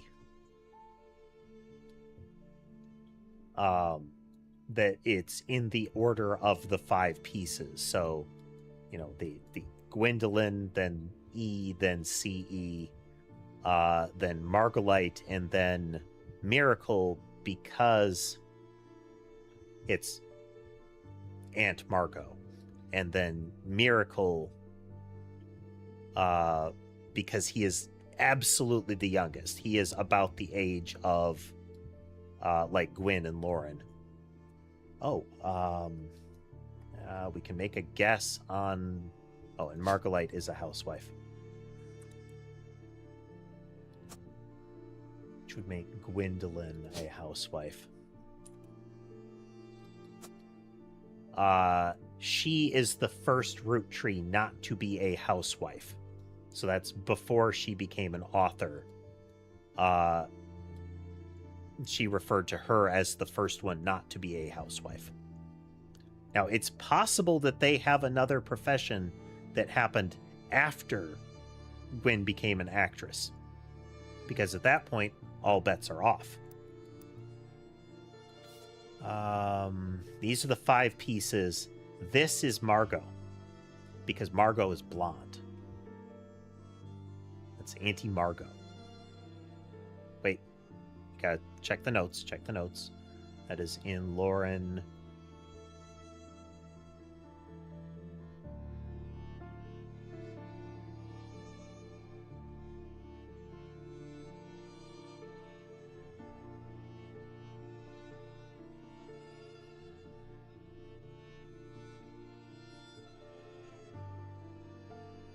Gwen and Aunt Margot, they are both blonde. So we can then say that this is Aunt Margot.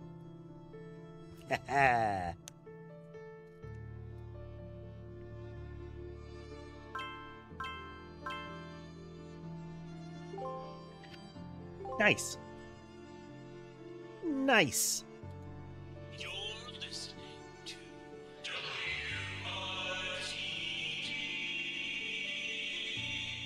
It's time for your headlines. Once an hour, every hour, on the 45. It's a bizarre development to an already tragic tale. In the wake of the accident that took his life, some of Carl Roottree's belongings have apparently gone missing. Most notably, a framed photo of the Roottree family from the mid-1970s that Carl had on his office wall. We interviewed a local psychologist about who would do such a thing and why. For that article, search online for WRTD News. Again, that's WRTD.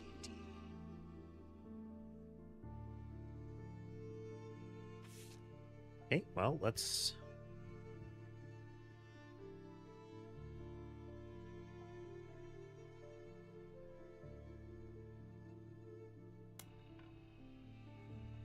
Investigative jazz radio station.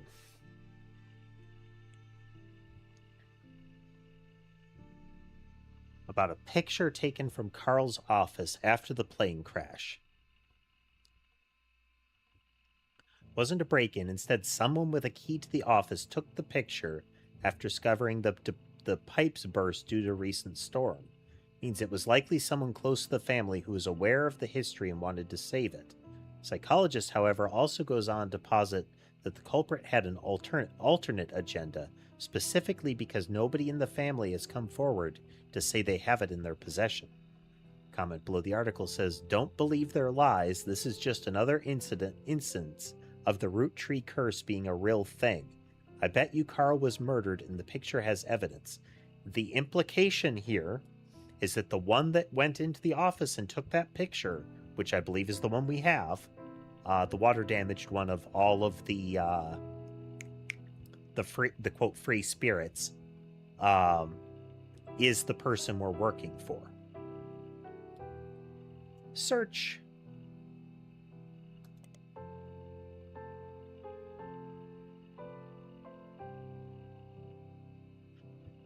Trees are cursed with Carl and Brenda and their girls. That makes 5 new deaths. Okay, well, this deserves a page.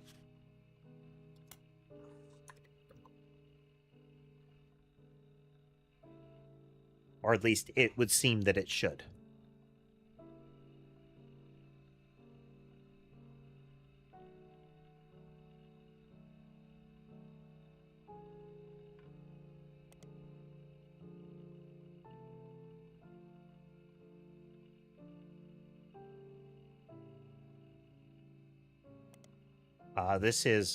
There is a root tree named Guy who was a president.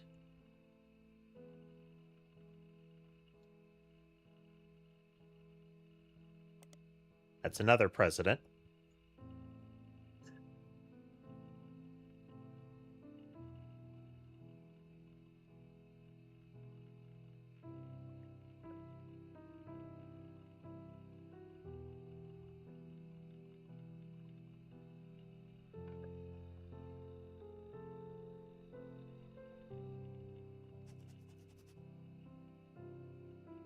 There's another entry that claims if you connect the dots in the pattern of 5 pieces wrapper, it creates a Mayan ruby skull.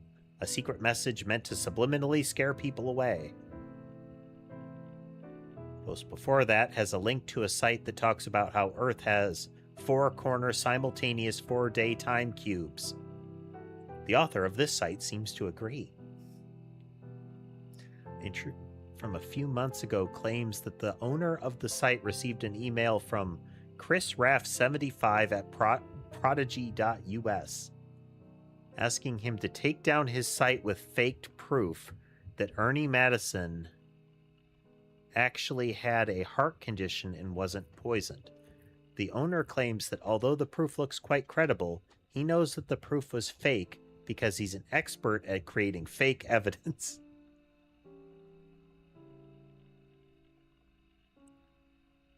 Huh. The first entry is from 1996 that has a blurry photo of the Roottrees Candy Company, seemingly taken by the website's author from behind a fence and through some trees. It seems that Operation RT-29 is real. I witnessed a helicopter land.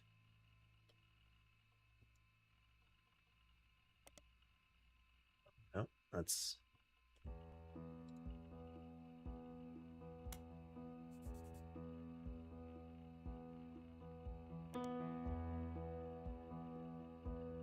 Their claim that the Roottrees are changing the candy recipe to include more and more chemicals. It was done in cooperation with bad actors from an unknown government. They claim that due to a loophole in the calendar, it's possible to get away with nearly any crime on a leap day so long as it isn't discovered until the day is over, and that every 4 years on a leap year, the Roottrees Company hosts a meeting with foreign agents to conspire to poison our children. Their proof is that Roottrees candies contain polyglycerol polyricinoleate. They claim it is added in an attempt to addict people and eventually induce mind control. The website claims to sell pills that counteract this effect for children that have already eaten Roottrees candy in the past. You do an additional search for polyglycerol polyricinoleate, and it seems to be an emulsifier in chocolates approved by the FDA and widely used across many products. Oh. Cute.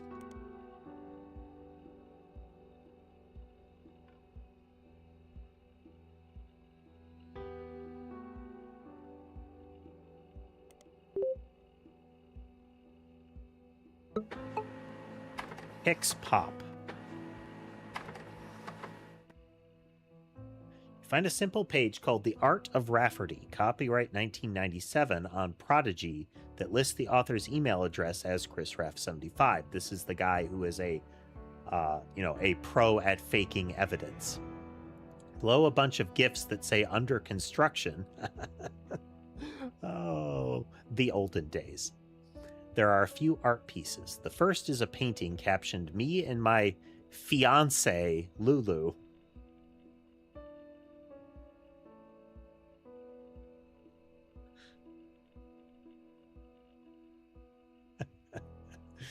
A painting I did for my first year of college that I plan to give her when we get married in May. Go Tartans. There is an odd collage called Cousins, which seems to be made up of 3 scrambled images. The accompanying artist statement says, "We had to create a piece of art about our family. I asked as many of my extended family of cousins for their pictures as I could. Even some I've never met. Only a few of them got back to me, and my teacher said I wasn't allowed to use pictures of Raina, Riley, or Rose, so I had to get creative and use only my third cousins. This included Davy, he swims for UCONN, and Bethany's yearbook picture. She's Davy's younger sister. And Stephanie, who is an only child. Chris's artwork has been added to your evidence, but the cousins photo will need to be unscrambled before you can use them. You've downloaded a new application, Pixpop, to edit the photos." Click.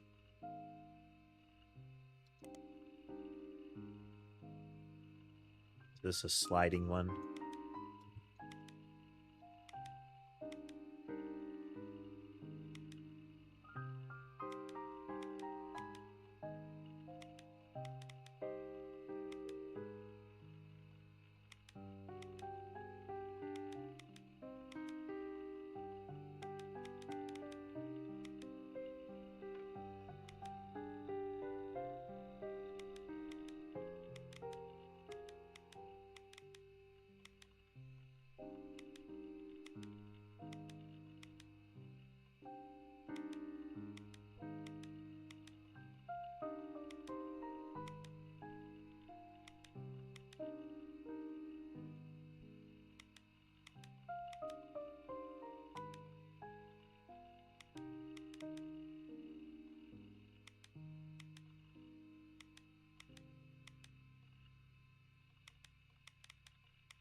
Cousin D Cho Tu Mai?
Oh.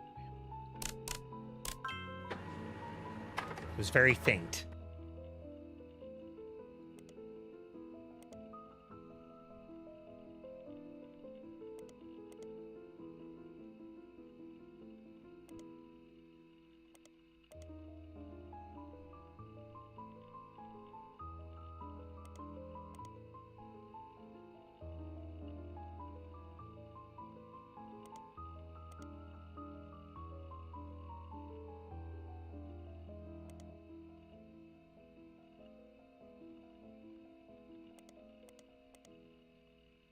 Oh, that's kind of obnoxious.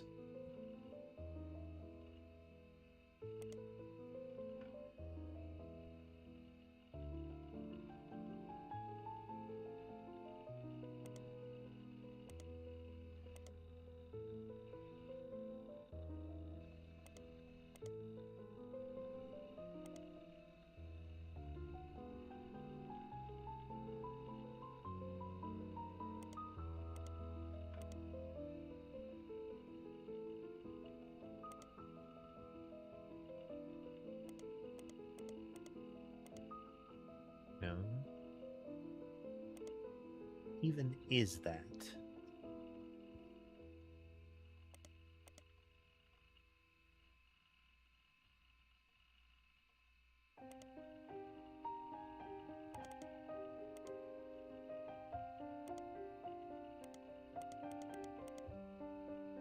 Ah, okay.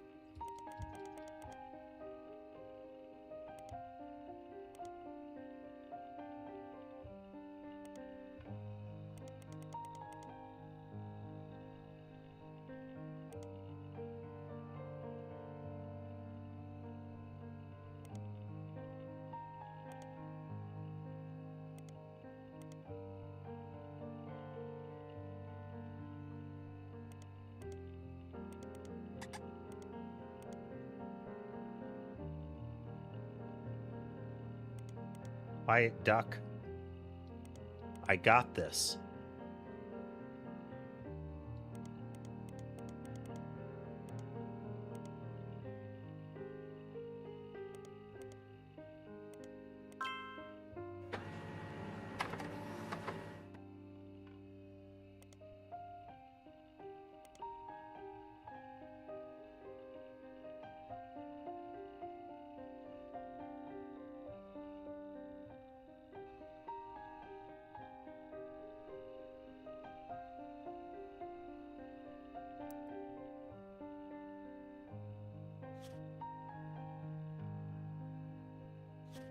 Arena.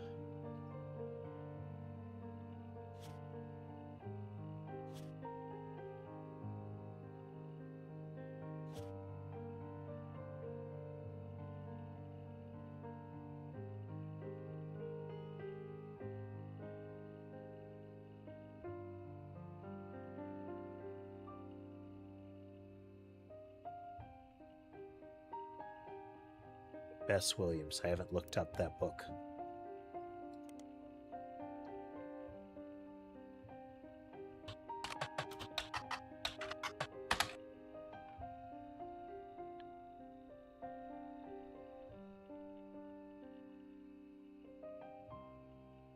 Too bad. It's just a collection of quotes, though, so.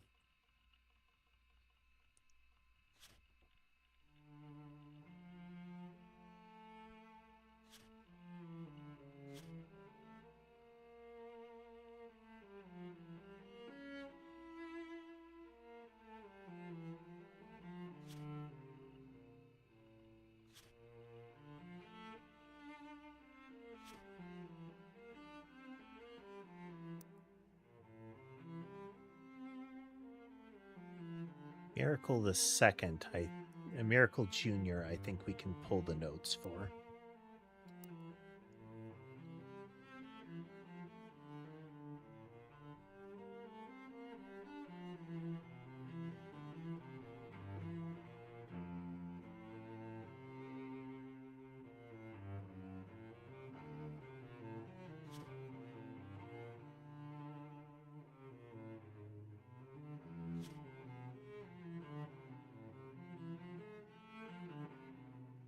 There.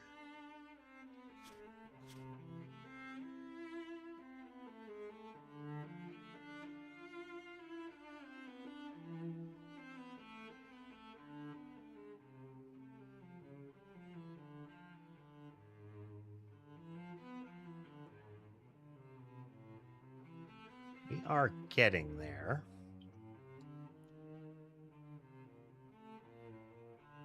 Okay, so there is a photo of the second generation.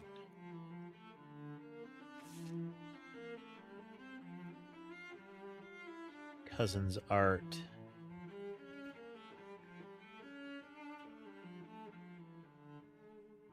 Chris Rafferty's, and he is a cousin of these, which this is a complex portion. It is in here somewhere.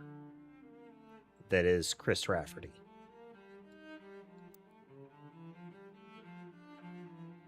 And he said something like second cousins.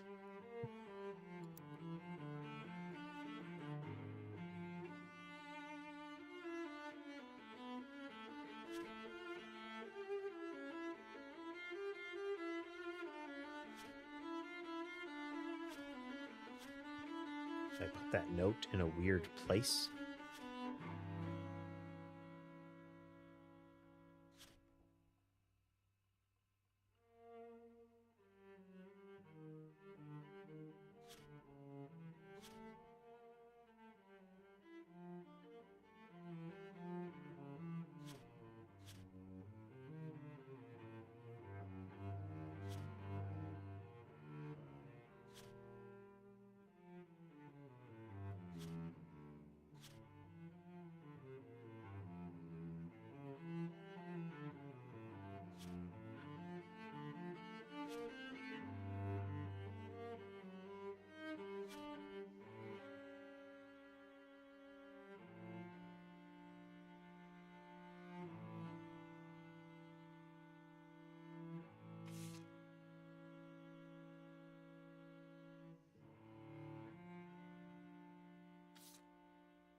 Okay, so Chris Rafferty is at the time going to be married, but we don't know if they actually are, which still brings into question, like, do I list that, you know?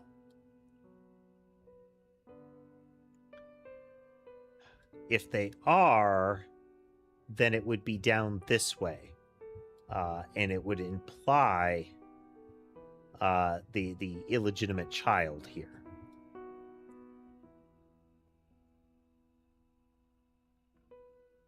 Let's look at some more of the photos.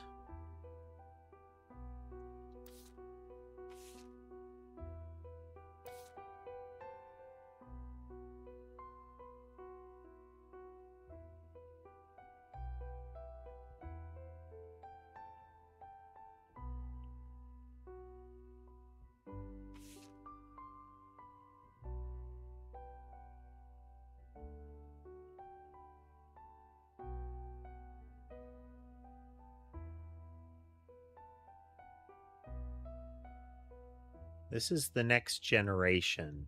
So this should be Miracle Jr. Oh, no, that's Miracle.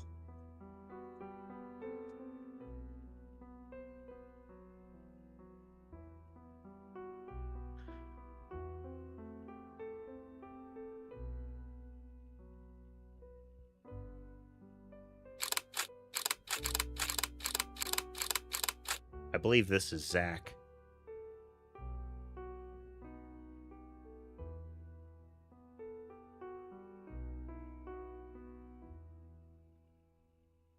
Okay, so this one, where are you? You.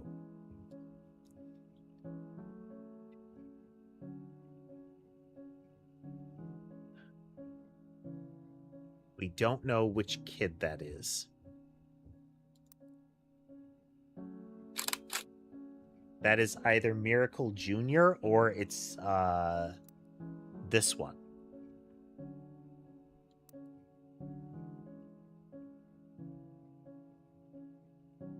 Because everybody else is the second generation.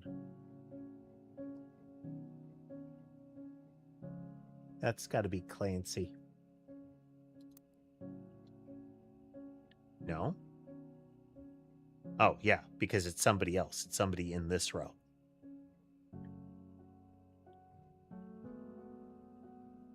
Which means this is...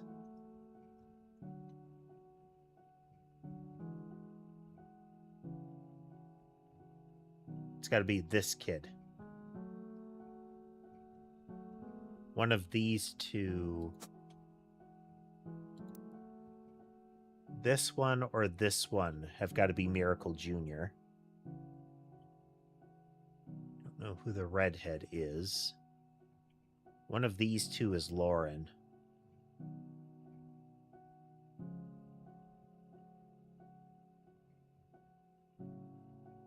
One of them is Sam.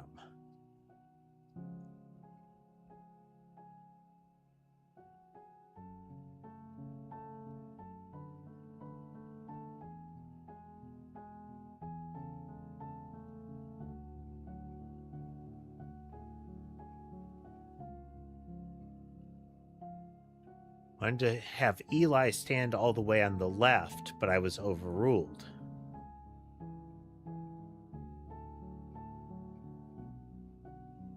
Since he looked like Pop did in the old one. Okay.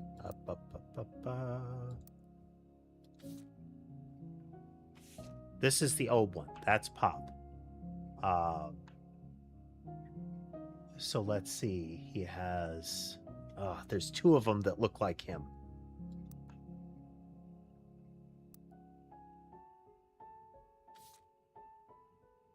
There might be something about the clothing we can infer. This would be looks like Pop. That's got to be Eli then. Which to me says that this is Miracle Jr.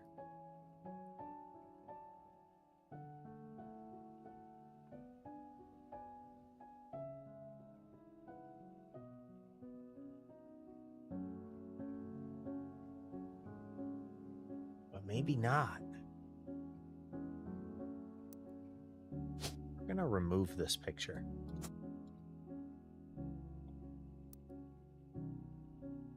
Okay, so this is only supposed to be the next generation with three exceptions. Gwyn isn't here. Sam is here. And Miracle is here. So one of these is Sam, and one of them is Miracle. This is Miracle. This can't be anybody other than Miracle.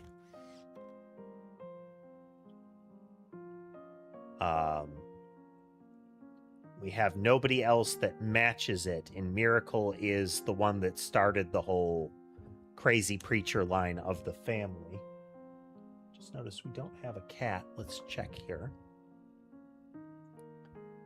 I don't even remember when Molly crawled into my lap. That's how focused I have been. And she is conked right out. I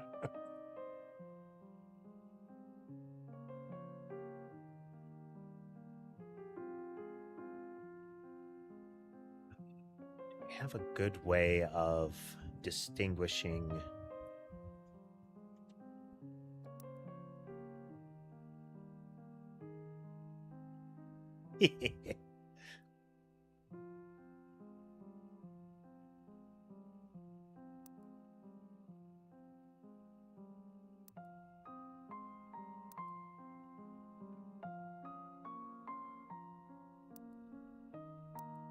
That's got to be Laura.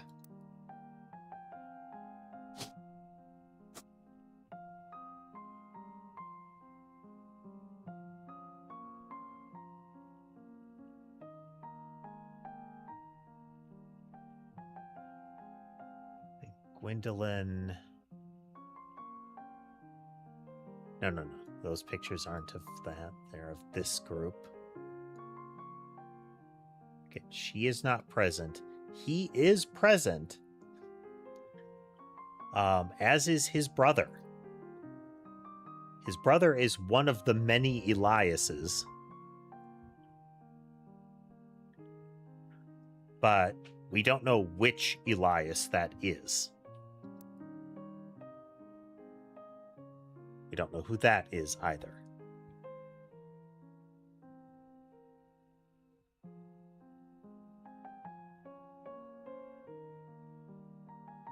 Again, one of them has to be Zach as well. That's got to be Zach. Because when everybody's being petty, they call out that he's kind of chubby.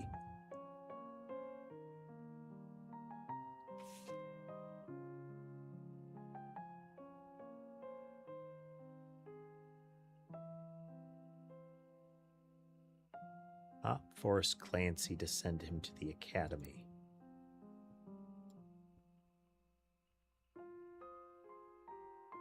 This is Clancy.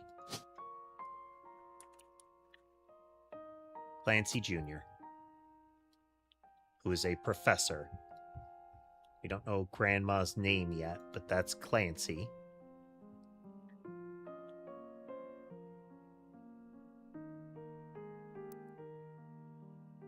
Look at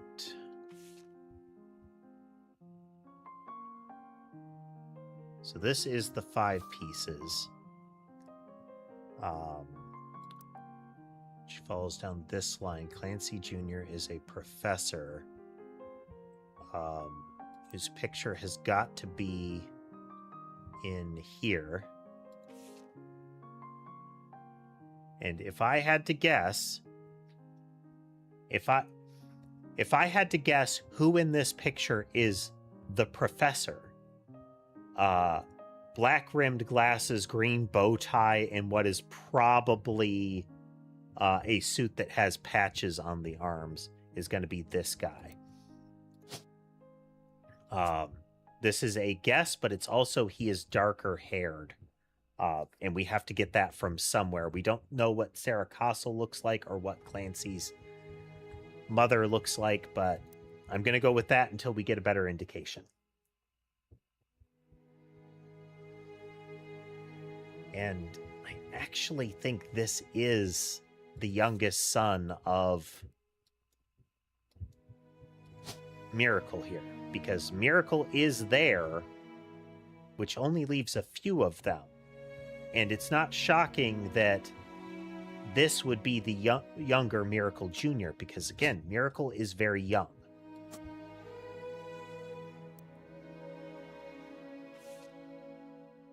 We don't know who this is yet, or that. They're in this region somewhere. They are not these. These are males.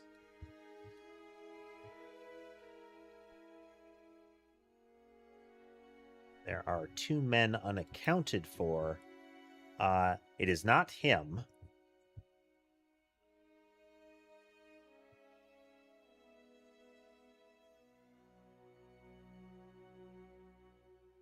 So, yeah, one of these is this guy.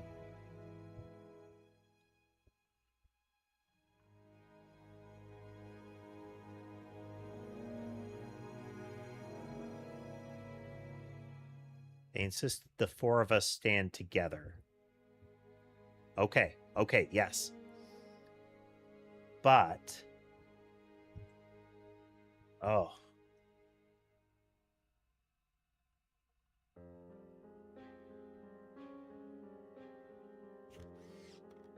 If that's her...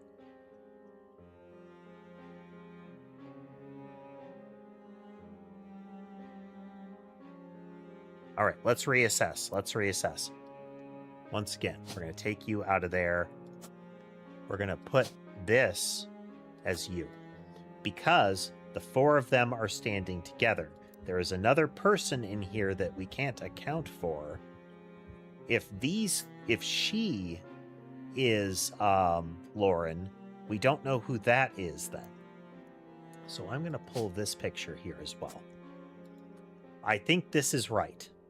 That is the oldest brother. He does look like the eldest.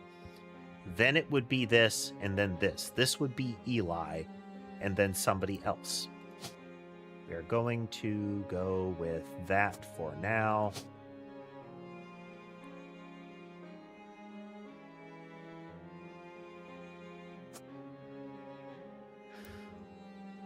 Because that is them standing together. I don't know who that would be then. Because she says in the middle, which could also be that. We don't know. And so I should remove them. I don't have that. But I feel confident that no matter what, in the middle, since it is not him, and that it's not him, it can't be her or her, so she is unrelated. It could be these 4, and that is Lauren. I don't think it would be. Or it is these 4. They said in the middle, which would imply here.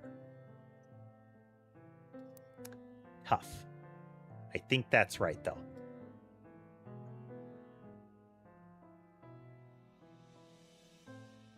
And we know we have 3 of them, and this followed my assertion that they're in age order. So this is Gwendolyn Roottrees. She must be in this picture, which makes that Gwendolyn.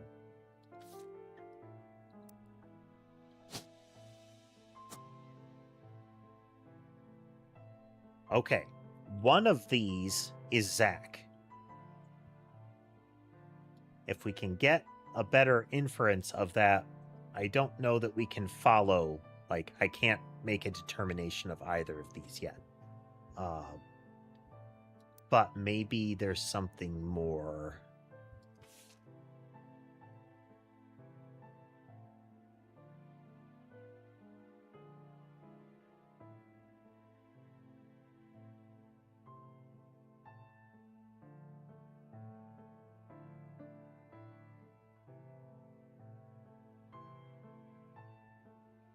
Okay. So, Most rebellious thing any of us ever did was bring home someone who would be illegal to marry if we lived anywhere south of Pennsylvania. Pop seems to have gotten over it because Edward is set to take over his department. Which Edwards do we have?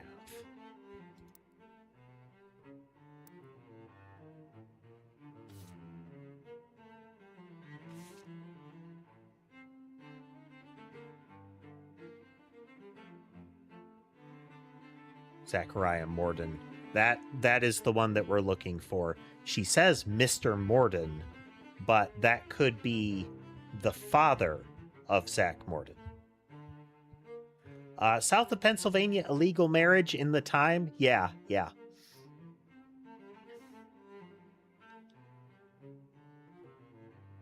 Edward Roottrees and Elias Roottrees. One of... Okay, so... my guess is one of these is... So we have an Edward and an Elias. I think one of these two is a lawyer, because there is an Edward that is... He said that will take over the department. He is the lawyer for Roottrees Candy, and taking over the department when he retires implies that there is another lawyer that would take over. Given... I don't really have a good marker. I don't have a good indication of which one that would be. But the implication is that this Edward married a black woman then.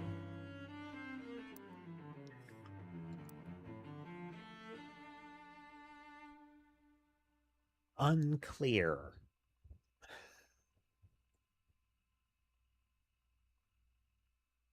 Unclear.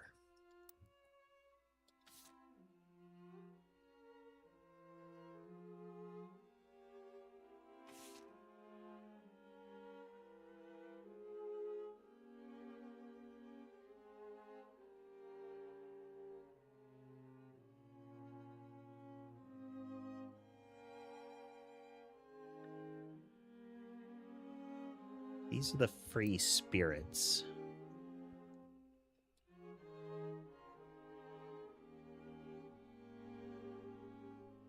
This is odd to me, because he appears in free spirits.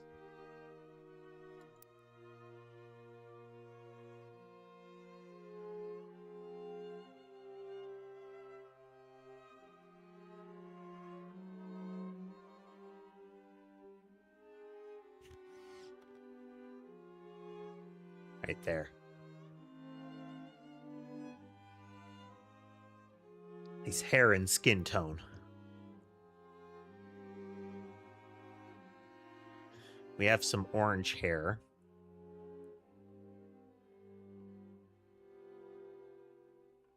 Why is he in the free spirits? Is it just... Is it his age is the thing? Because it's not him. This is the guy on the left. And he is in the next generation list. Like, he is in that row. But my guess is, because Miracle here is of an age with these, that everybody is essentially down a notch. Like, he is probably lumped in more with the cousins here.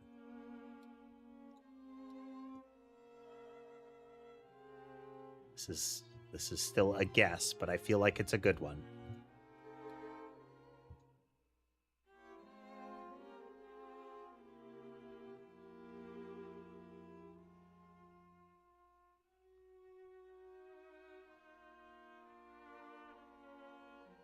Yeah, it's because Pops made Clancy. The only other Clancy is Clancy Jr. He is Clancy Edward.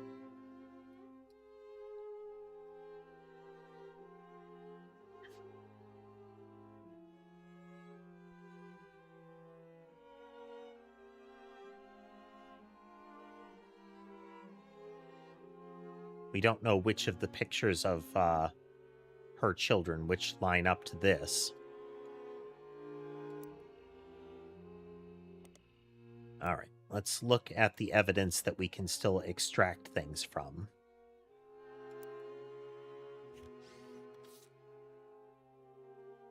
There's piles of stuff in here yet.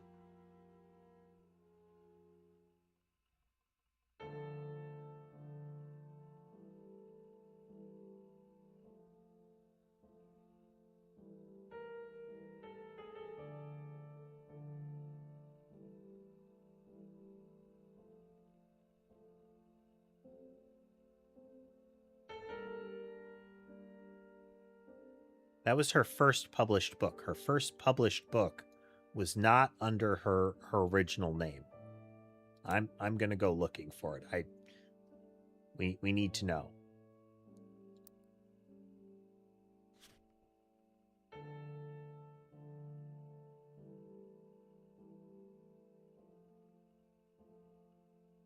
Yeah, it's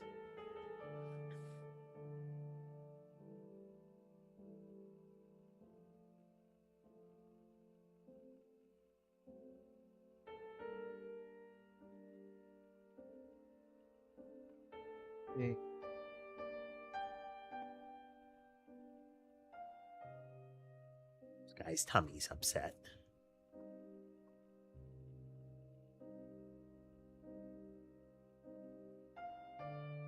He tends to seem to overeat now and again.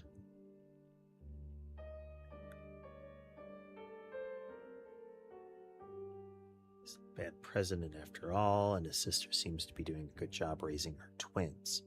Okay. Zach has a sister who is raising twins. We don't know. Again, one of these is Zach. One of these pairs are twins. We are still not helped.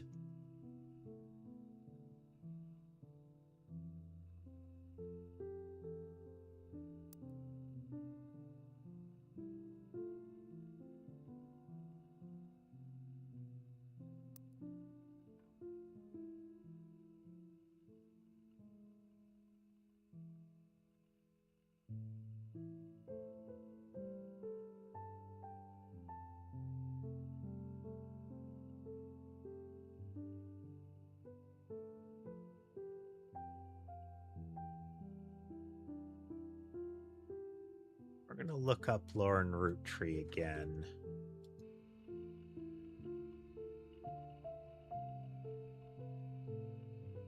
Okay, it was under Lauren Rafferty.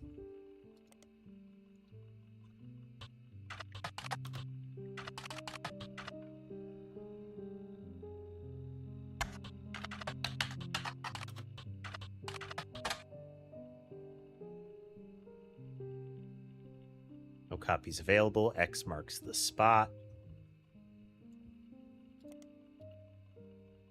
That's terrible for a romance novel. That's...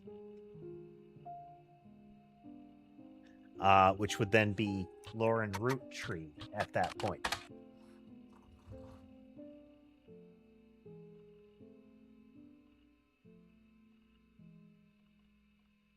Revisiting the diary.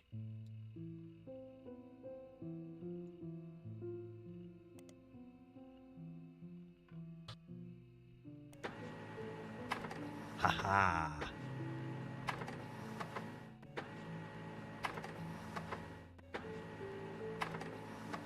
Nice. Nice. Oh, this was a good game to pick.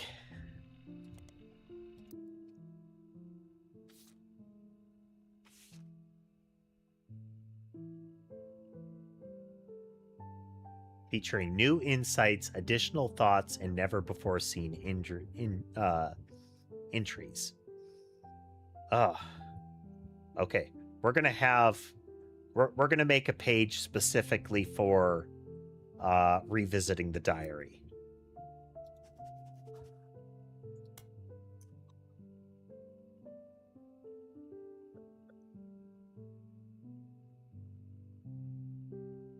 because the other one is just piled on.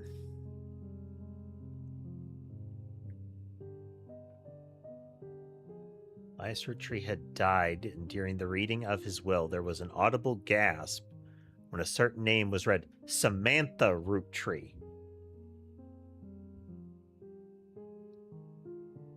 He had a stipulation that she retained the rights to run the farm and any and all decisions related to it. Sam is not a he, Sam is a her.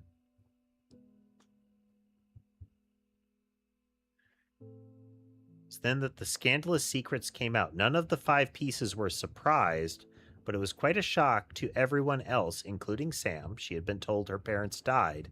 Apparently, Sam was the illegitimate daughter of Elias Jr. and Patricia Christensen. So we now know one of the children was illegitimate. That is Sam.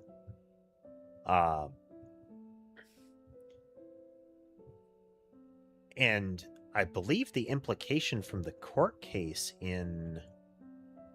Where is it? The Clancid.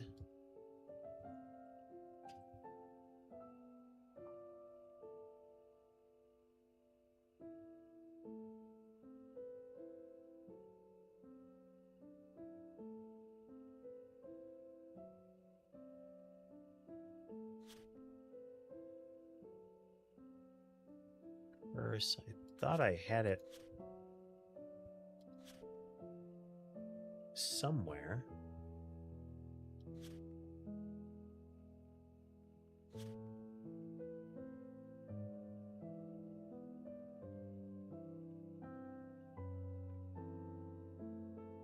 First, was born out of wedlock, and second, they committed a significant crime against a fellow family member. So it is implied this is Sam.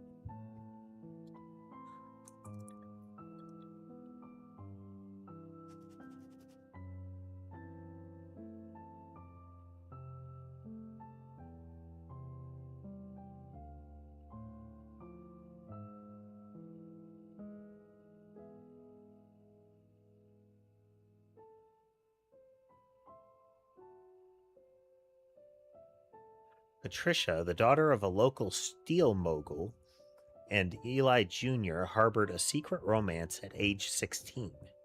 She became pregnant, and after the birth, her father refused to let her see Eli Jr. ever again.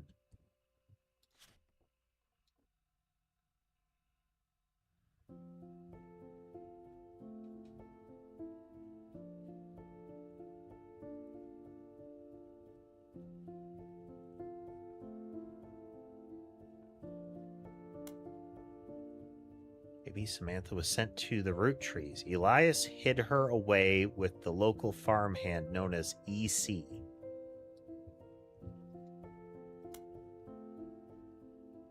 She was married off to a much older man and sent away, and that was the end of that, almost. Next gens had ever met or heard of Patricia until she unexpectedly reappeared, now going by Patsy.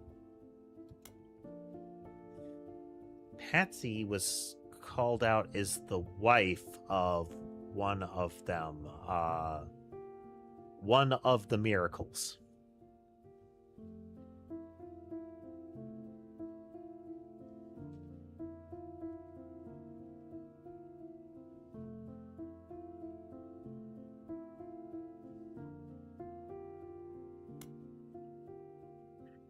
Mentioned the wedding. Okay, we'll have to revisit that.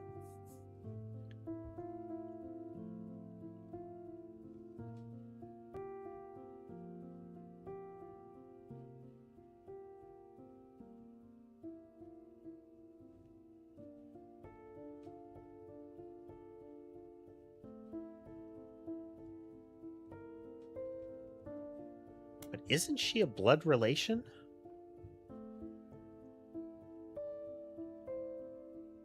Maybe there's a stipulation about wedlock. But I thought she has a blood relation then, if it was Elias Jr. Okay, let's go back to the first one. We need to separate this out.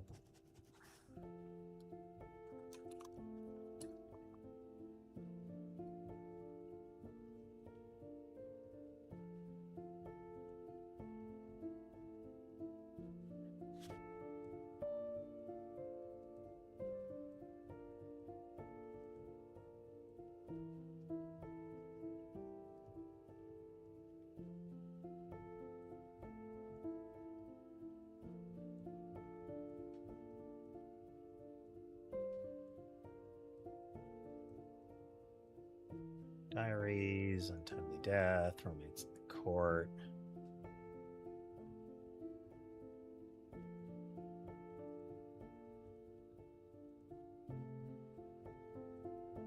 Right here. Okay.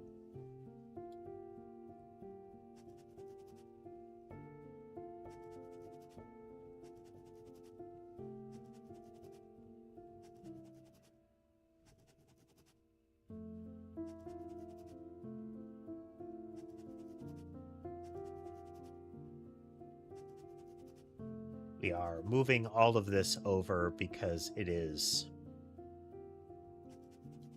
just a pile of notes between Lauren's diary and that.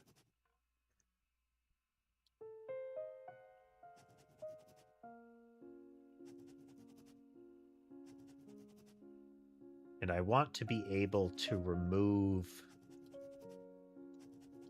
as many pages as I can, since it gives us a limited set.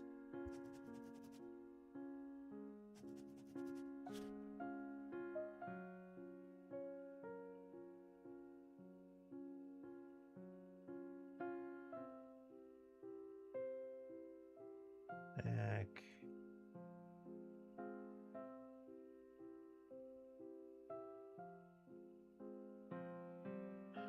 I didn't recognize Sam at Uncle Junior's wedding to Patsy.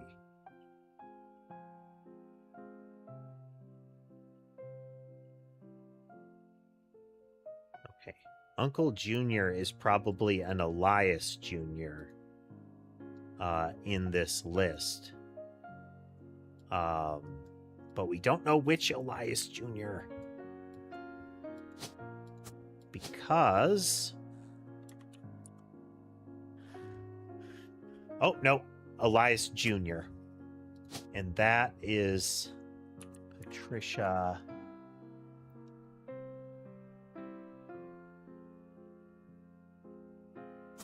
Which one?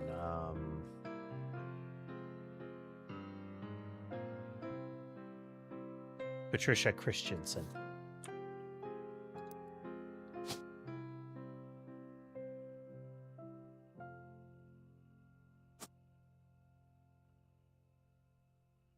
That's Elias Jr. That is the only remaining one in the 5 pieces.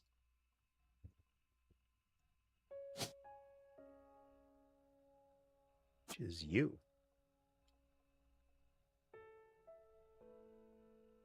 Don't know what Elias Jr. did, though.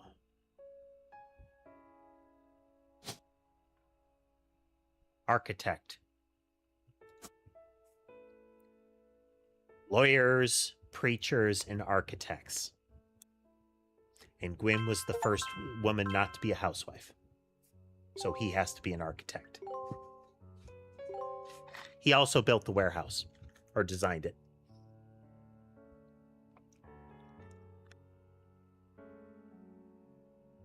Oh, hey, I made the right call. Oh.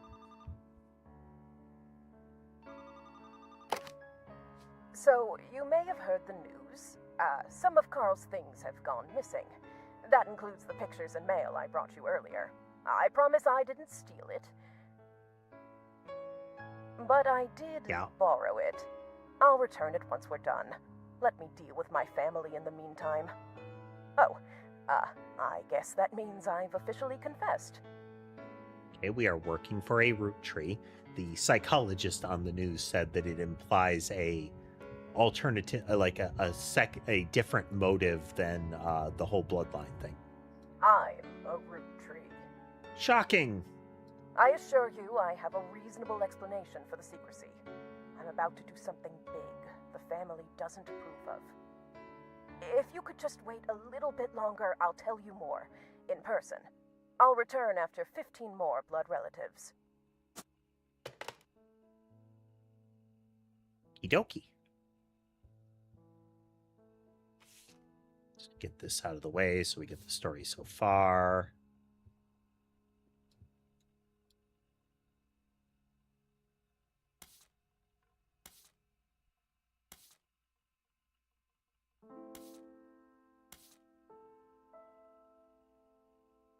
okay. It's because this will have multiple chapters in it.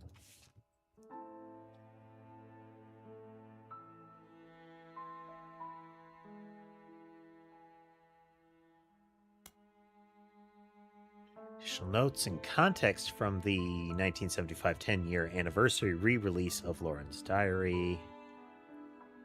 Companion piece of the entry about Sam.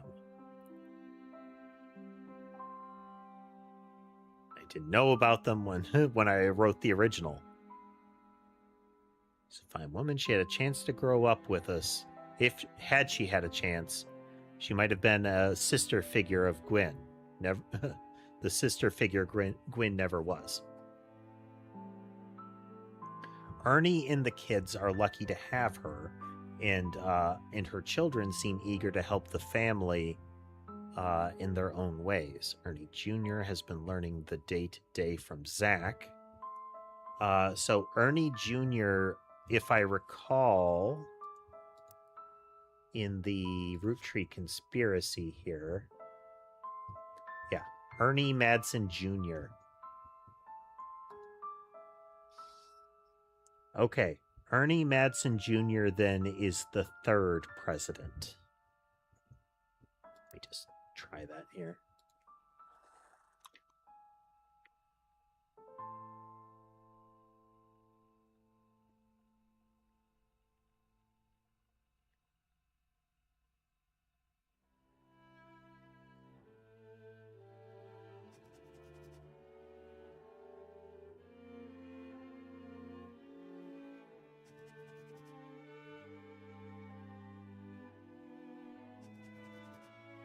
Okay. So I don't know who Ernie is or Guy, but that means Carl's got to be the fifth. He was the latest president.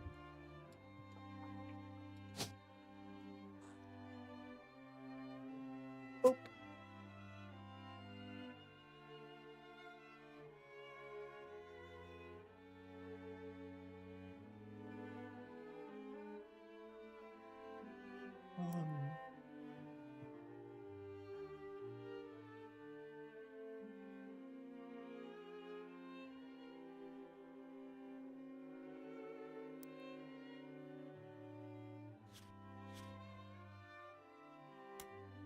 No, you don't get to go in there.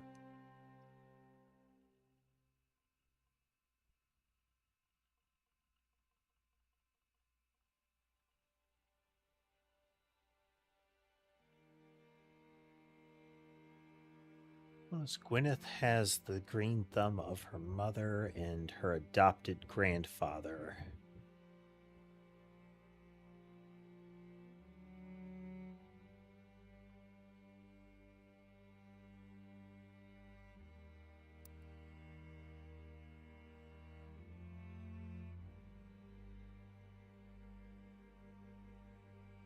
This be a Gwyneth? No, that can't be right. Gwyneth has got to be one of Sam's children, then.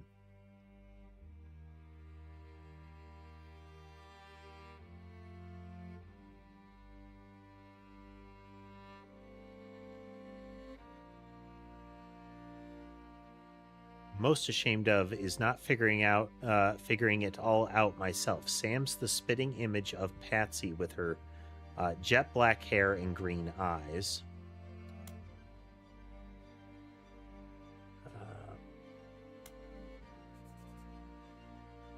She doesn't have the thick glasses Patsy did, of course, but I guess that skips a generation.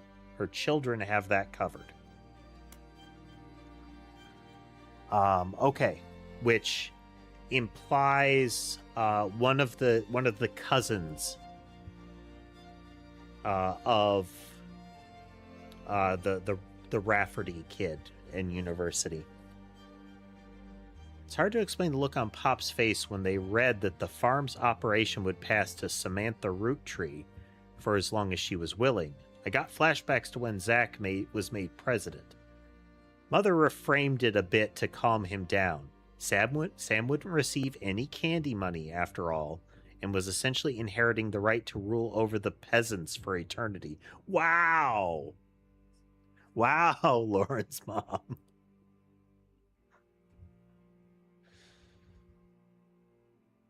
Pop warned us away from that farm for years. I never met EC in person, but Pop once referred to him as referred to him a confirmed bachelor. That is, it's a euphemism or a code word if you're not familiar with it.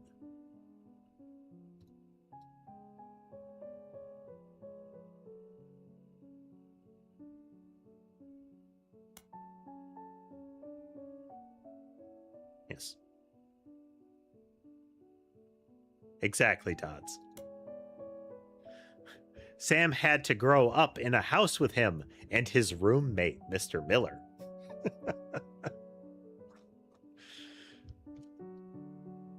Not sure Sam will ever forgive Uncle Junior or Patsy for abandoning her to that life. If I were her, I might never forgive them either. But even so, she seems to blame more than just the two of them. She has no problems with us next gens, but she has a palpable hatred for the Five Pieces and Elias and Gwyneth.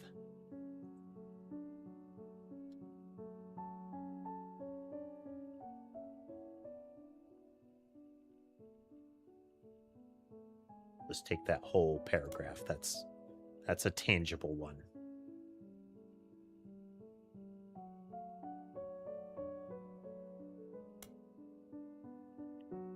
Notes. Companion piece, the entry about her son Clark. Reading this back, I get deja vu. As I write this addendum, Clark's gotten married again. No Roottrees has ever remarried. Sure, I lost Jacob and Gwen divorced Wild Bill just before she had her second. So it is very likely you already know some of these, if you've got this far. Not even I can blame her for that. I've seen what she gets up to in Starlit. But neither of us ever took a second husband. So Gwen doesn't remarry. Lauren doesn't remarry, but her son remarries. Took a second husband. With the way the world is moving, I guess it was inevitable someone in this family would remarry. I just wish it wasn't my son. I can only wonder if Clark's apparent disrespect for marriage is due to the lack of a real father. I did what I could, and Lord knows Eli C. stepped up and helped. More than I can say for Clancy or Edward. Okay, Clancy... Oh, her younger brother, Eli C. Okay, so it's Eli C. is one of them.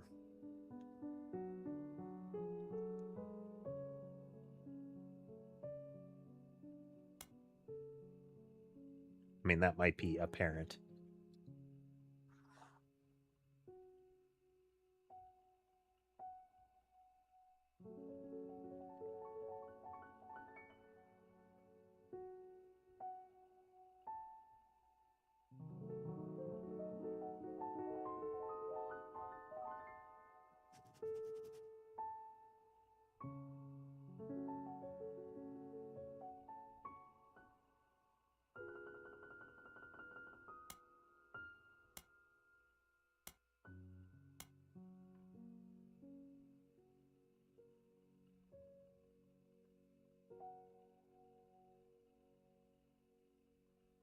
I see practically raised Clark and Jim as brothers whenever he could.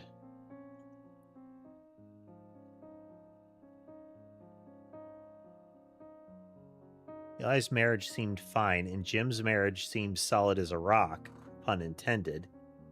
I guess referring to his, career as a musician.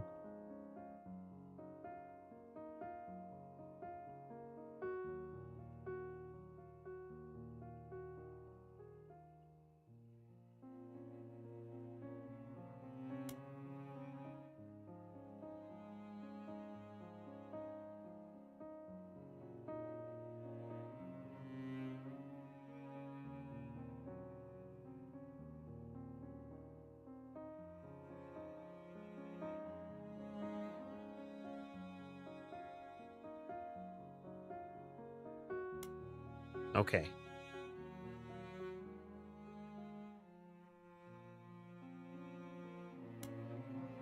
We already were able to infer that from some of the prior evidence. Biggest complaint I got after publishing my diary was how many similar names there are.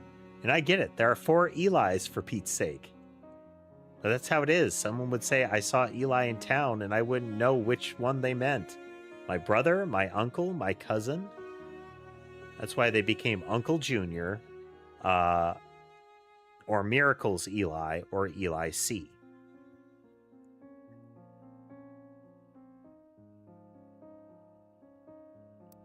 I already indicate that.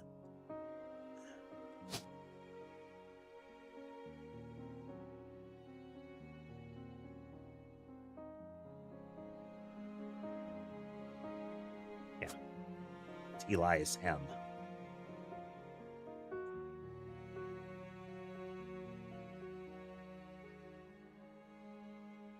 Yeah.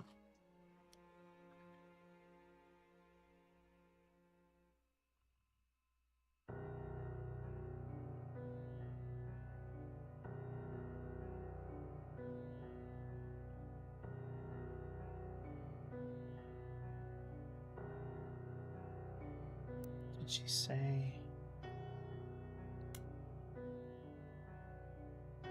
Eli C practically raised Clark and Jim as brothers. Oh, there we go.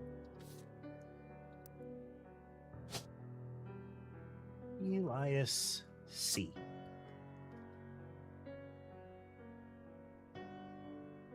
And then you are Edward then.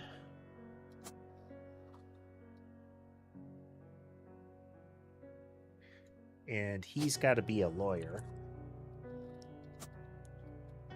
And that would make...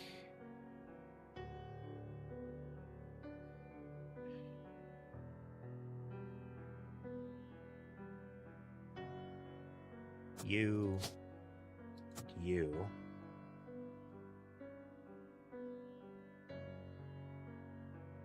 Said his marriage seems solid.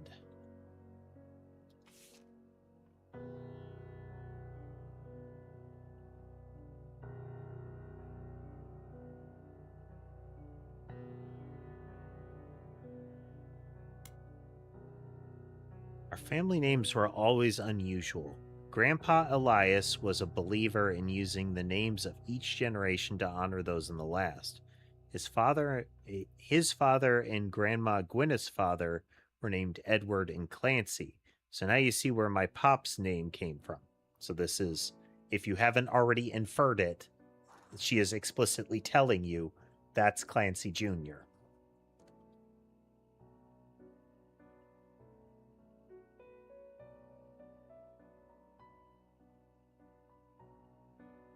Anytime someone's a junior, they're always the firstborn son. That goes for Miracle, Eli, or even Clancy. With the women, however, it all goes out the window. I think Gwendolyn got her name from some combination of Gwyneth and Carolyn, who was Elias's mother. Women's names tend to get all mixed up as the generations went on.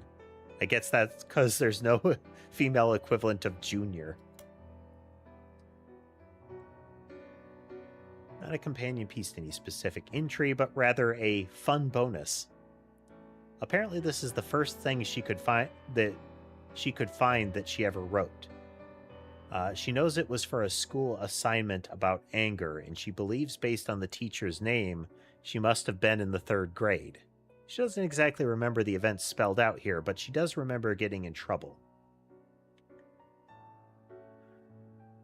I got angry when I met a new girl who I do not like. She was dirty and did not have a pretty dress.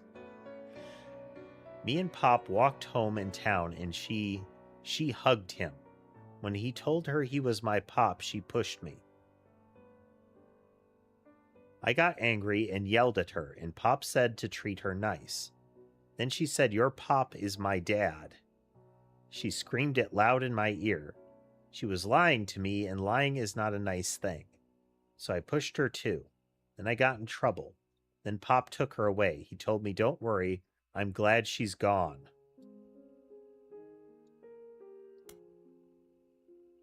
Huh.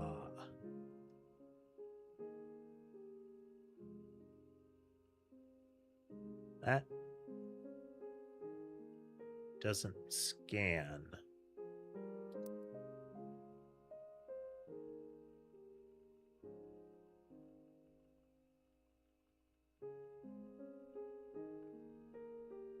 This implies a illegitimate child here.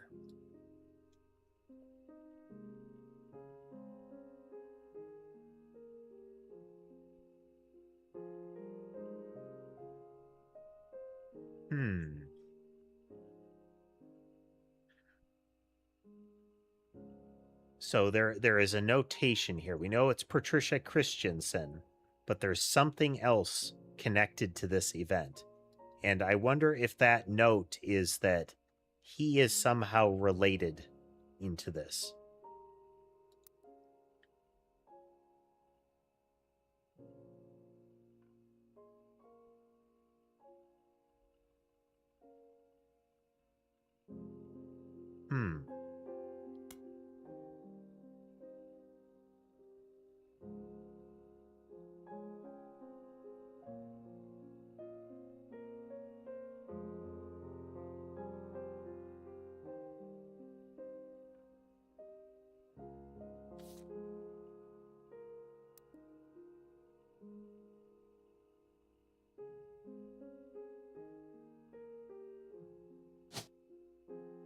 This is Samantha. Was her name that was actually listed?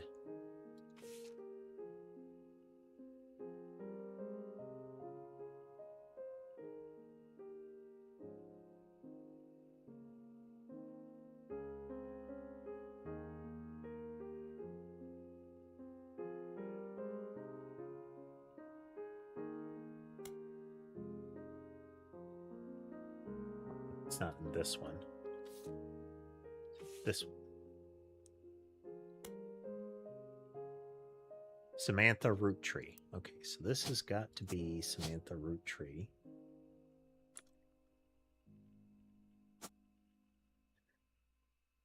We don't know for sure. But it was green eyes and thick glasses. Not green eyes. Green eyes. I don't think we have a picture of her yet.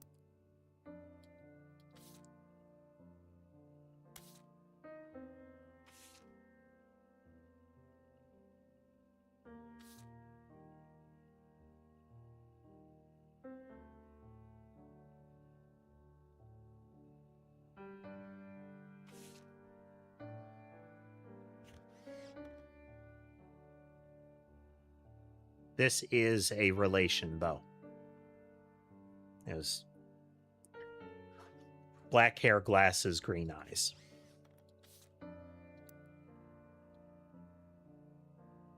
So somewhere down this chain, and it would imply it's one of these.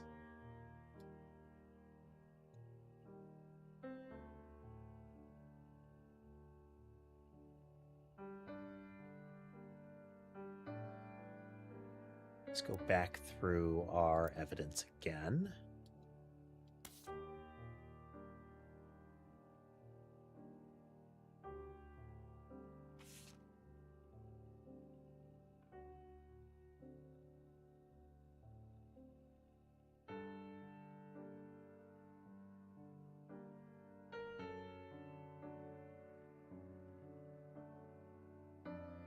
Grandma Laura. Okay, Grandma Laura. So this is here up to here. This is a Laura.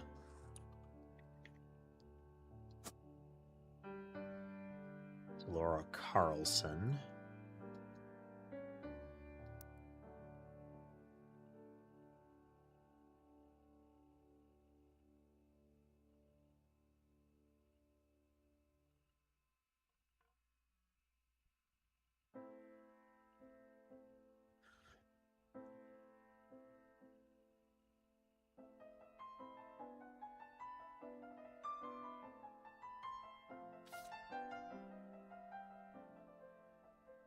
See what goes on with that. It says there's more to it.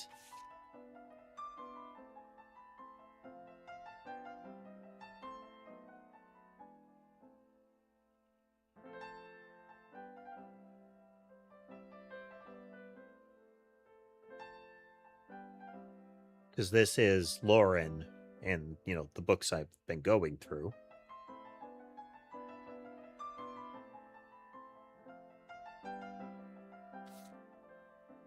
But maybe there will be something that we circle around with that.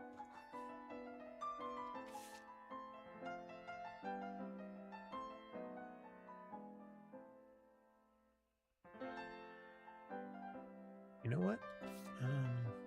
We might be able to take a crack at that here, because we know these two. Ilman, yes, it's a detective game. We are trying to identify who all of these people are in the pictures, what their professions were, all of that stuff. We are attempting to map out a bloodline, essentially.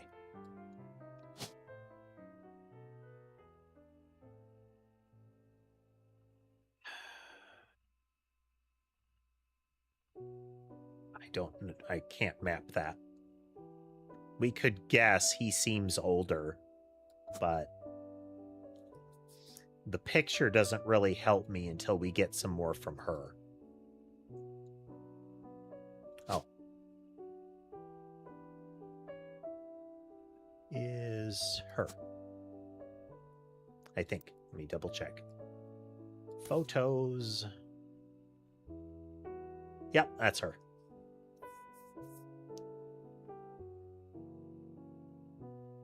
That is Chris Rafferty.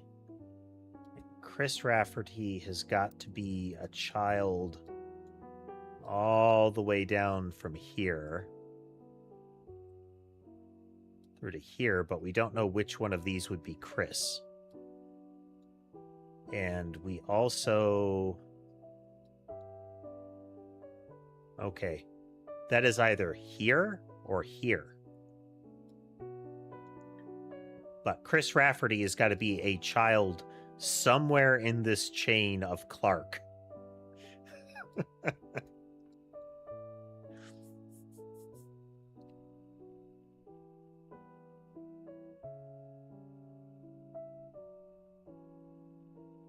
right, back to the notes.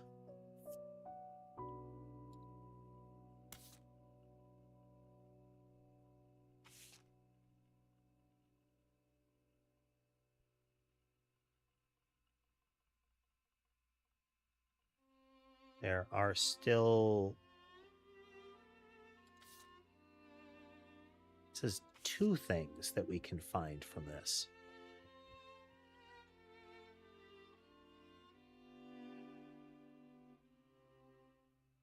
We know he's a red herring. Red herring root tree. Turns into a little red fish.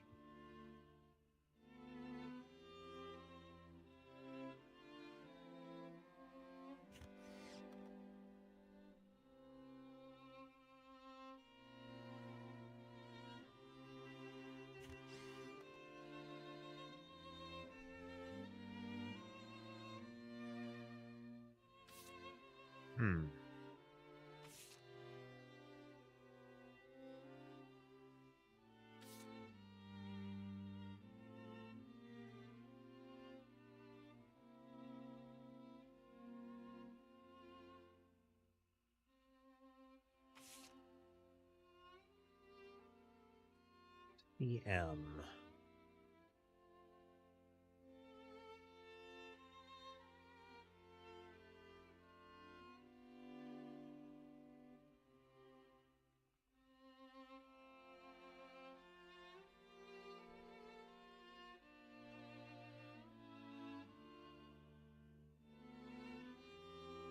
Okay. Oh, wait.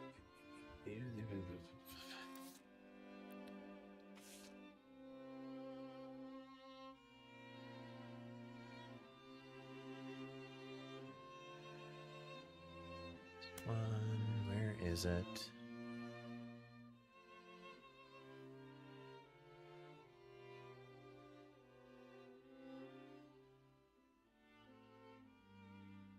No, that's they're too old for that.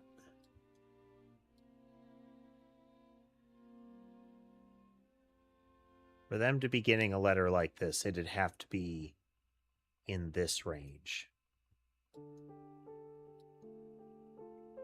still a possibility. The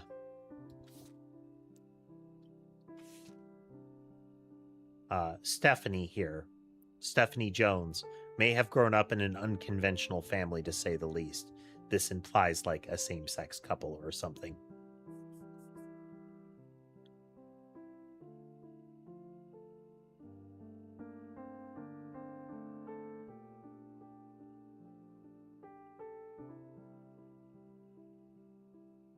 Okay. Here. Right here. Guardian.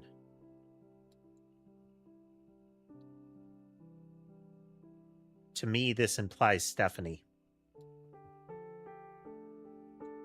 I'm gonna take a crack at it. Is it? Stephanie Jones.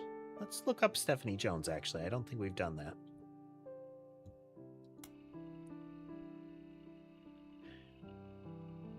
Mention the Roottrees.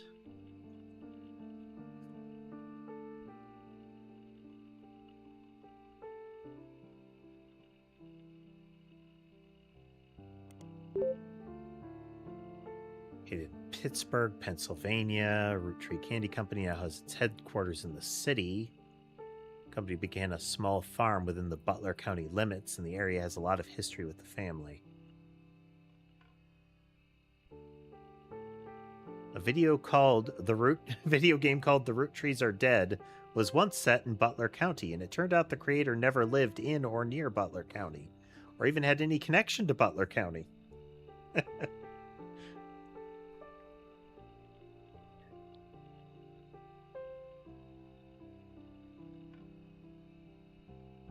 Okay, we want, what is it?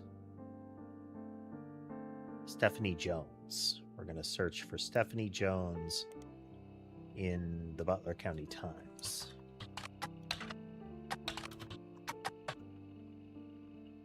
Small report detailing the election results from last month's election. Stephanie apparently won her election.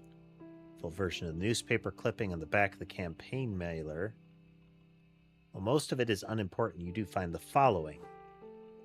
Stephanie Landon, until her marriage to a local business owner, Brian Jones. Let's just get that in there.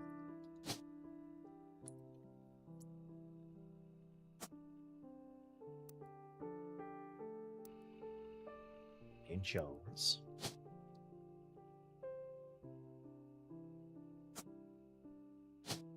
Which that should be her. She is a politician. Or she's in politics.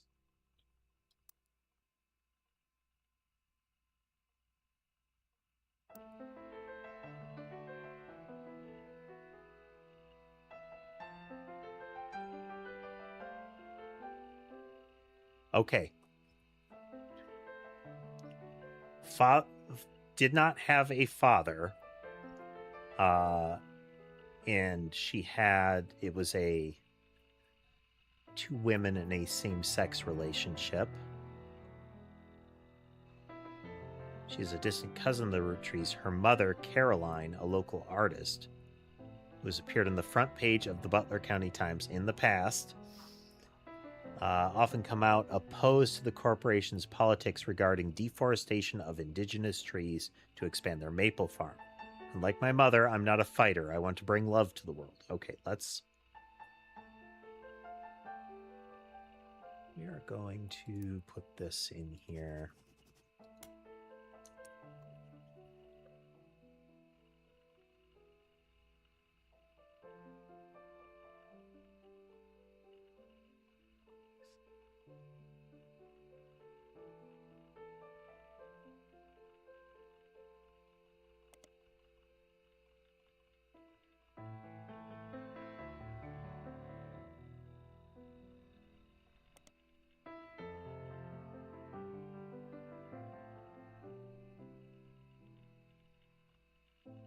Okay, so we're gonna look up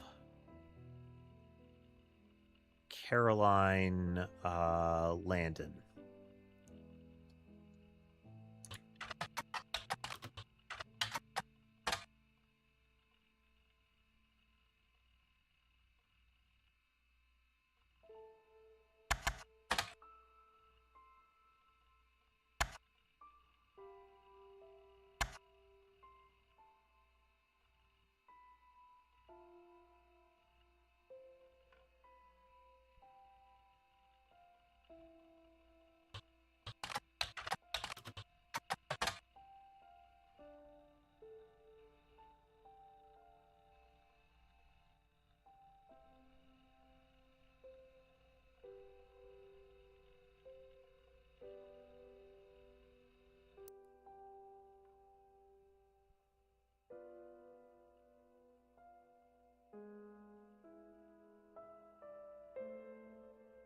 distant cousin of the Roottrees.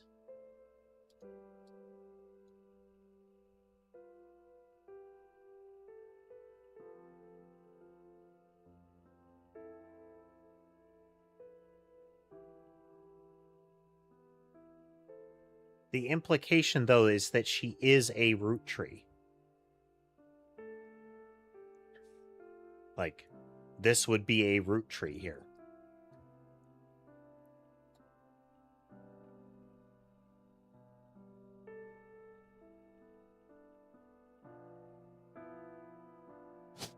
This is implied to be that guy.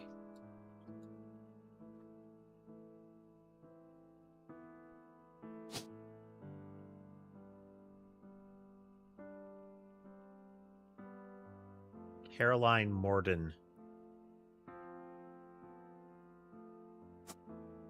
Okay, if we infer that, if that is Caroline Morden, this is Zach Morden.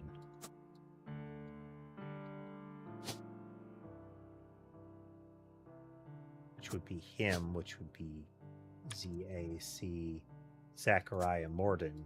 And if that's Zachariah Morden, then we're looking for another Morden.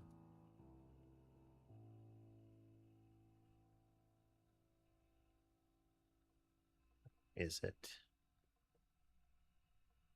Angelica, not Gwendolyn?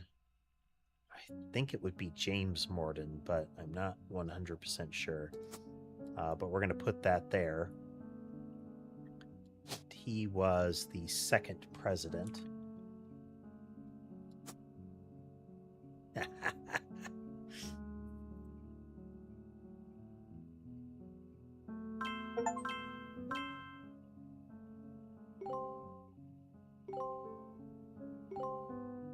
Yeah.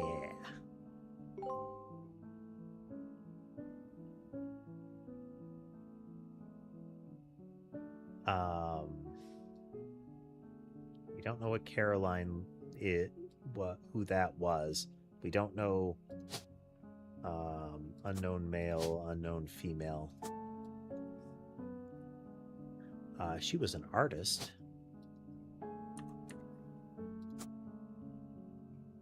Caroline Morden. So we go back to here, and we're going to change this to Caroline Morden.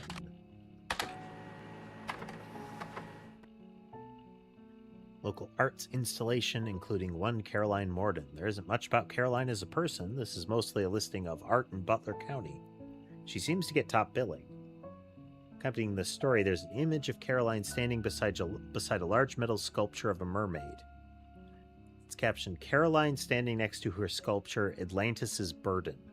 The sculpture is one of many works featured in her upcoming book, Self-Portrait, Art and the Beauty of Women.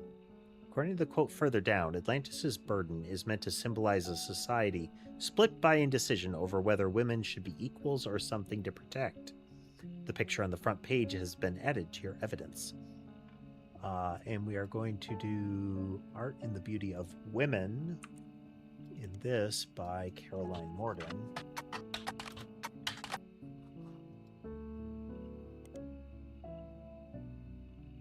Mostly black and white picture of her art. The centerpiece is a series of full-color nude self-portraits at different ages, stretching from 25 to 30. They certainly have not been added to your evidence. Intro Caroline talks about influences. She was one of the youngest in her generation, and in her late teens she felt betrayed when her sister Gwendolyn and cousin Bonnie gave up on dreams to settle for boring men. She especially dislikes her brother-in-law, Dr. Wilson, who she calls completely bogus. Their marriages led to her to double down on her passions. Art and the environment. She even married a man who was the opposite of boring, which was an overcorrection.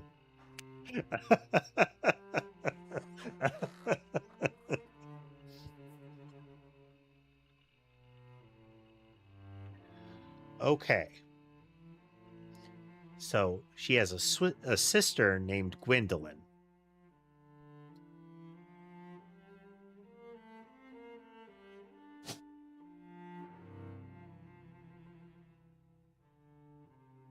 Gwendolyn Morden.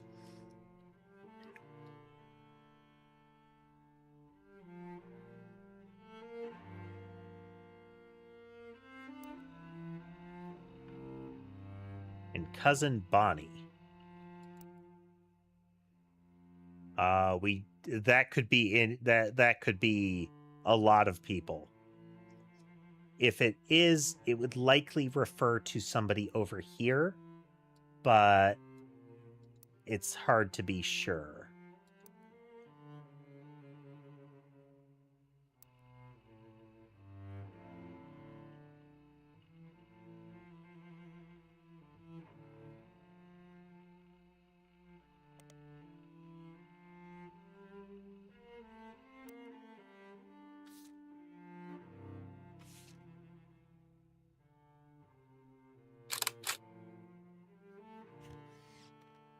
Green eyes and glasses.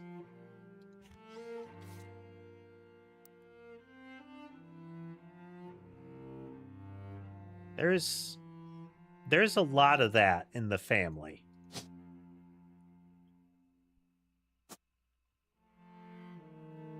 Like there's something that went on.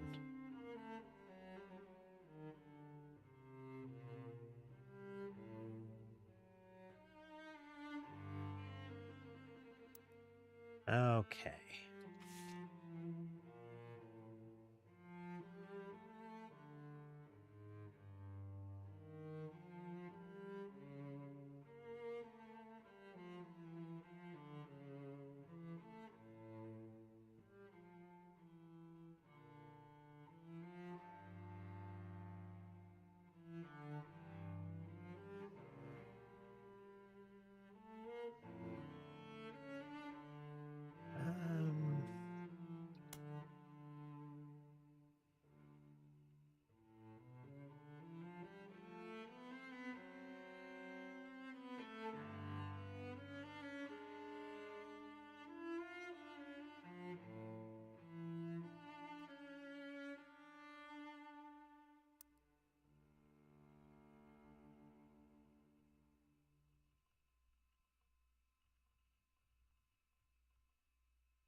Else.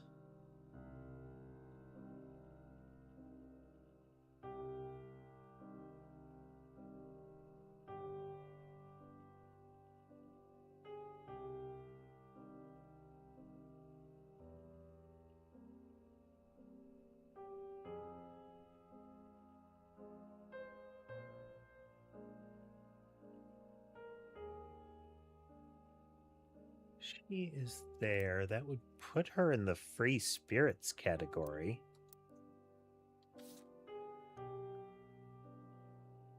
Should be this little gaggle right here.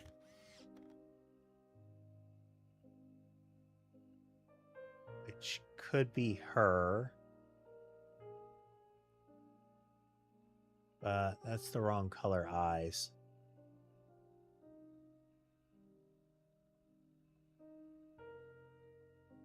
Maybe her? Eh. That's an Eli.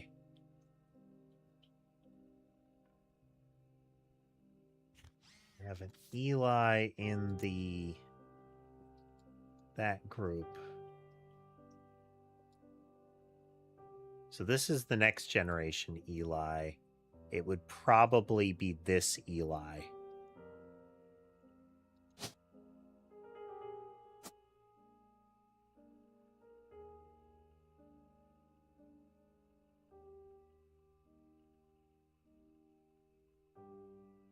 Don't know if we know what he did.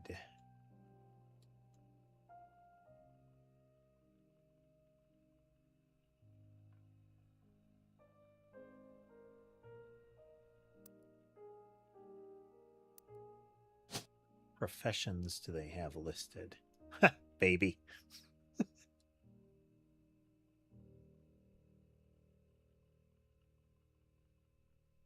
I'm going to put that there.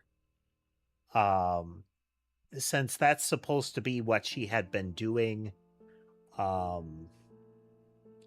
There's also a mention of like had the same green thumb as her grandmother. That was somewhere in revisiting.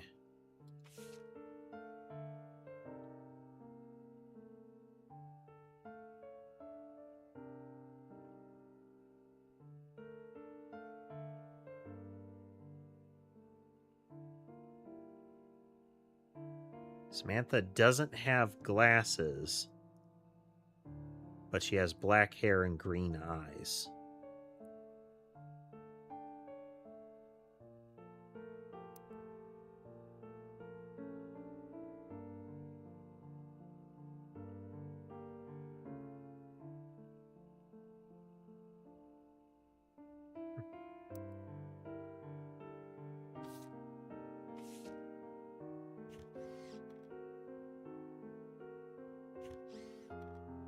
And in that picture, but she might show up in one of the others. I don't know.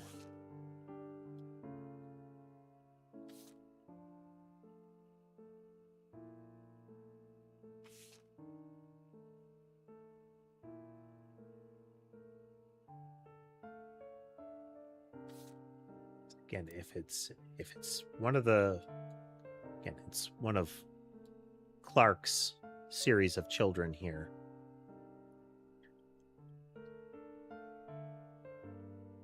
That is that guy. So this is cousins with anybody in kind of this line. To me, that implies that one of these is, where is it? Her. Where they were referring to the, thick glasses, green eyes, and black hair. So Patricia had it, skips a generation to here. But then it shows up here. So we're kind of all over the place.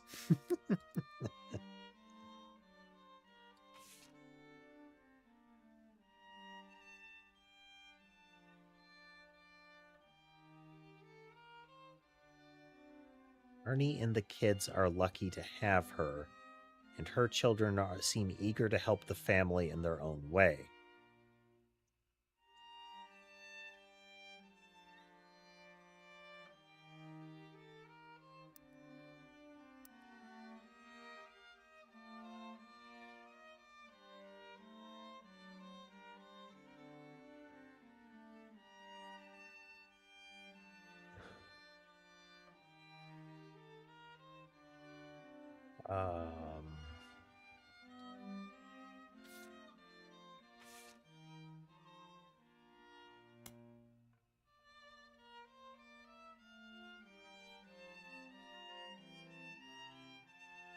Gwyneth had been pushing to include Sam for quite some time.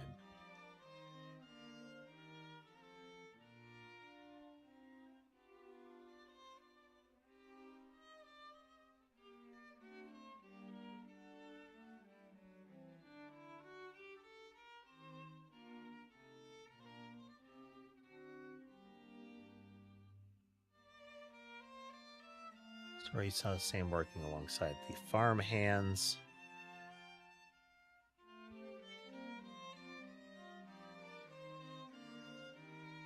There are records in the farm that would confirm them there.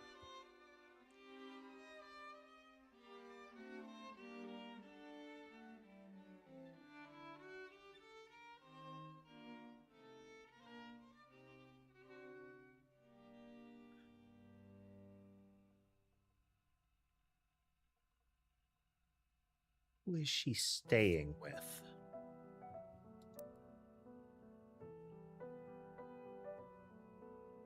So I identify Sam, but where is Ernie Jr. then?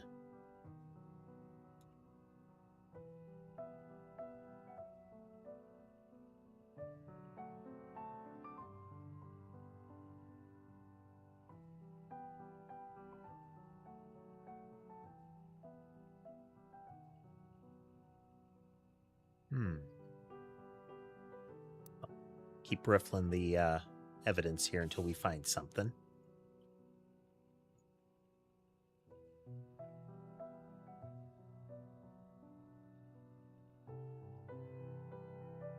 Yeah, architects, preachers, and lawyers, that gave us a step in there.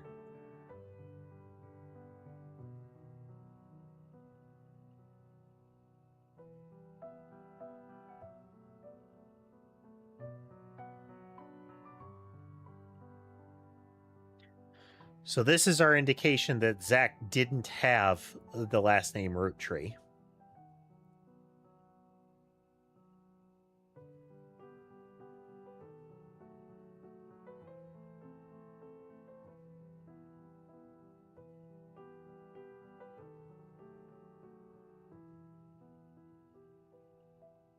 Angie's older than Zach.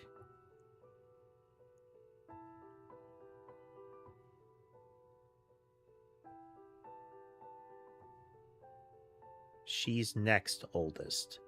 So Angie is the oldest female, and then Laura. So if we look here, she's the oldest in this branch. We have Samantha here, so that's not who Angie is. This is Angie. It's Angelica Morden.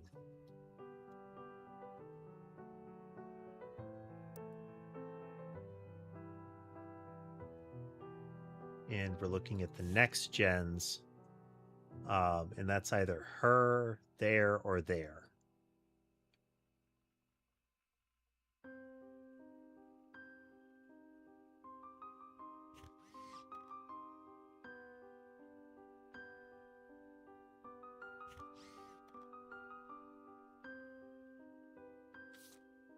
White hair. Like, visually, if I had to just take a shot in the dark, it'd be her. But if we look at Zach, he almost has, like, orange hair.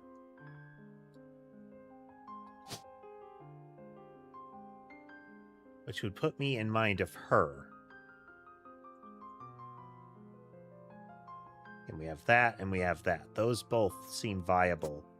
It was Mr. Morden. But that was a black and white picture. It's almost sepia, so that doesn't help us. But identifying that that is likely Angelica does.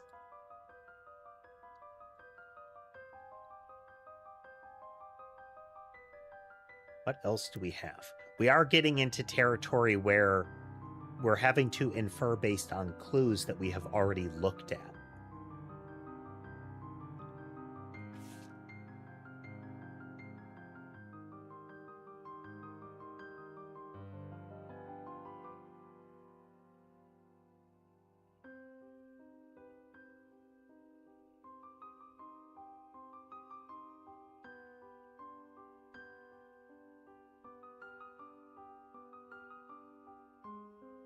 Oh, okay. If we look up these times in MMM magazine, see how it says folk style songwriting, ... catchy ... Here. I think I remember seeing this, but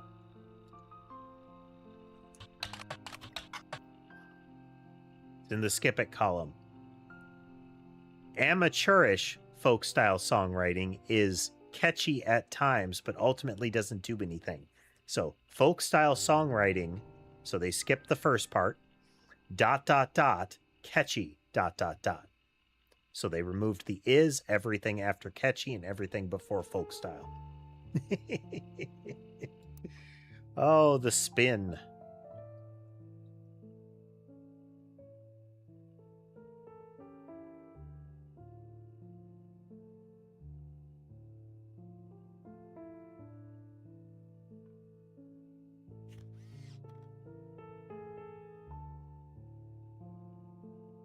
Hey, Harry. Things are going well. Things are going well. Streams have been a little bit more regular.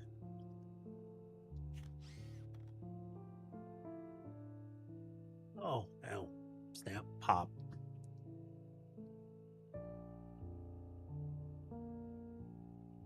There's apparently something else to this that has details. And it says the lyrics do not contain clues.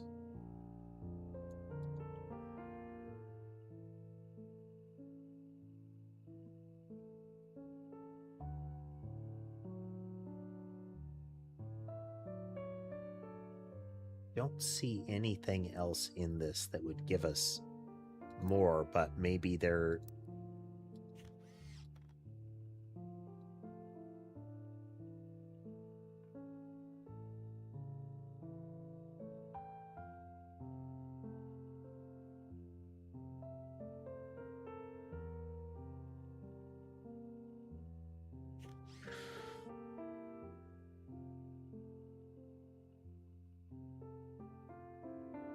Music and lyrics by Clark Rafferty, but I didn't think that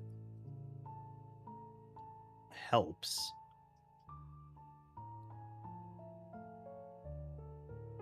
We have two other pictures of him lurking around. He is in the youngest group. So in theory, he's in here.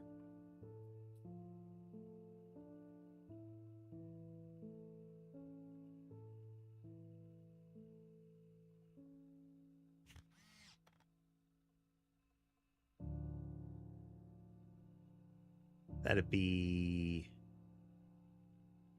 is potentially him there.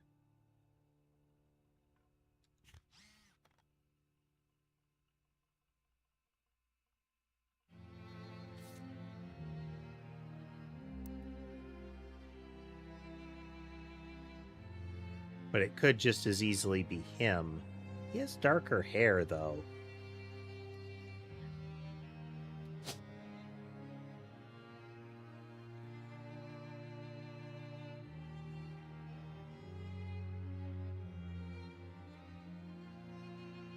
Looks like the other guy.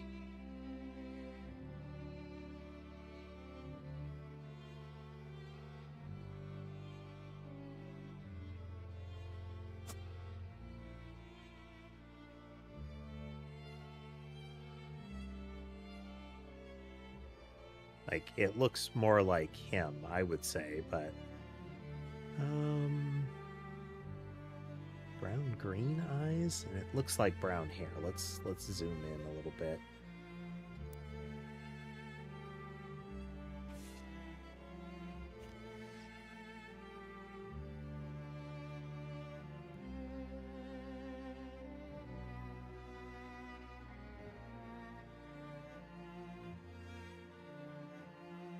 I can't pin that to either of them. Is that ugly polyester shirt in the picture somewhere?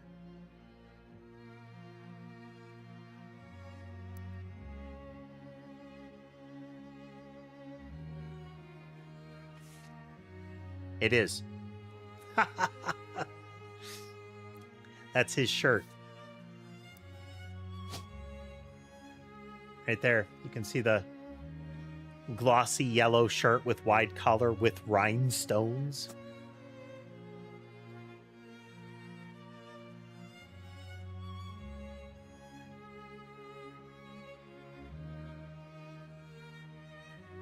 Some point we're going to find out about this kid, but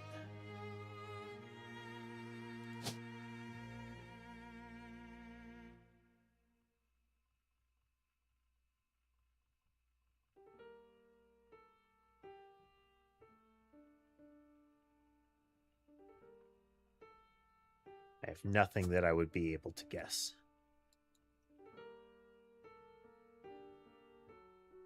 So this resulted in somebody. This is an actual marriage that stuck, but we don't know to whom.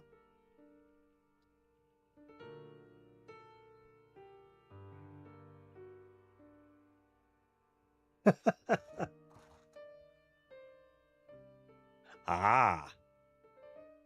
I might have still gotten it by just the, you know, the again, silk / polyester style fabric with that particular yellow with wide color, but you know, the rhinestones definitely give it away.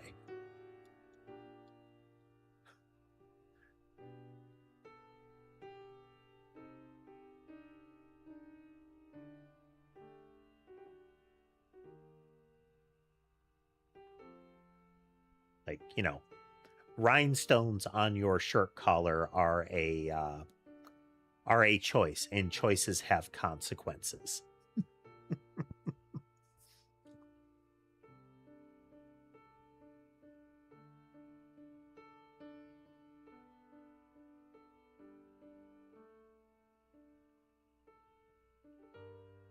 Right. Continue to parse the evidence. It's revisiting the diary. Only I've read that recently. I don't want to stick on it here.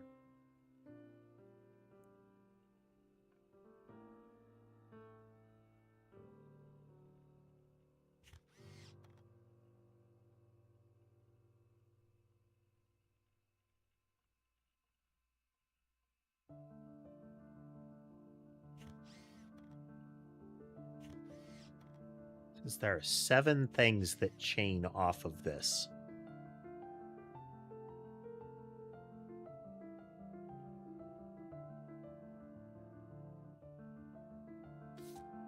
But there are a lot of things related to her that have been indicated based on finding her book. So this could be 1, 2, 3, 4, 5 kind of thing.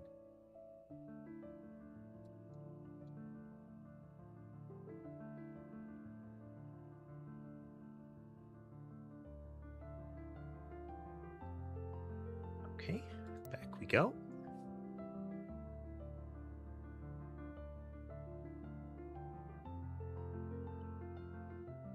Sure with that, not sure with that. Still 6 things off of that one.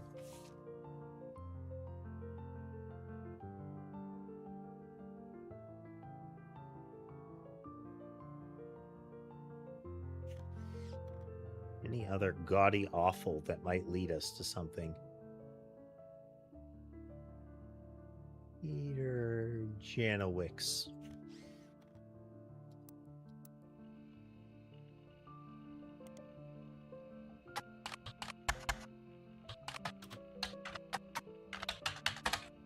Every little thing.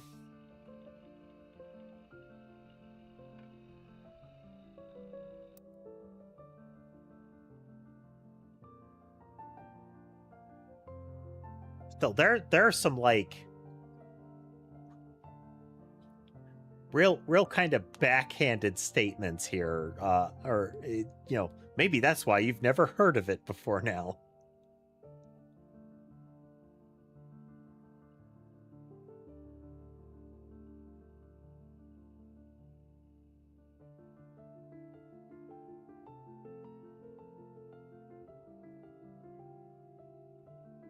Because this can be tethered to one of the optional pictures.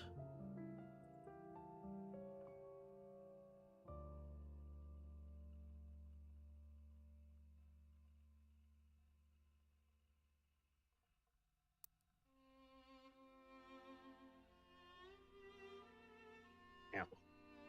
Ow.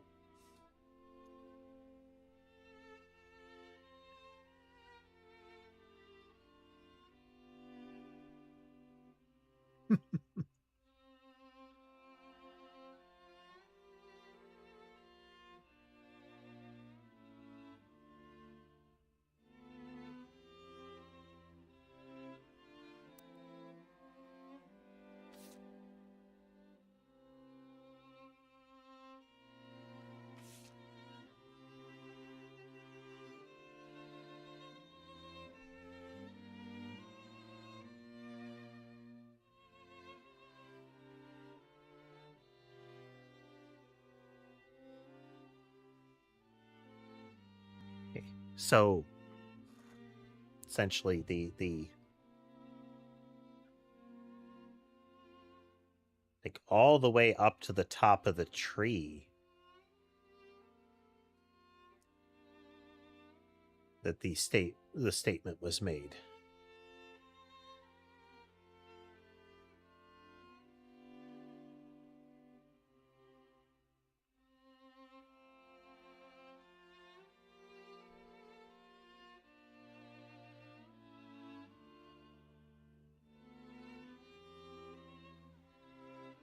Okay. So this part tethers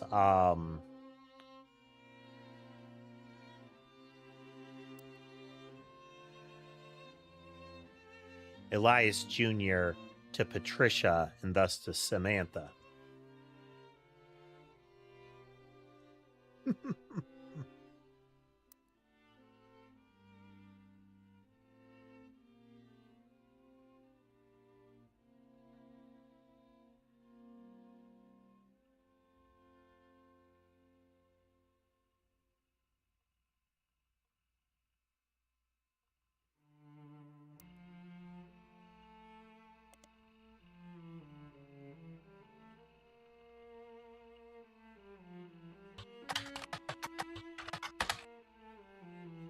Isn't ads for tours and demonstrations at the first Anderson maple farm for a very long time. Also appears every so often in the section about things to do in Butler County. Mrs. Catrail returns to Butler County to demonstrate how 5 pieces were made at the beginning of the century, says Samantha. Think? No?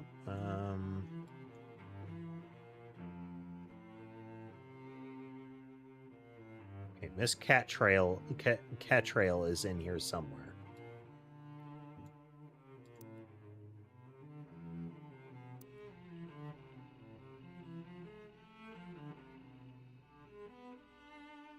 It's quite a lot to attend, and they sell out. It sells out every time.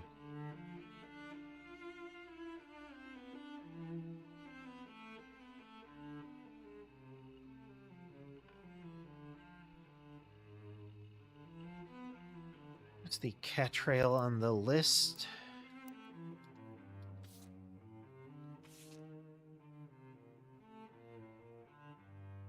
Stephanie.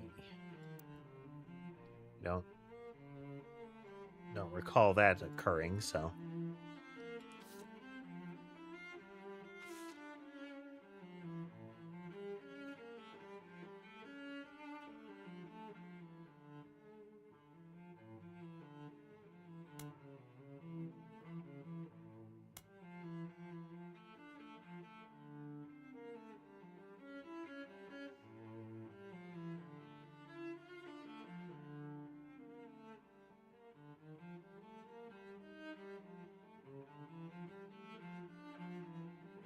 Zach, so that gives us the connection and all of like his family name and whatnot.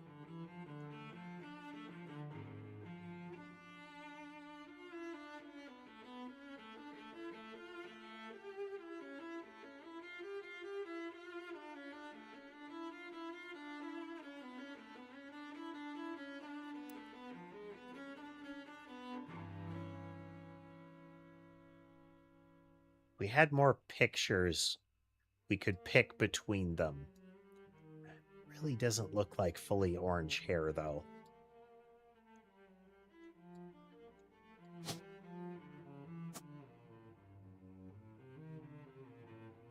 Don't know what Angelica did or anything past that.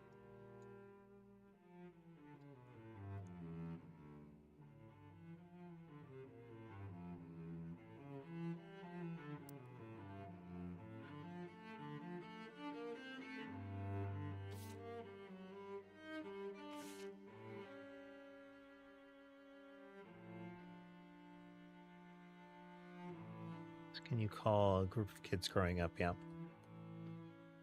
They all aspire to be musicians and artists and dancers and all sorts of nonsense.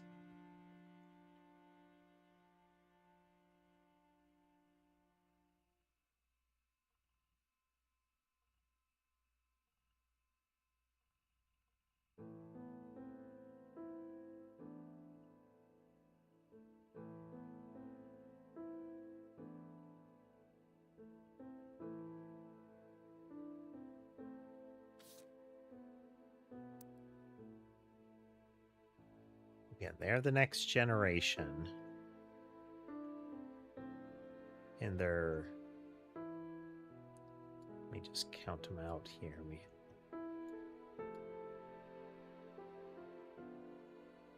Seven. And those two aren't fully present.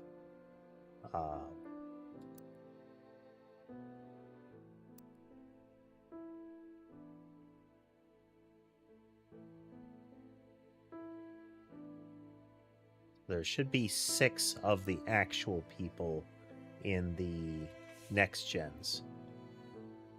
So we know these 2 aren't. There's a 7th person.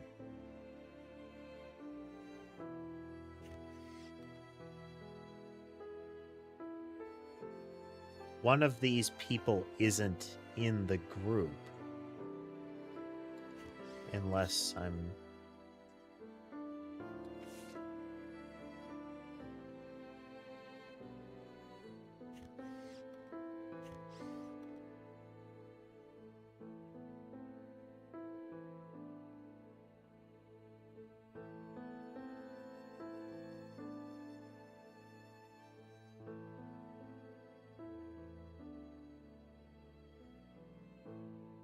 filter in. Okay, everyone filter in behind and in front of us. So again, I think like that. And everybody else coming in here.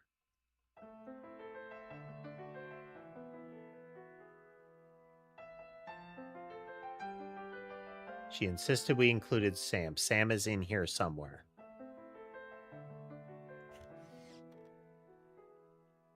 Is that Sam?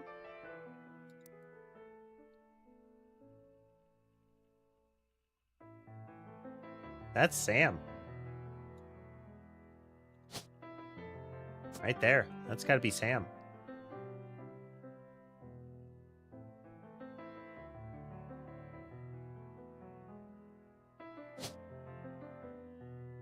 Green eyes, black hair.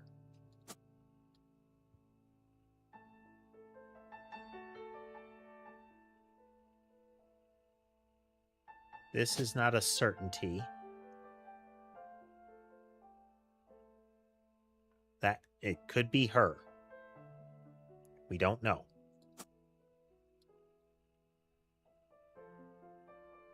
We don't really know anything about Angelica.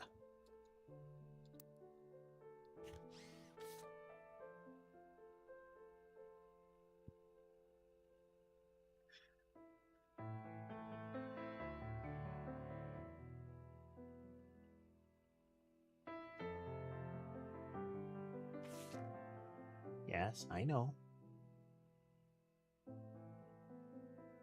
That...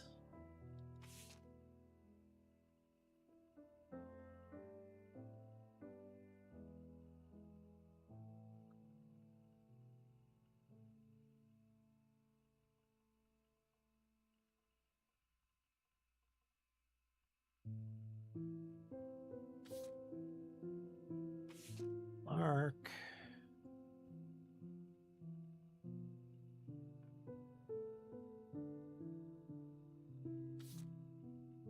So we...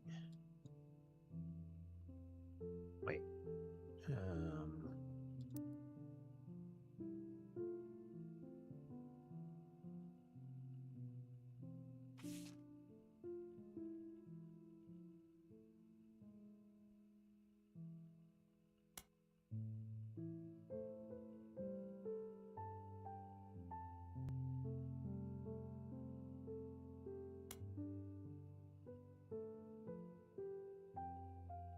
Edward is set to take over the department. Not that. We don't know you're a lawyer. Yeah, it was Edward.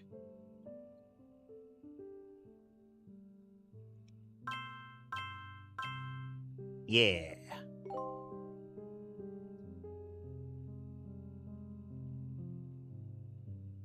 Okay, he has a scholarly profession of some kind.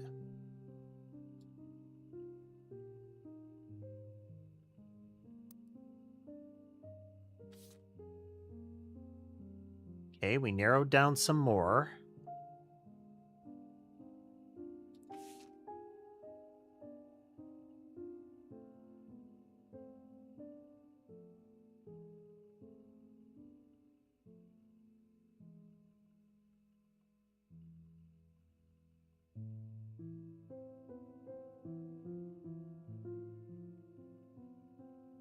Let's look up root, period. In periodicals in Business Watch.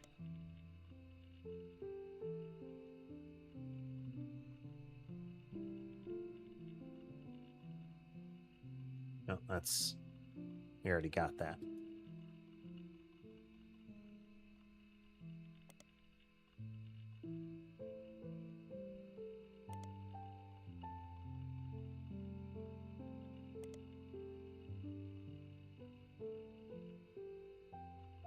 Find a small bit of an ad from many years back that says, be sure to look for our upcoming article about Raina's inspirations for root clothing.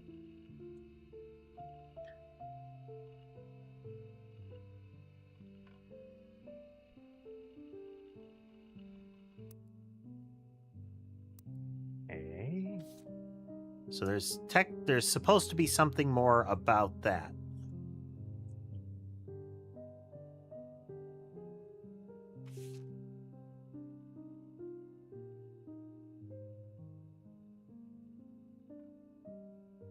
The kids are lucky to have her.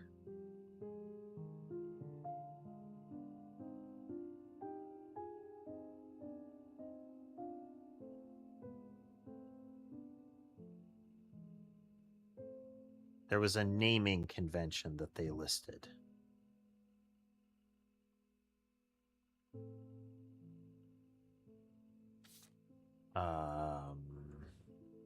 Names.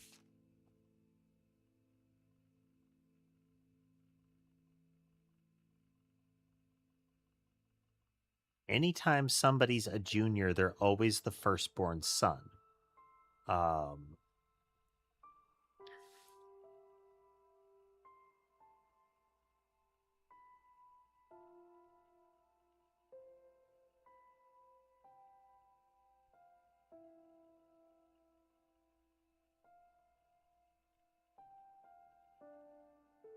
And it radiates.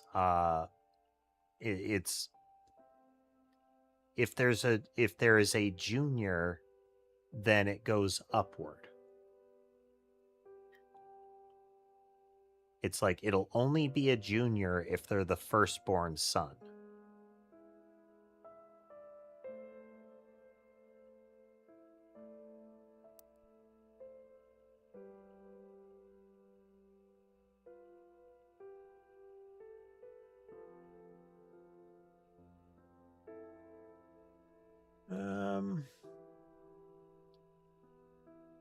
Yes. Elias Jr., firstborn son here.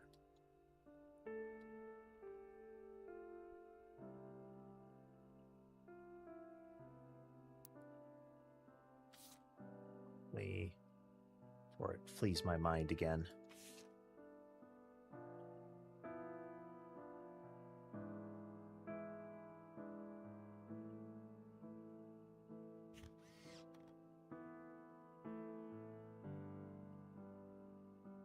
I think that might be Elias.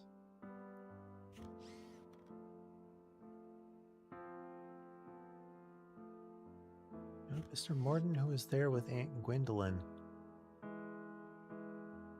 We can't tell. He might be holding the camera right now.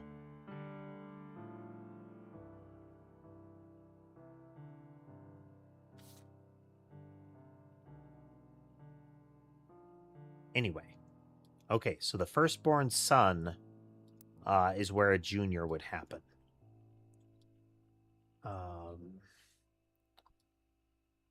We have Samantha here. Somewhere over here, we've got to have an Elias. I'm sorry, a Ernie. Can't be over here. Doesn't really help us. I also don't know where Guy is.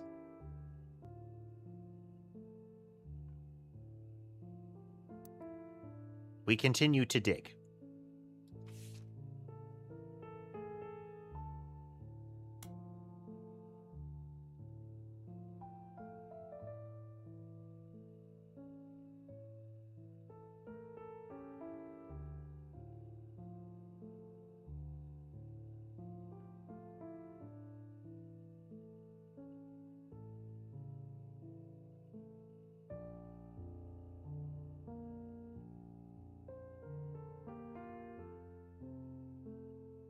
Because we still have that thing from Lauren about the childhood memory with her father.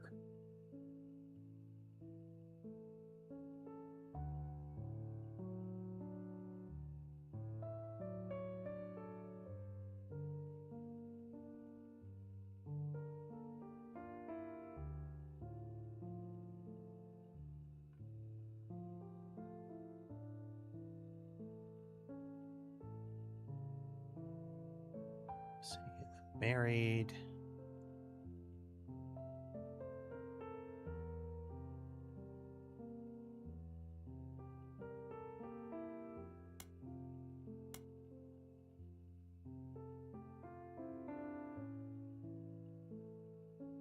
Jacob.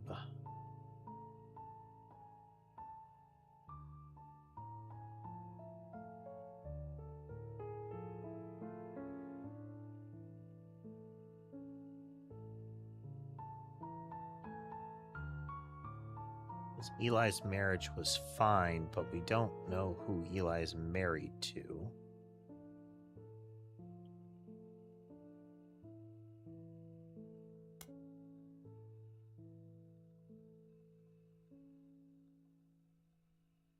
But we know Ernie Jr. is a firstborn son.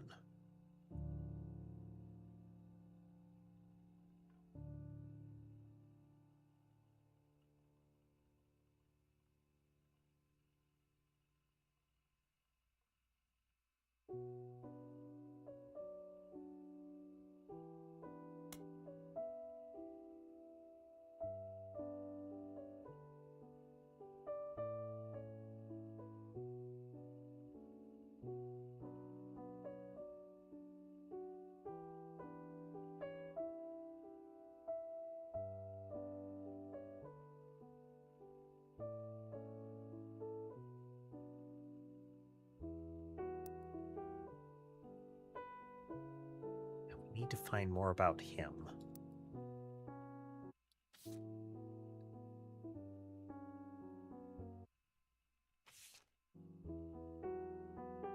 There is so much associated with this, though.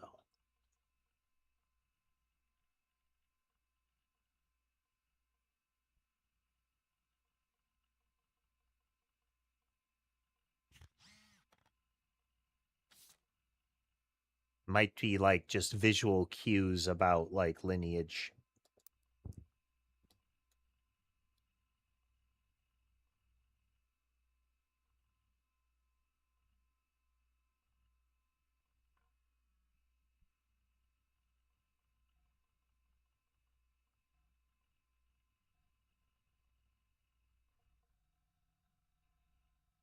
Pale brown with green eyes.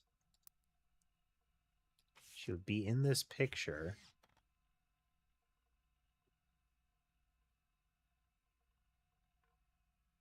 Like, you'd think it would be her there. She's got the purple. The beret could be going for a stereotype. The artsy types of the time.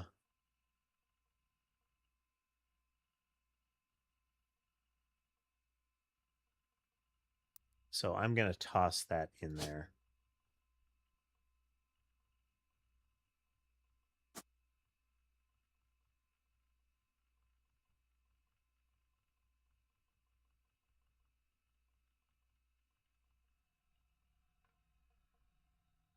Like, we have pictures of these two, but no further information. We have a name of Nicole, who is a pastor.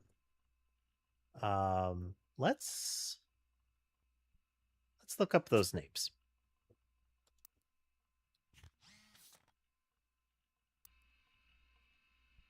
Actually, it was a web search.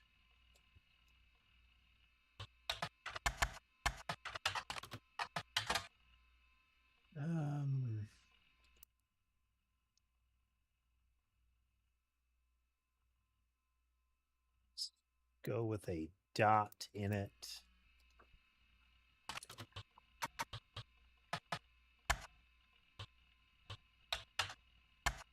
Miracle third root tree. Third. Nope. It says. So they were born that he dropped root tree after. He kept it.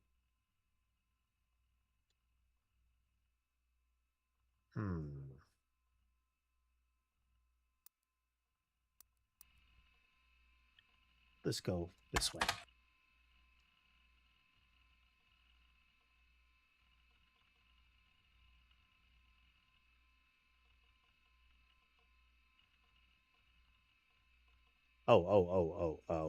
Search. It's not junior. It is. We're gonna search this way to confirm it.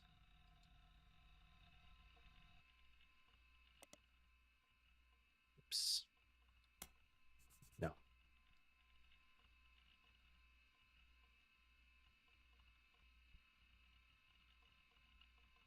Search.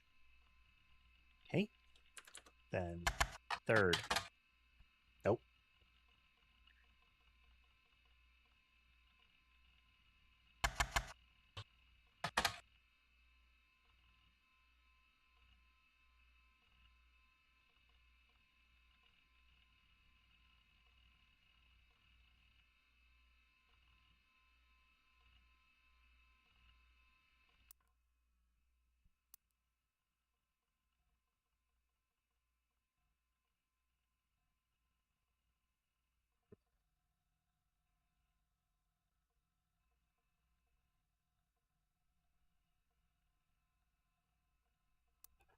Like there is still something about Carl Roottrees.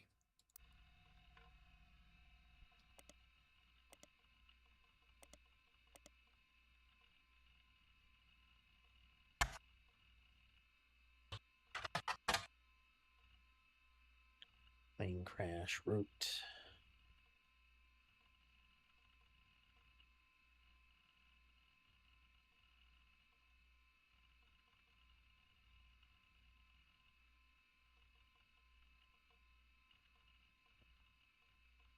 This feels like this whole Watchman of the Year title is going to be something that'll circle back around.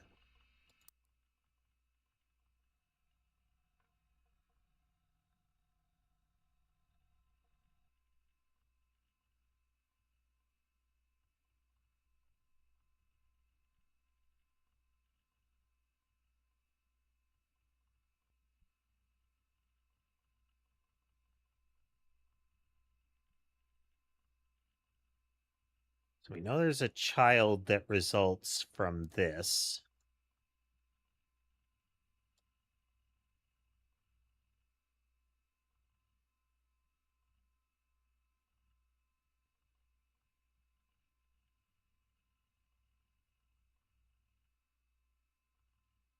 Actually, she's present in the picture, which means this, and we're going to go with the default here of housewife, because again, it was Gwyn was the first not to be a housewife.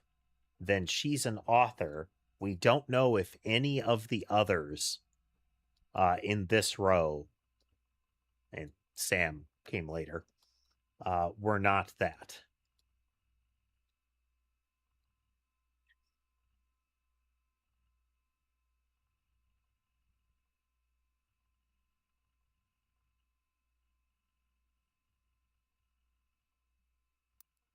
That's her. If Angela, okay, we can see where the red hair passes down.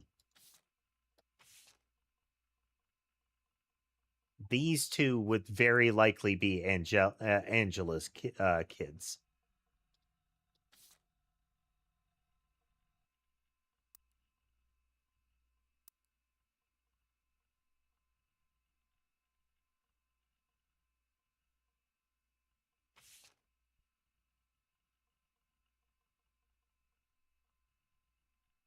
Written note from CM.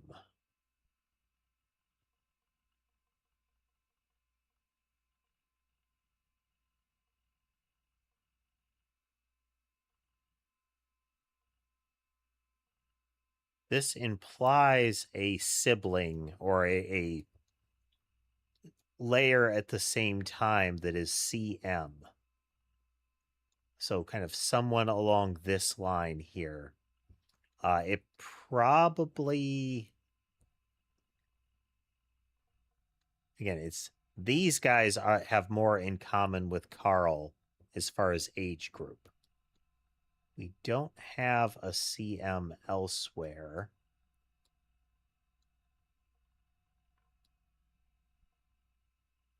Not a clear one.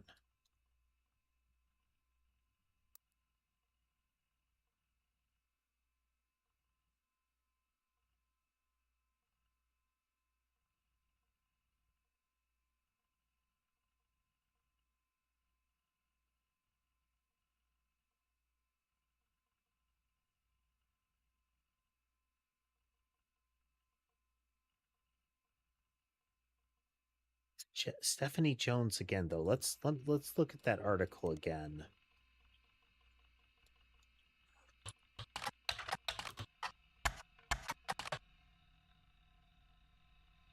The Butler Times.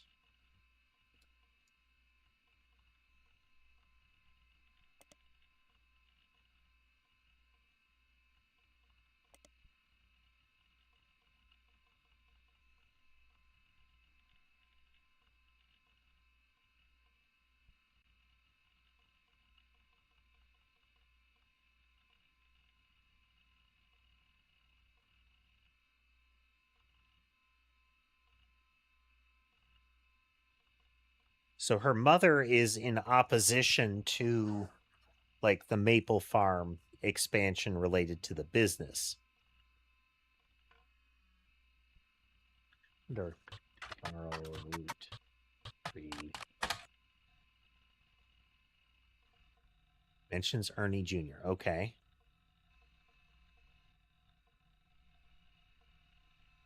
One announces Carl's marriage to Brenda White.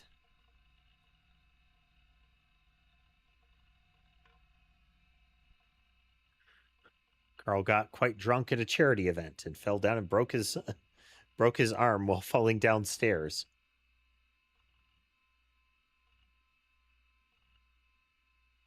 Yep, Carl is 5th president. Ernie Jr. was the 4th, and they like to stay out of the spotlight. Never appeared other than a few mentions here and there. The article does mention an illness. Okay. So this is going to be Ernie Roottrees Jr.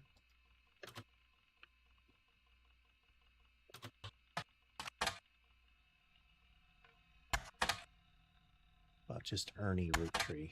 Nope. Okay. To the internet.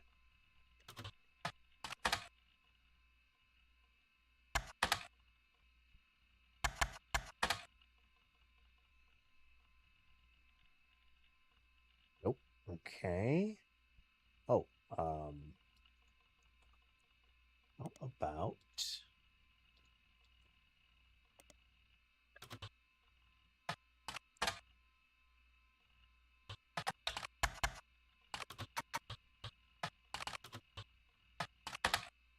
nope. Okay.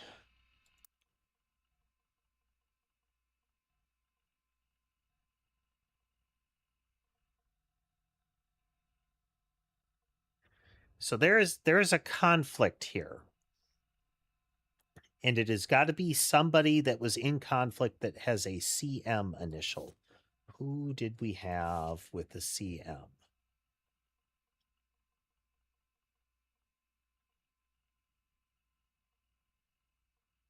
We have a Caroline Morden, but that is her.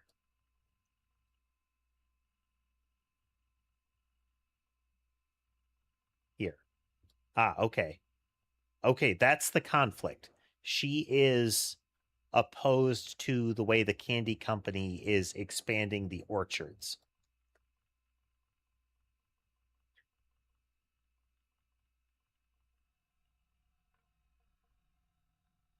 So there is an oppositional relationship between her and him. And that's why she is saying, hey, can you get your daughters to help out?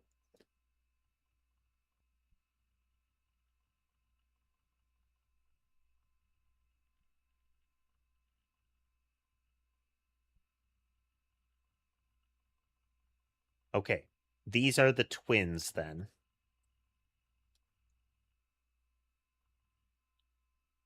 Which, again, lends itself credence that it is these two. Is it fraternal twins?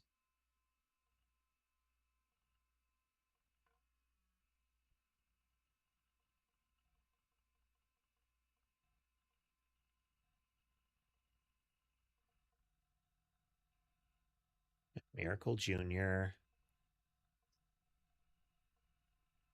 Gwyneth, Gwendolyn.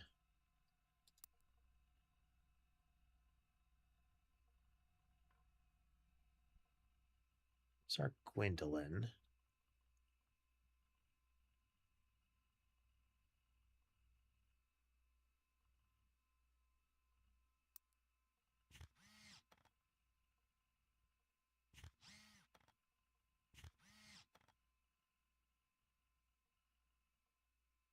This has got to be Edward's kid, I think.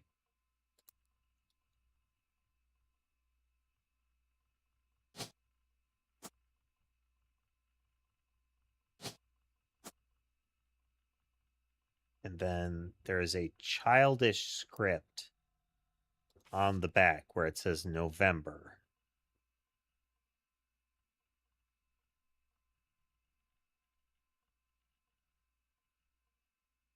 Like Clark, Jim.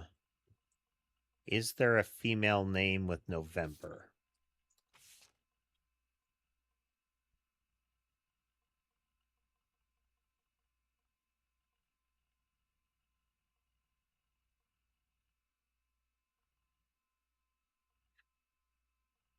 Jessica and Katrina Rafferty LaRue. I have an idea of who he married. November Roottrees. Your name is November. November is written in a childish script on the back with a whole bunch of other signatures.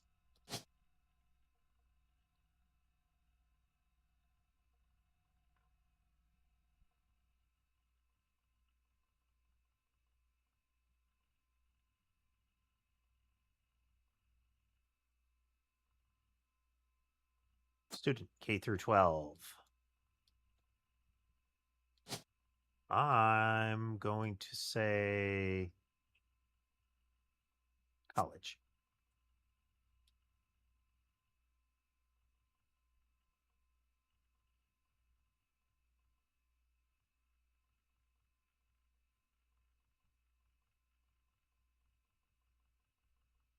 Is a guess, though. So we would have her and him if I have inferred correctly.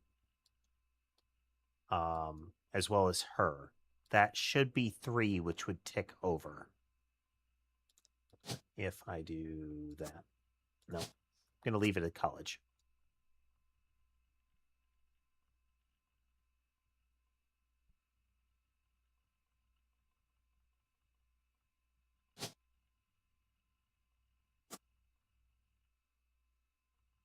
So at the time of that picture, which is here, she was a child. Or there was a child. I think this has got to be November because it indicates that he married somebody that it would have been at the time considered illegal below Philadelphia. And this is like pre-World War II, so we're very firmly in like your Jim Crow kind of eras.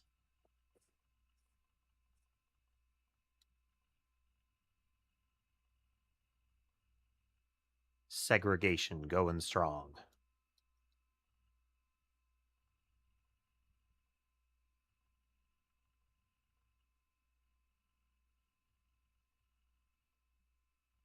So I'm going to remove that. Because for all we know, he could be like a cashier or something. You know.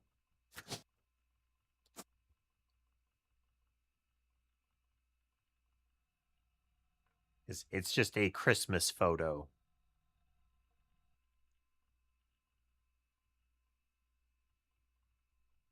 We'll see if we can find out more there. We have little to no idea over here. And I don't think we ever heard anything about these two. We've got to be converging on another batch here.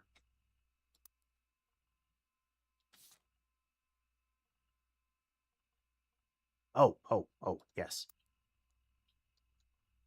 Given the presence of those names, we can infer an answer here. So this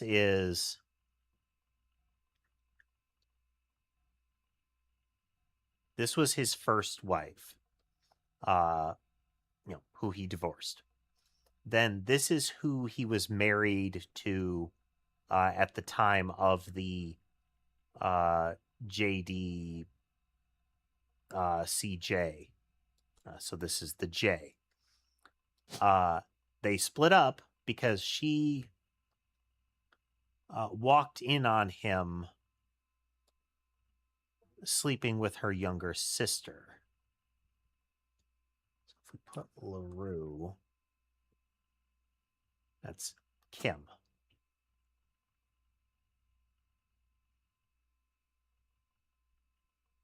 We don't know which one's there.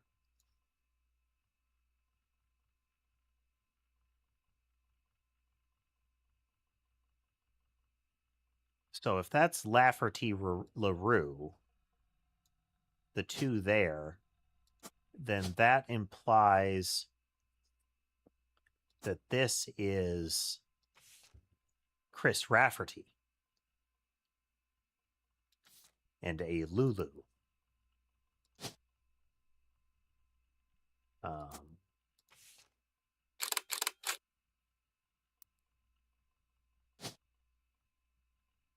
Since we also have a picture of her, that's another stronger implication here. Yes, and Lulu, and you are LUL.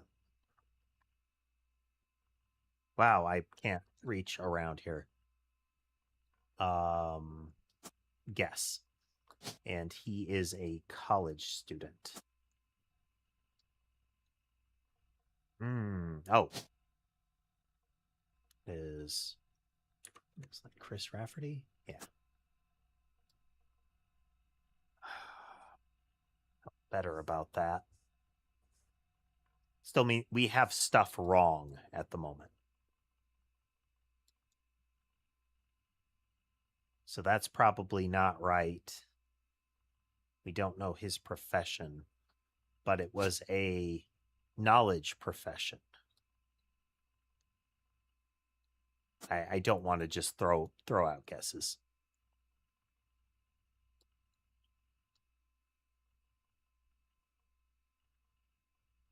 So this is probably incorrect.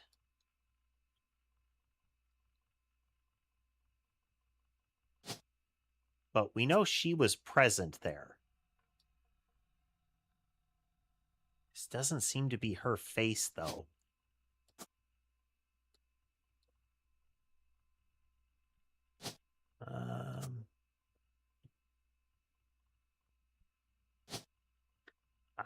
don't know enough to say.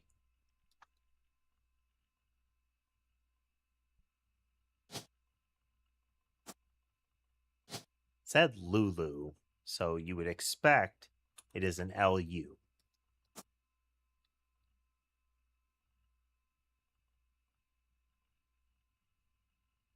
Anything else we can infer here?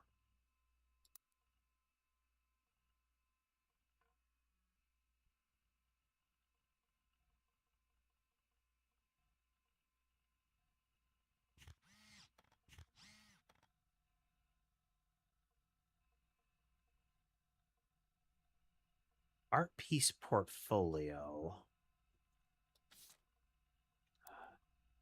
I'm gonna say he's a. I mean, he was going to college. He wanted to go to college, but is it? I still think it's college. The whole, go team thing.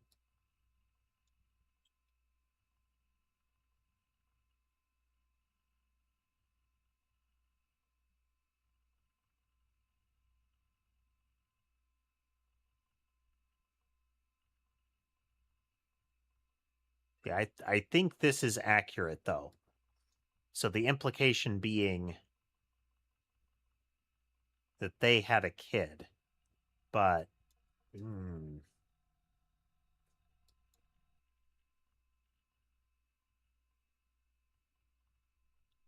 because there's two Rafferty LaRue names.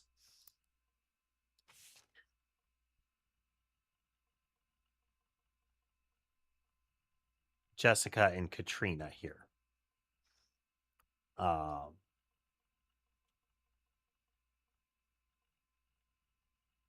Chris, a Clark, and a Jacobs. So that's the husband. That is the child there. This feels correct.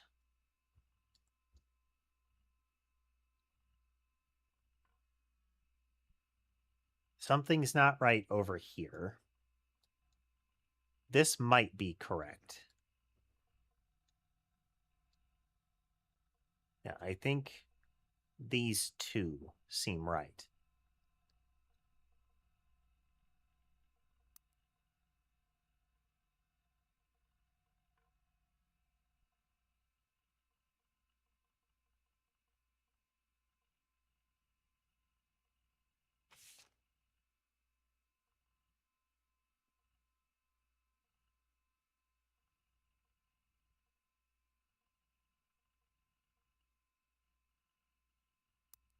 Let's start checking. Let's see. Elias C. Roottrees. Let's just start hitting some more web searches.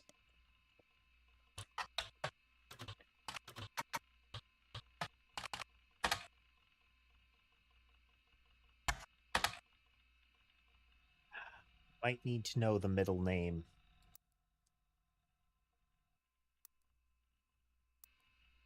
Because if I do this, I'm going to get Elias.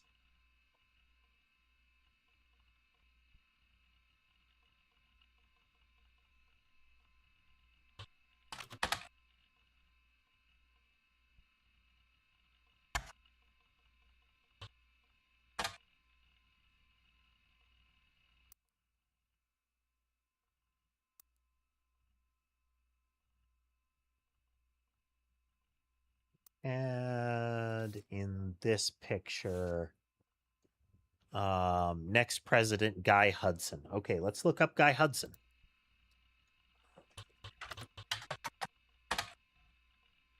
There we go.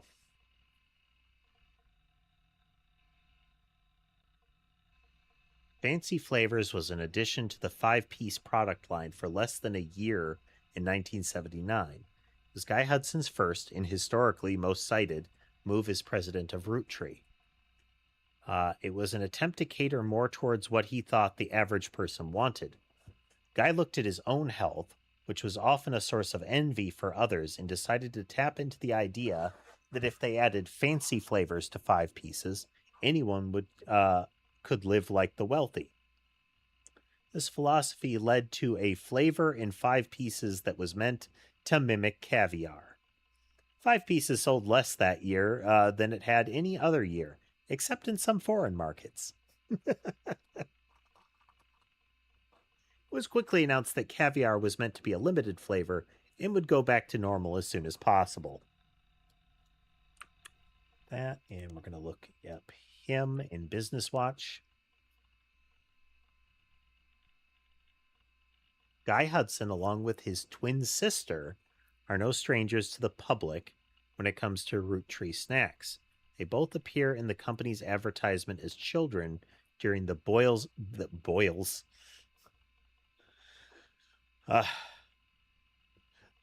and Girls Agree era.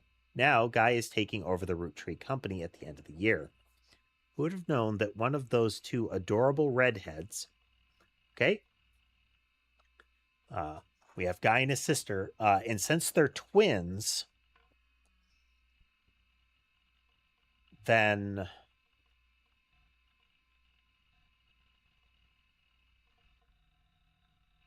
Angie and Christopher. So Angie has red hair.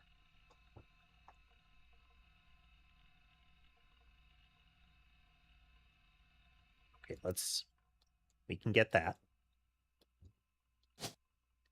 This is definitely Angie, and then we have a Christopher. Christopher Hudson, that scans.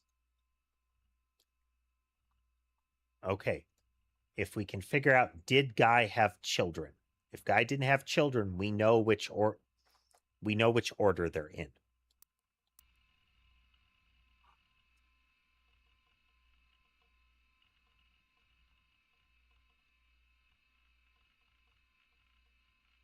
Zach's wife is named Clara.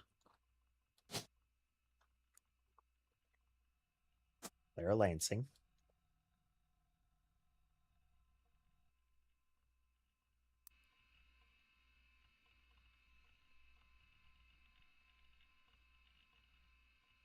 He's family. We at Roottree have faith in his innovative ideas. He's eager to share them with the world. We think that boys and girls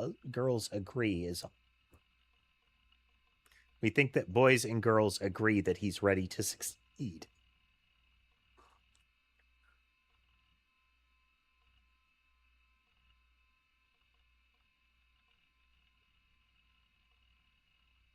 Okay, that needs a note. I think we can purge this one.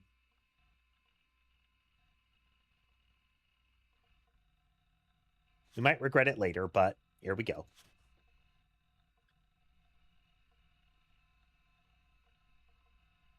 Might be able to look up Ernie Madsen Jr.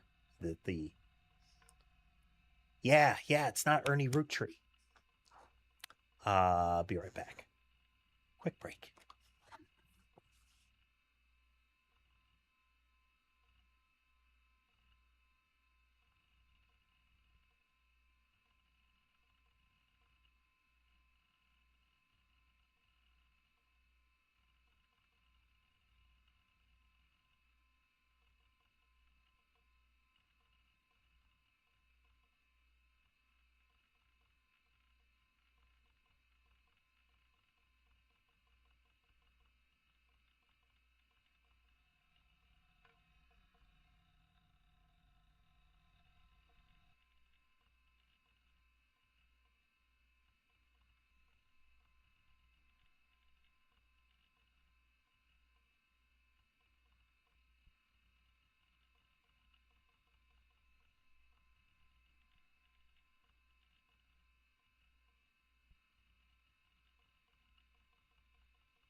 And we're back.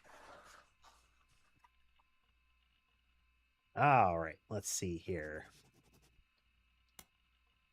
Guy Hudson.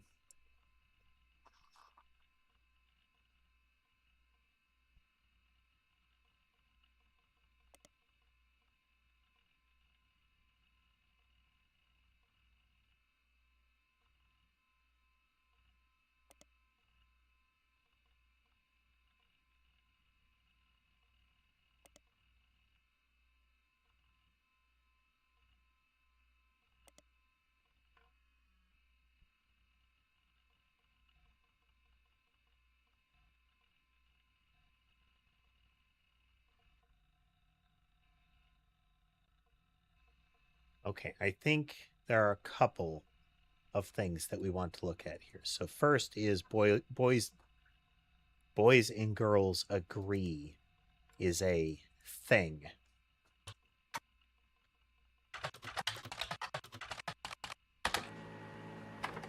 Successful ad campaigns.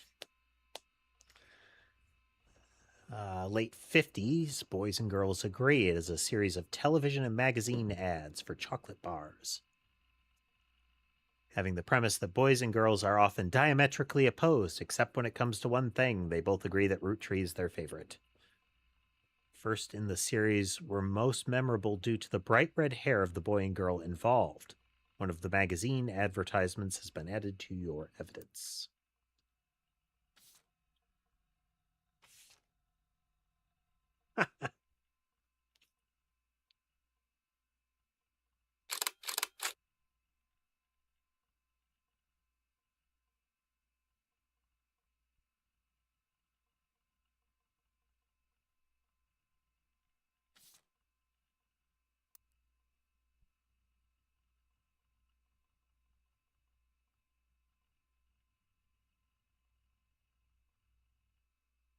Doesn't fully help yet, though.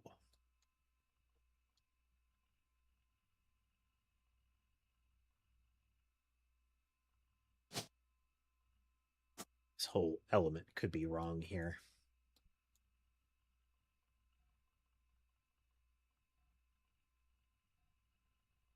Meds.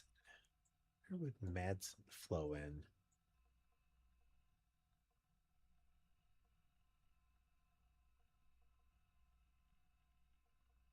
Oh, let's search them. Oh, well, let's look at my notes and get the spelling correct here. Oops.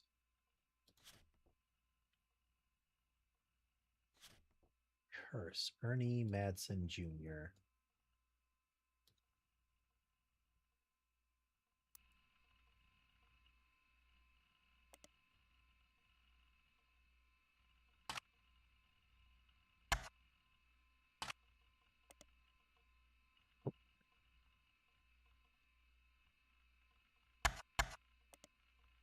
Nope.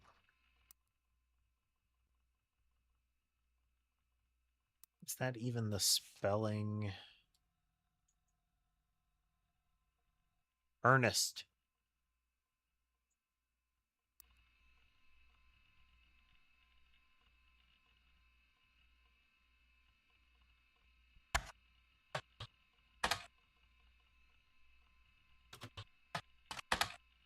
Nothing. Okay. Take. Okay.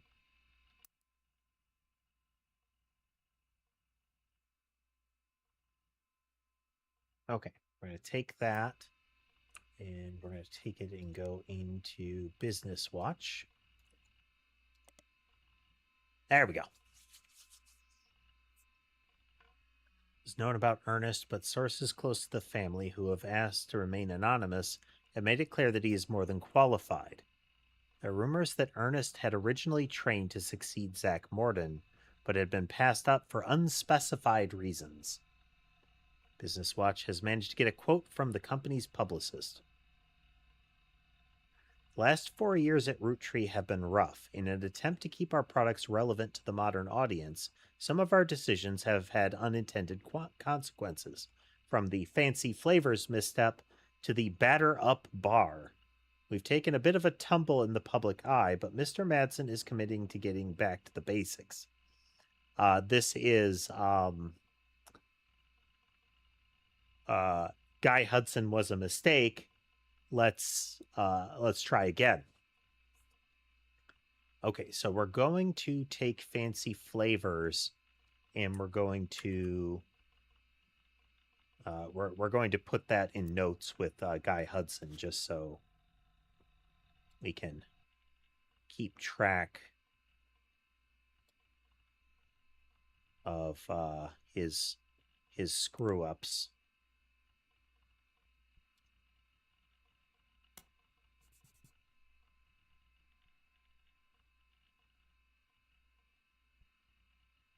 I did that right. Just the exclamation point.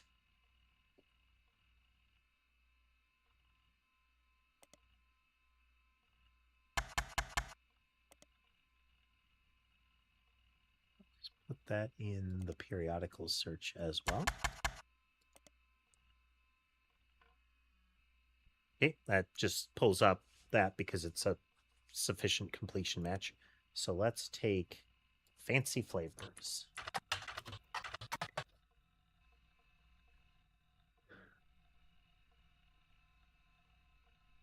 Okay, that didn't go over well. Okay, batter up bar. Failed candy bar released by the Roottrees Company, launched to great fanfare, is meant to evoke the classic combination of pancakes and maple syrup, which, okay. The name came from the fact that its recipe used a creamy imitation of pancake batter as its filling, and the packaging had baseball imagery. Consumers loved the taste of the candy, and the candy launched to stellar reviews, but after a little less than a month on the shelf, it was discovered that the filling of unopened bars began to separate and developed an off-putting texture described as powdery chunks floating in oily goop. This odd consistency made it the punchline of late-night jokes for weeks, solidifying its reputation as a failure.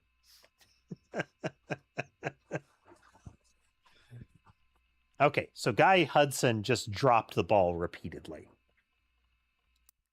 All right, so let's look up. So we have Guy Hudson, and there's also a Christopher Hudson. That's the father. So where is our Bonnie Hudson? Okay, let's look up her.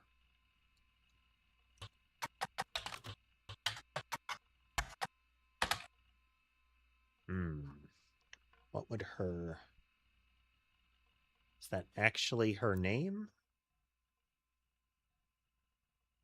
It is, but we get nothing about her. Interesting.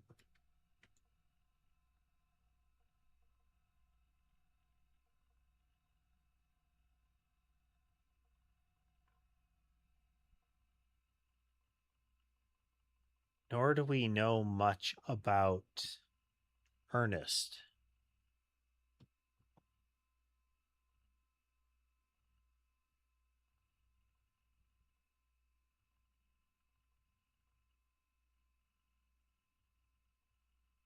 Where would he come from in this?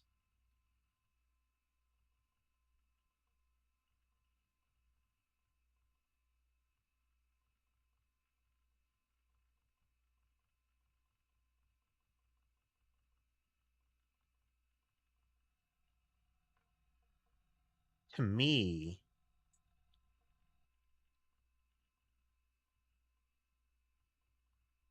Ernest Madsen.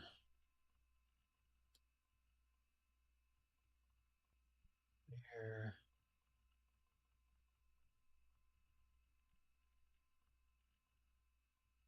Do we have any other Madsens? Gwyneth.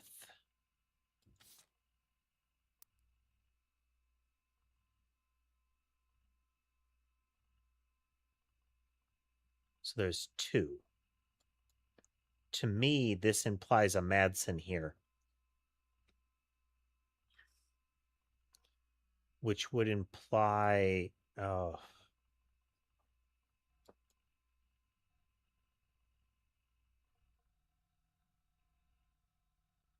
one would expect that it would fall in this line if it were to go wrong, but we know that's not the case. It's all along here. So it's within this. It implies to me that Ernest is in here. Now, where the other Ernest shows up, I don't know. Is there another one?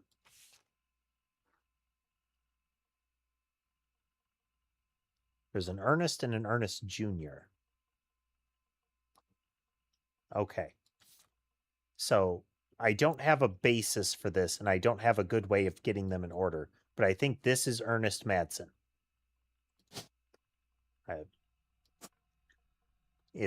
This is entirely because it's the only way to get an Ernest Madsen Jr. and a Gwyneth Madsen into this chart.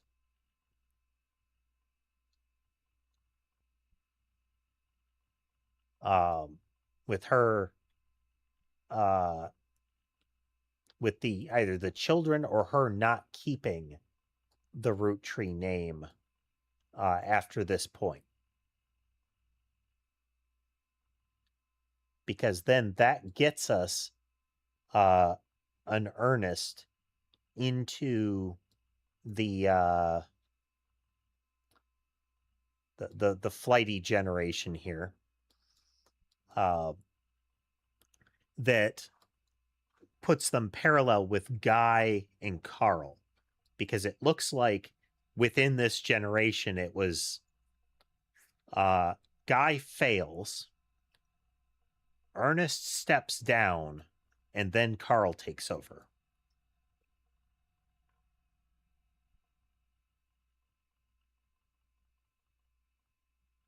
This is my guess.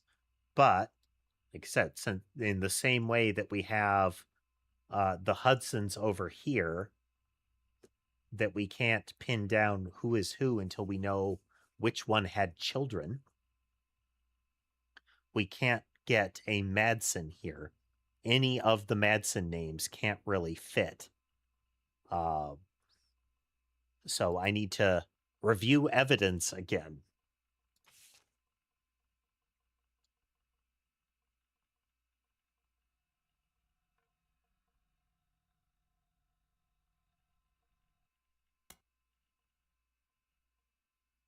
Mark and Daniel, Edward.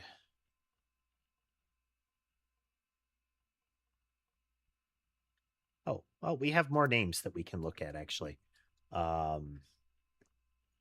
Let's find Elias's full name in the name list.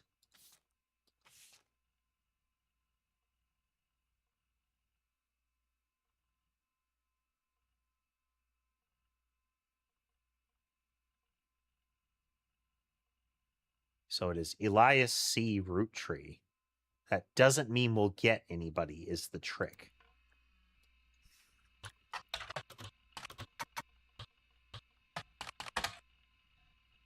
In the same vein, M.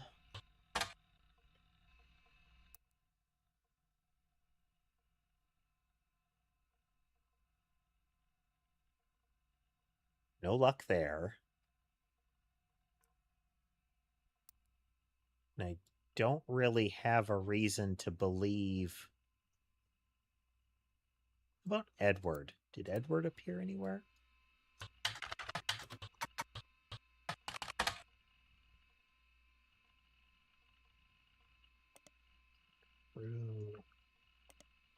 Nope. Butler County? Nope.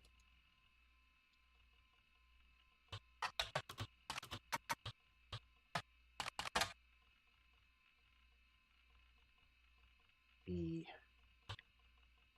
West. Madsen Jr.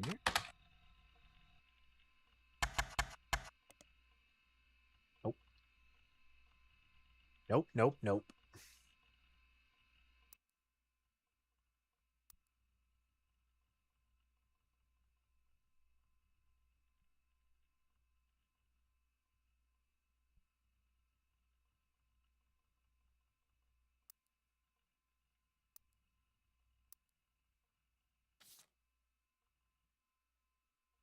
Campaign mailer still is supposed to lead us to a lot of stuff. Ultimately, it is, I think, primarily it is this.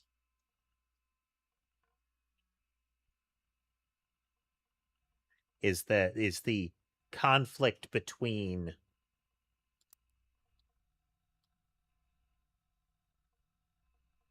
Caroline Morden.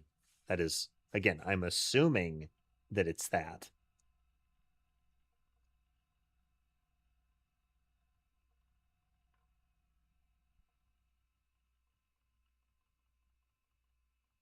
Gwendolyn had 3 kids. Oof. I mean, not uncommon. It's just for this family. That's asking for trouble.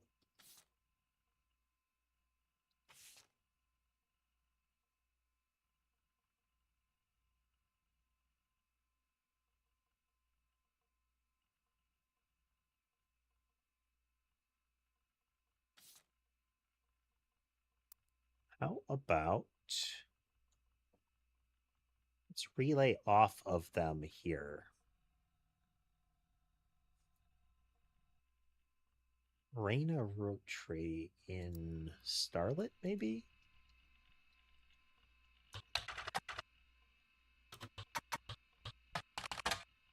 No. Okay.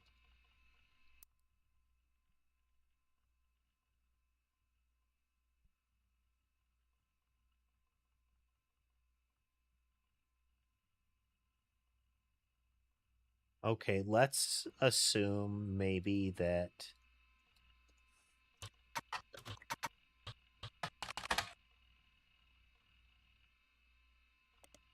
nope. Okay.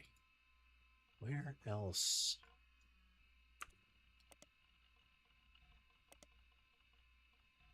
Nope. See, that was check for typos, but that's not necessarily going to help.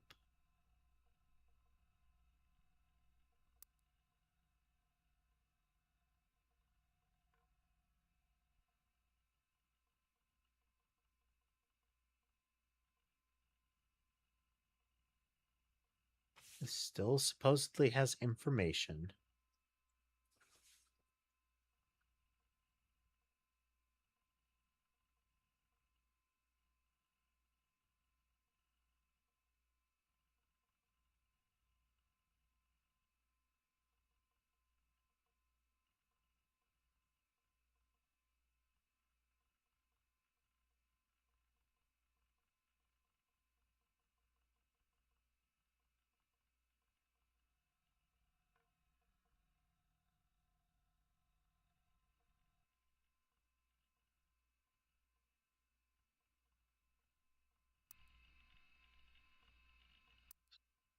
There's more to that one that is still disconnected.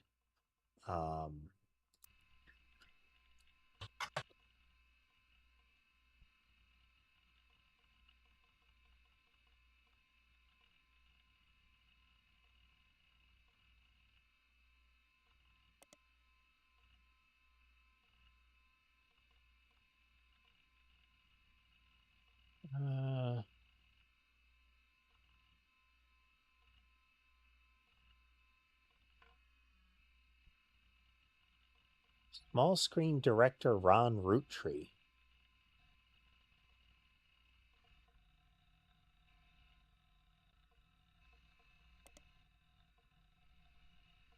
RR Productions.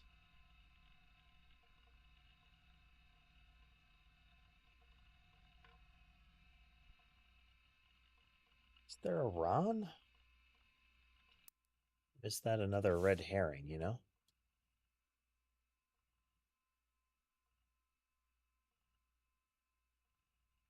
There's a Ronald.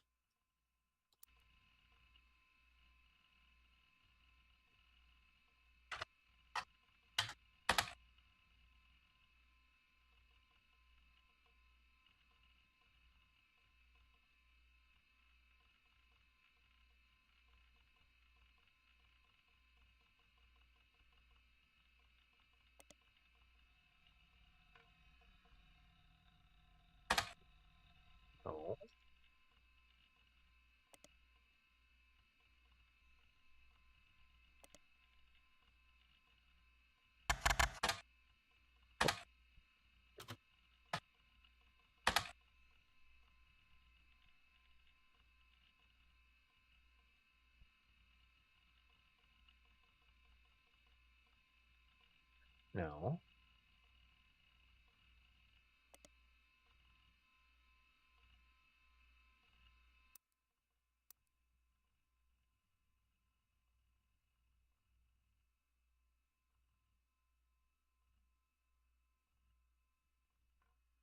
I'm guessing that's another, like, red herring connection, that it's just some other... Oh, wait. We can look into that a little further.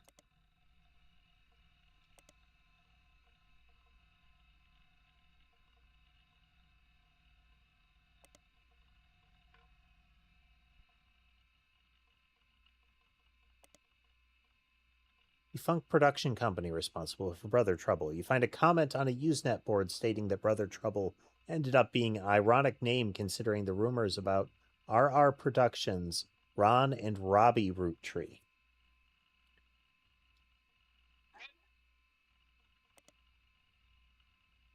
It's relevant information about Robbie Roottrees in the comment thread on a message board about television cliches. You find a thread called Why Was Brother Trouble Cancelled? User speculates. I think it was because the writing. They actually had an episode where Roxy was addicted to sniffing markers. Maybe it's due to the rumor about Robbie Roottrees in Silver Screen magazine. Getting there.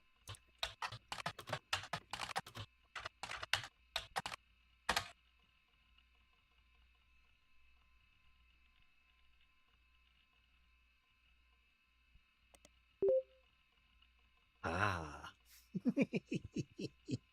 This is non-trivial but satisfying. Less on actors and actresses and more on the nitty-gritty of writing, directing, costuming, set design, film promotion, other elements of filmmaking. Bought by a bigger, more recognizable magazine a few years ago, and the website now redirects to the new magazine. Okay, but we're going to look it up.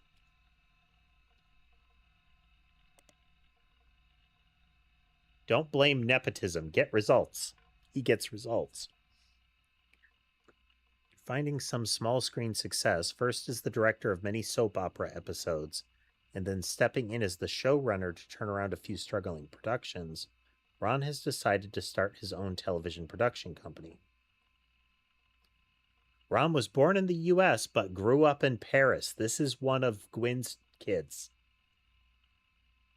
Once famous mother and his brother Robbie. Okay, we have Ronald and Robert Roottrees now.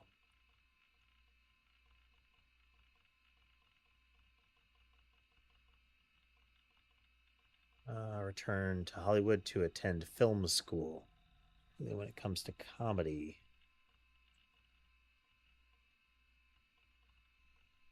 plans to pitch new shows to major television studios as soon as 1986. Until then, wants to find it. Called upon his younger brother for script punch-ups. Okay, so Ronald is the older brother.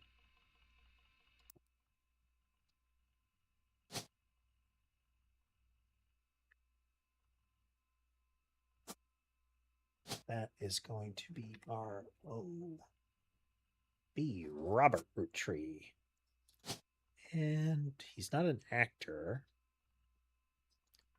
I think it would be director.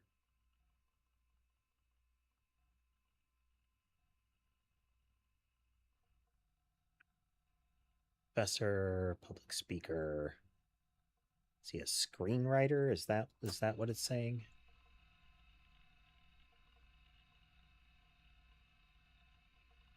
Director.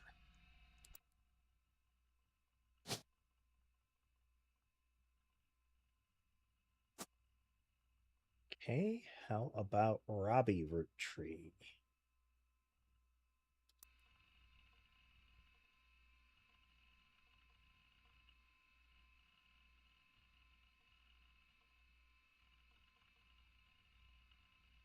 Called upon his younger brother for script punch-ups and thought about bringing him into the fold. Okay.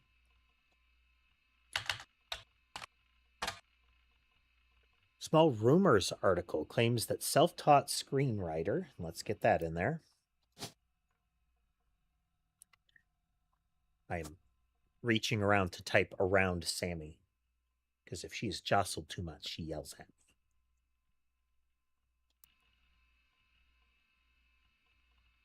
me. Let's see. Was tried and allegedly tried and convicted under the name Robert in a French court of law. It seems he, again allegedly, embezzled from the company to fuel a gambling habit that left him hundreds of thousands of dollars in debt. He then fled to Paris, where he grew up, and then continues to insist that it is all very much allegedly assaulted an officer who came to question him. So they were unable to get a statement from French authorities, but received information from an anonymous source that they were able to confirm through public record. There was a trial involving Robert Roottrees around the time that it was canceled. The show was canceled. Okay. I think him. Yeah. He did look older.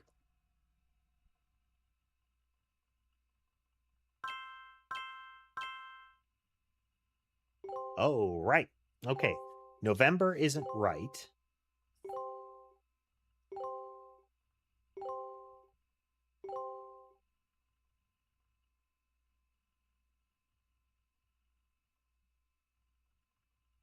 Excellent.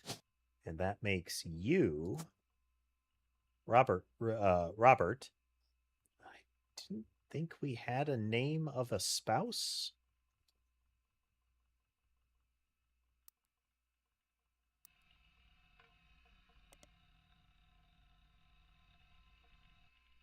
Cinema.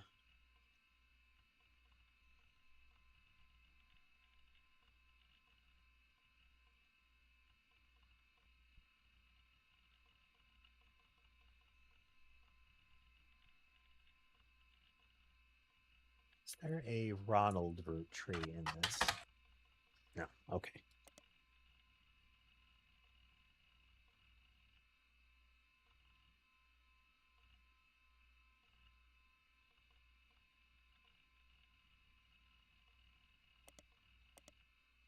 Cross-reference.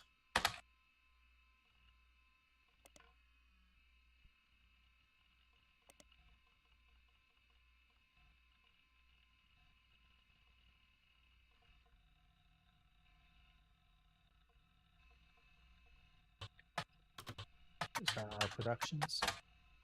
No.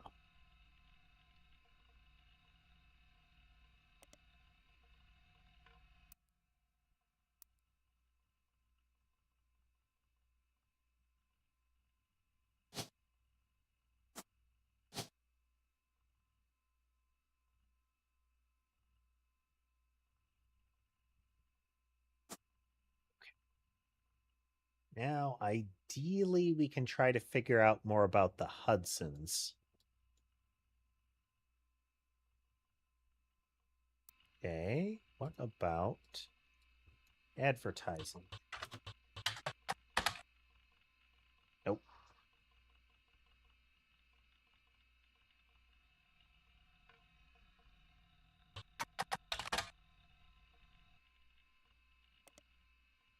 Okay. He is kind of an unknown commodity at the moment.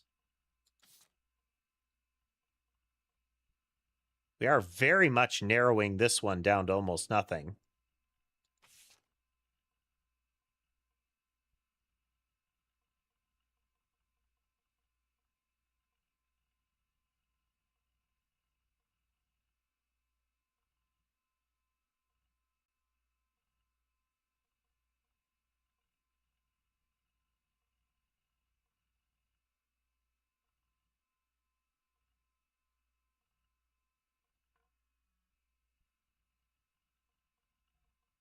Meeting in Zach's office.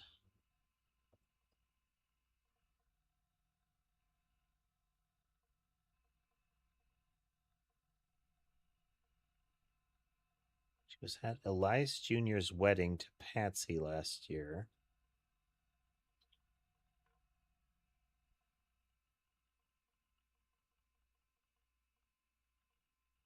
this is didn't know their relationship at the time. He is marrying Patricia, who is the one that he originally hooked up with, and that resulted in Sam, and also resulted in Patricia being married to an older man and vanishing for a while.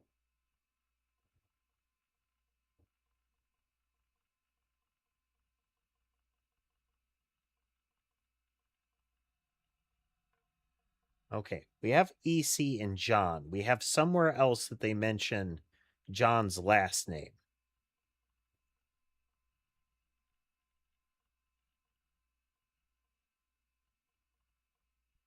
It's like Millen or something like that.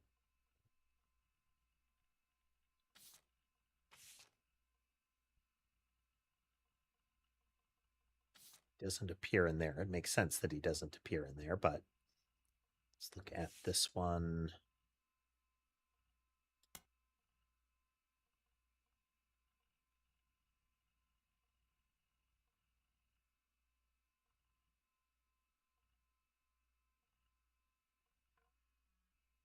John Miller.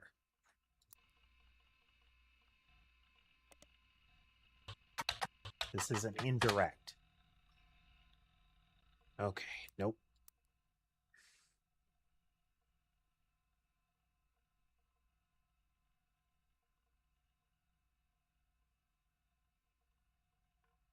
Let's look up John Miller in the local newspaper.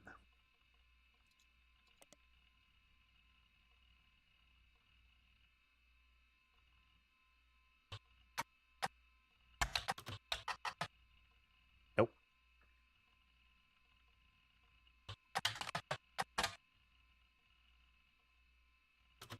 Listen, farm in the local paper.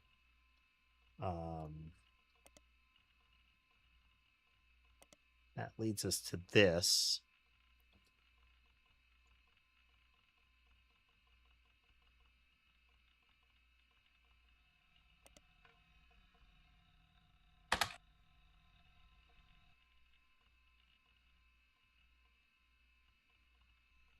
Okay, our paper has a Cattrall in there.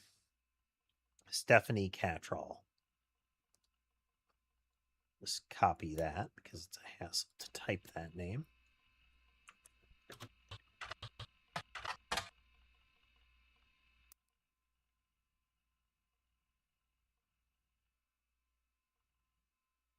Two L's.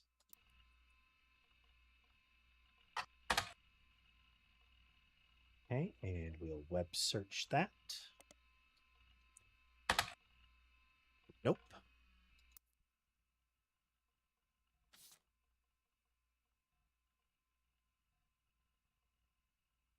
Still something there. There's still something about... There is something about this piece of paper.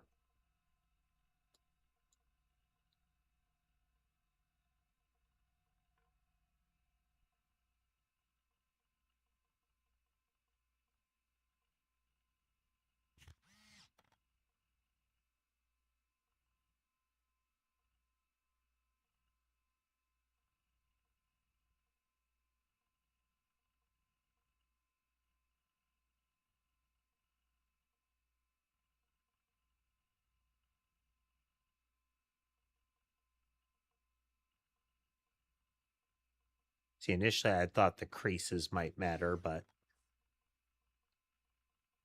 there is something about this still.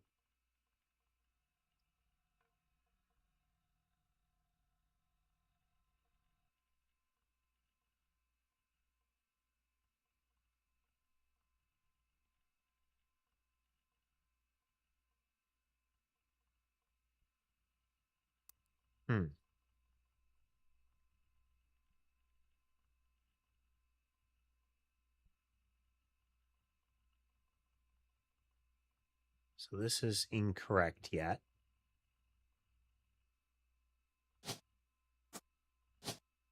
I still think that's November, but I don't know anything else. It is possible it's not, but in that picture,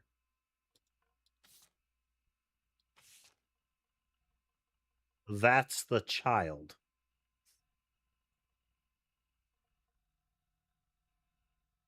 Oh, wait. We do know. This is Guy. His sister is pregnant in the picture.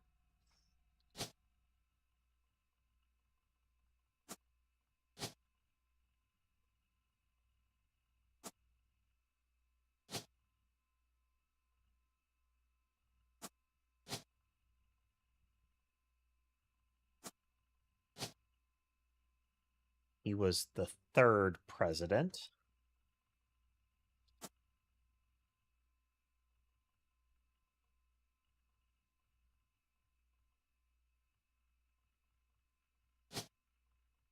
I don't know what she did.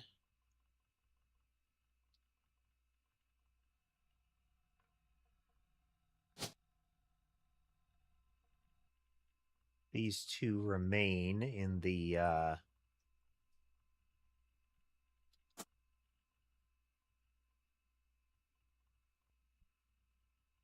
so we still have them as well, but we don't necessarily have a picture of them. But actually, evidence close. You get picture.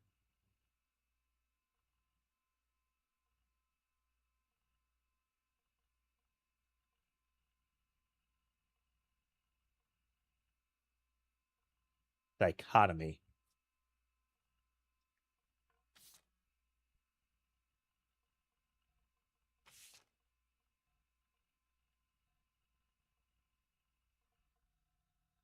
Red-haired kid. If I had to guess, this is one of Bonnie Hudson's kids.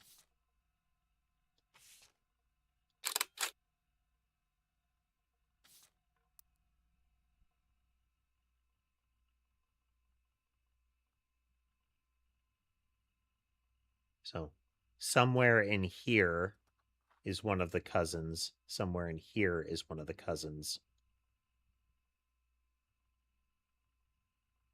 Past that, dunno. If I had to guess, dichotomy is over here. But uncertain.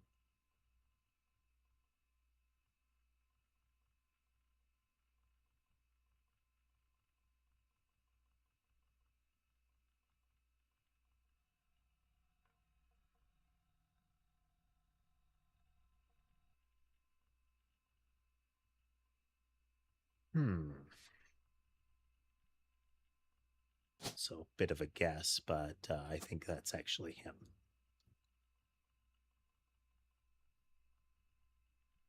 In the background, you know. All right, let's start searching names that we don't have yet. That's Gwendolyn Morden.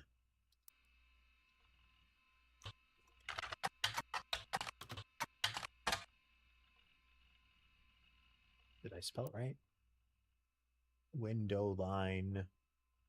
Yep, yep.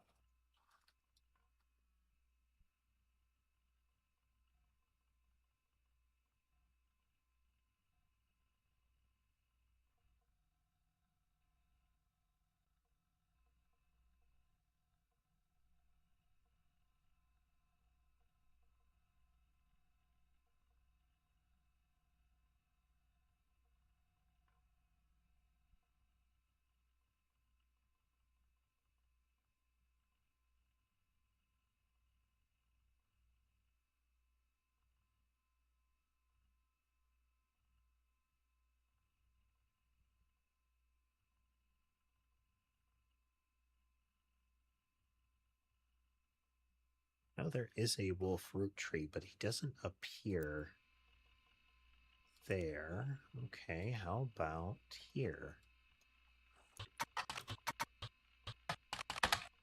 Nope. Only time we hear about... okay, let's do our search of Peru again.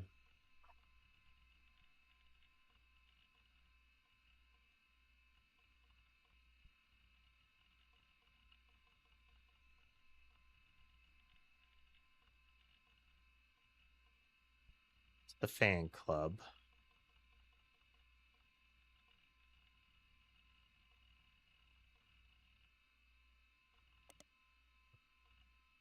Search periodicals.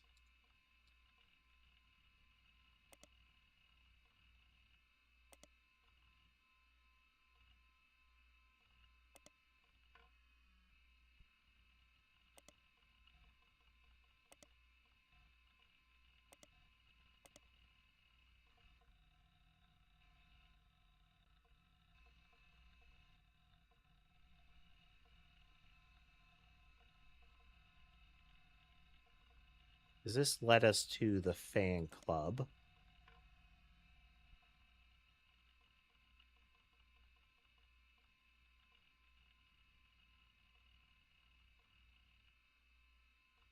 Yeah, his young son.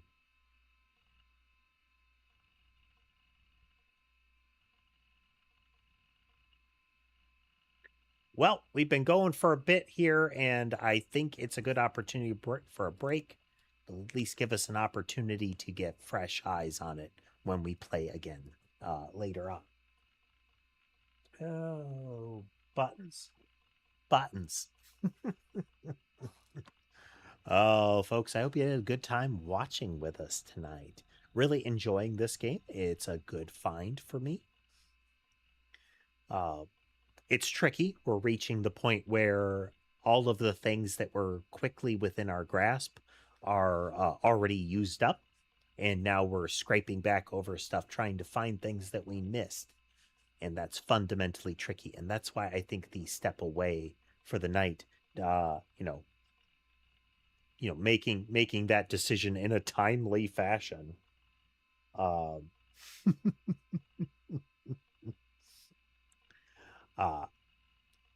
think that's gonna be good here. No guarantees on exactly when we'll play this next, but it will be within the week, I think.